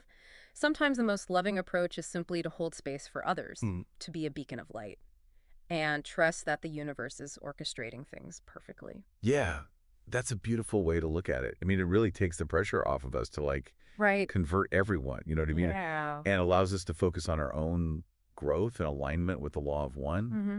But I mean, that raises a question for me, like how do we actually embody those principles more fully? Mm-hmm. What does it mean to truly like live the law of one? That's a wonderful question, and it's one that the Law of One all dot wave source material offers some really incredible insights into. Right.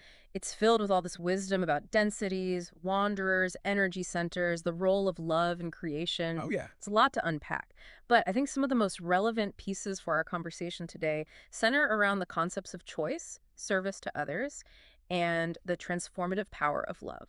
You know what I love about these deep dives is we take these really complex concepts and we find like these practical nuggets of wisdom Yeah. that we can actually like apply to our daily lives. Yeah. So walk me through it. What are some of the key takeaways from the law of one material that Oh. can help us on this journey? So, one of the most powerful messages in the Law of One is this emphasis on choice. Ra constantly reminds us that we have free will Right. and that every decision we make, no matter how seemingly small, contributes to our spiritual evolution. Like it's that reminder that we're not just like passive observers in this whole cosmic dance, Right. but we're active participants, co-creators of our reality. Exactly. And this connects directly to the concept of service to others, which Ra describes as like a potent catalyst for spiritual growth. Okay. By focusing on helping others, Mm-hmm. on contributing to the well-being of the collective, Uh-huh. we actually accelerate our own evolution. Yeah, it's like they say, the best way to find yourself is to lose yourself in service to others. Yes. But what does that even look like in a practical sense? I mean, does that mean I have to go volunteer at a soup kitchen or donate to charity? I mean, those are certainly wonderful ways to serve, but service can take many forms. It can be as simple as, like, offering a kind word to a stranger, Okay. lending a listening ear to a friend in need, or simply choosing to act with compassion and understanding in our daily interactions. Right. It's about shifting that focus, right? Yeah. From me to we, recognizing the interconnectedness of all beings. Precisely. And this brings us to the heart of the Law of One, the transformative power of love. Rai identifies love as the second distortion of the Law of One, Oh, wow. the driving force behind creation itself. Love as like a cosmic force. That's beautiful. It is, it's a beautiful concept, but how does it translate into our daily lives? How do we cultivate and express this kind of love? Yeah, good question. Well, Ra offers practical guidance on this as well. They suggest practices like cultivating gratitude, practicing forgiveness, and aligning our thoughts, emotions, and actions with our highest goals. Right. It's about being mindful of our choices, our Yeah. intentions, and how we interact with the world around us. It sounds like a journey of inner transformation, It is. like a process of aligning ourselves with this, Yeah. like vibration of love. Absolutely. But let's be real, life isn't always sunshine and roses, is it? We face challenges, setbacks, Yeah. and sometimes even negativity from others.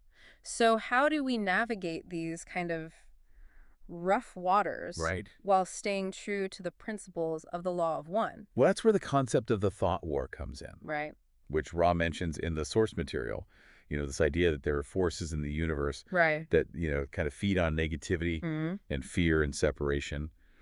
And while it's important to be aware of these forces, Ra also cautions against like engaging in a direct battle Yeah. because that just gives them more power, right? Right, exactly. So if we're not supposed to fight negativity, what are we supposed to do? Just like passively accept it? Not at all. Ra suggests that our most powerful weapon against negativity is love.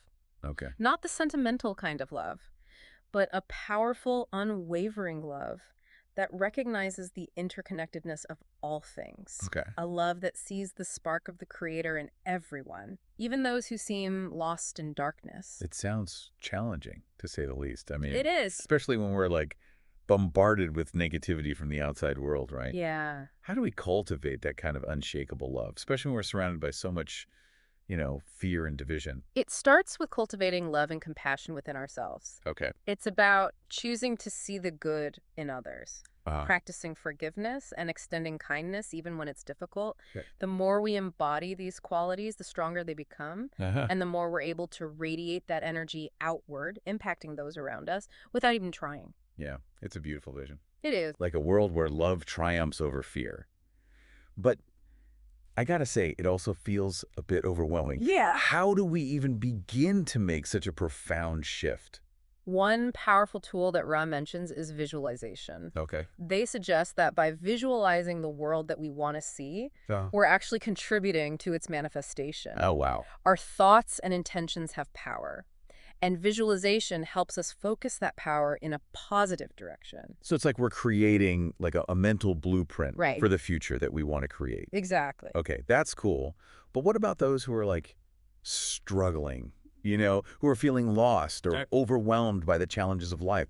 What advice does Ra offer them? Ra emphasizes the importance of self-care and seeking guidance. Okay. This includes taking care of our physical bodies through nutritious food, movement, rest, as well as tending to our mental and emotional well-being Okay. through meditation, mindfulness, connecting with nature. Right, so it's like a holistic approach. It is. Recognizing that our physical, mental, and spiritual selves are all interconnected. Exactly. But sometimes we need more than self-care, right? Right. Like, what about seeking guidance from others? Rhea encourages us to seek guidance from outside sources as well. Okay. This could include connecting with our higher selves through meditation, as we've discussed, or seeking out teachers, mentors, spiritual communities that resonate with our values. Right, it's about building that support system, right? Yeah. Finding those who can help us on our journey.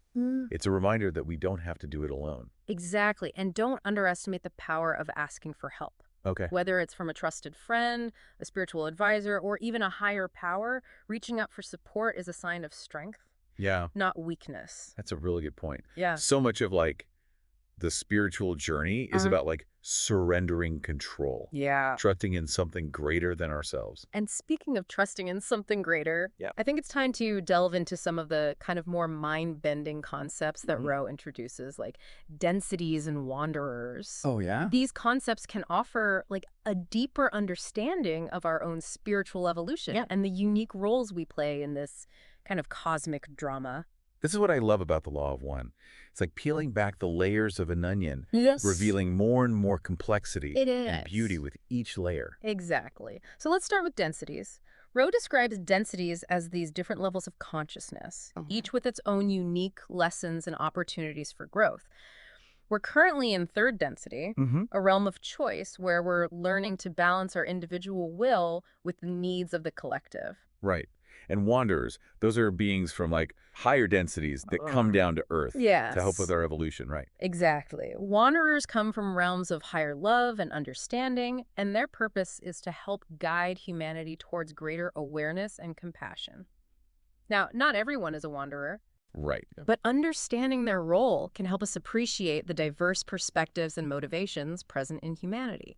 It's a reminder that we're all on a journey We are. and we're all here to learn and grow together. Right. But how do we know if we're making progress on this journey? I mean, are there signs to look for? Yeah. Ross suggests that one sign of progress is a growing sense of interconnectedness, Okay. a deepening compassion for others, Uh-huh. and a willingness to serve without expectation of reward. Right. So it's less about achieving like specific milestones Yeah, and more about an inner transformation, like a shift in consciousness. precisely. And remember, the path of spiritual evolution is not linear. Okay. There will be setbacks, Oh. challenges, Yeah. and moments of doubt, Right. but it's through these experiences that we learn and grow the most. Right. The key is to keep moving forward with an open heart and a willingness to learn. It's a process of, Yeah. continual unfolding, Uh-huh. a journey of self-discovery and expansion. But Yeah. what about the end goal? Uh-huh. The so-called harvest that Ra talks about. What does that even mean for us, Yeah. for humanity as a whole? Rod describes the harvest as a transition to a higher density of consciousness, Okay. a shift towards greater love, understanding, and unity. It sounds almost like utopian. It does! A world where like harmony and compassion prevail. Right. But is that something that happens all at once, or is it more like a gradual process? Ross suggests that the transition can be both individual and collective. Some individuals may be ready to harvest sooner than others, Uh-huh. and the collective shift may occur over a period of time. So it's not about everyone, Yeah. reaching the same destination at the same time, Right. but about each of us weaving at our own pace, following our own unique path towards the light. Exactly. That's so cool. I feel like we've barely scratched the surface of the Yeah. law of one, Right. but we're nearing the end of our deep dive. So before we wrap up, though, I think it's important to touch on one more, like, powerful concept that Ra introduces, and that's the veil of forgetting. Oh, that's a good one. Right. Yeah. It sounds mysterious and a little bit ominous. Yeah. What exactly is the veil of forgetting? And how does it relate to everything that we've been talking about today? The veil of forgetting is this metaphysical concept that describes the separation from our true nature as we incarnate into the physical realm. It's a necessary component of Yeah. our spiritual journey, as it allows us to experience this illusion of separateness and make choices based on free will. So it's like we're playing this cosmic game of hide and seek almost. It is, yeah. Forgetting who we truly are. Yeah. So that we can rediscover ourselves Right. through the challenges and opportunities of this human experience. Exactly. And the journey of spiritual evolution is about gradually lifting that veil, Okay. remembering our true nature, and reconnecting with the source of all creation. Wow. It's like we're all on this like grand adventure, Yeah. playing different roles, facing Yeah. different challenges, but ultimately like striving towards the same goal, Right. remembering who we truly are. It's a beautiful metaphor. Yeah, it is. And it brings us back to like the listener's initial question. Yeah. How do we share the law of one Right. without turning others off? Right. We've explored so much about the law of one itself, but how does all of this wisdom translate into action? Yeah. What practical advice would you give to someone Well, who is eager to share these teachings with others? yeah, that's a great question. I think it all comes back to that image of the beacon we discussed earlier. Okay. The most effective way to spread the law of one Uh-huh. is to live it, Okay. to embody its principles so fully that you become a source of light and inspiration for others. Right. It's about radiating love, Hmm. compassion, understanding in everything you do. Right. Be the change you want to see in the world. But that puts a lot of pressure on us, doesn't it? It does. What if we don't? What if we feel like we're not always living up to those Mm. ideals? We're all human, after all. You hit on a very important point. None of us are perfect, and that's okay. Remember, the law of one emphasizes self-compassion and forgiveness.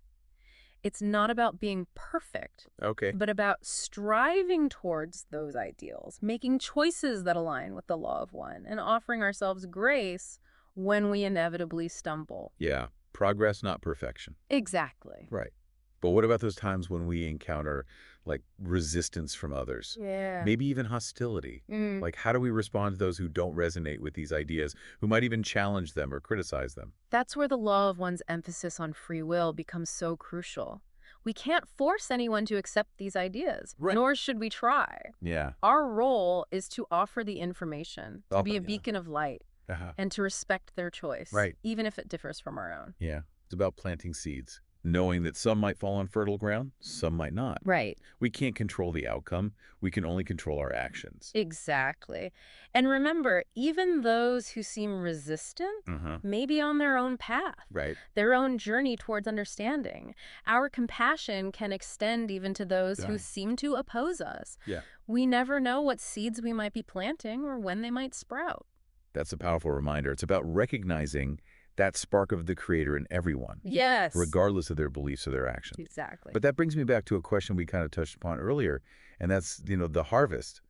If it's a transition to a higher density of consciousness, how will we even know when it's happening? Yeah. What will it look like? Ra suggests that we may see a growing polarization in the world, Okay. a clearer distinction between those who are aligned with the law of one love, unity, service to others, and those who are clinging to fear and separation. So things might get a little more intense before they get better, huh? Yeah, it's not going to be this like sudden overnight transformation. Okay. It's going to be a gradual shift in consciousness. Right. It's likely to be a process It is. with, ebbs and flows and challenges and triumphs along the way. Absolutely. But even in the midst of that chaos, Yeah. there's always hope. There is. Remember, the universe is unfolding as it should, Uh-huh. and we have a choice in how we respond to the changes around us. Right. We can either succumb to fear Uh-huh. or choose to radiate love and understanding, even in the face of, adversity. That's a powerful message to end on. It The is. choice is always ours. Yeah. And while we may not know the exact timeline or Right. the precise details of how the harvest will unfold, we can trust that our choices matter, that Hmm. every act of love, kindness, and service ripples out and contributes to the collective awakening. Wow, that's beautiful. It's been an honor to, delve into these profound concepts with you. Like what? And with our listener, remember, the journey continues. Keep seeking, keep questioning, and keep radiating that love that resides within you. Beautiful. Thank you. And to our listener, thank you for joining us on this incredible deep dive. We hope that it's inspired you to see yourself as the beacon of light, radiating the principles of the law of one in your own unique way. Remember, you have the power to make a difference simply by being who you truly are. Until next time, keep seeking the light, keep spreading the love, and keep trusting in the unfolding of the universe.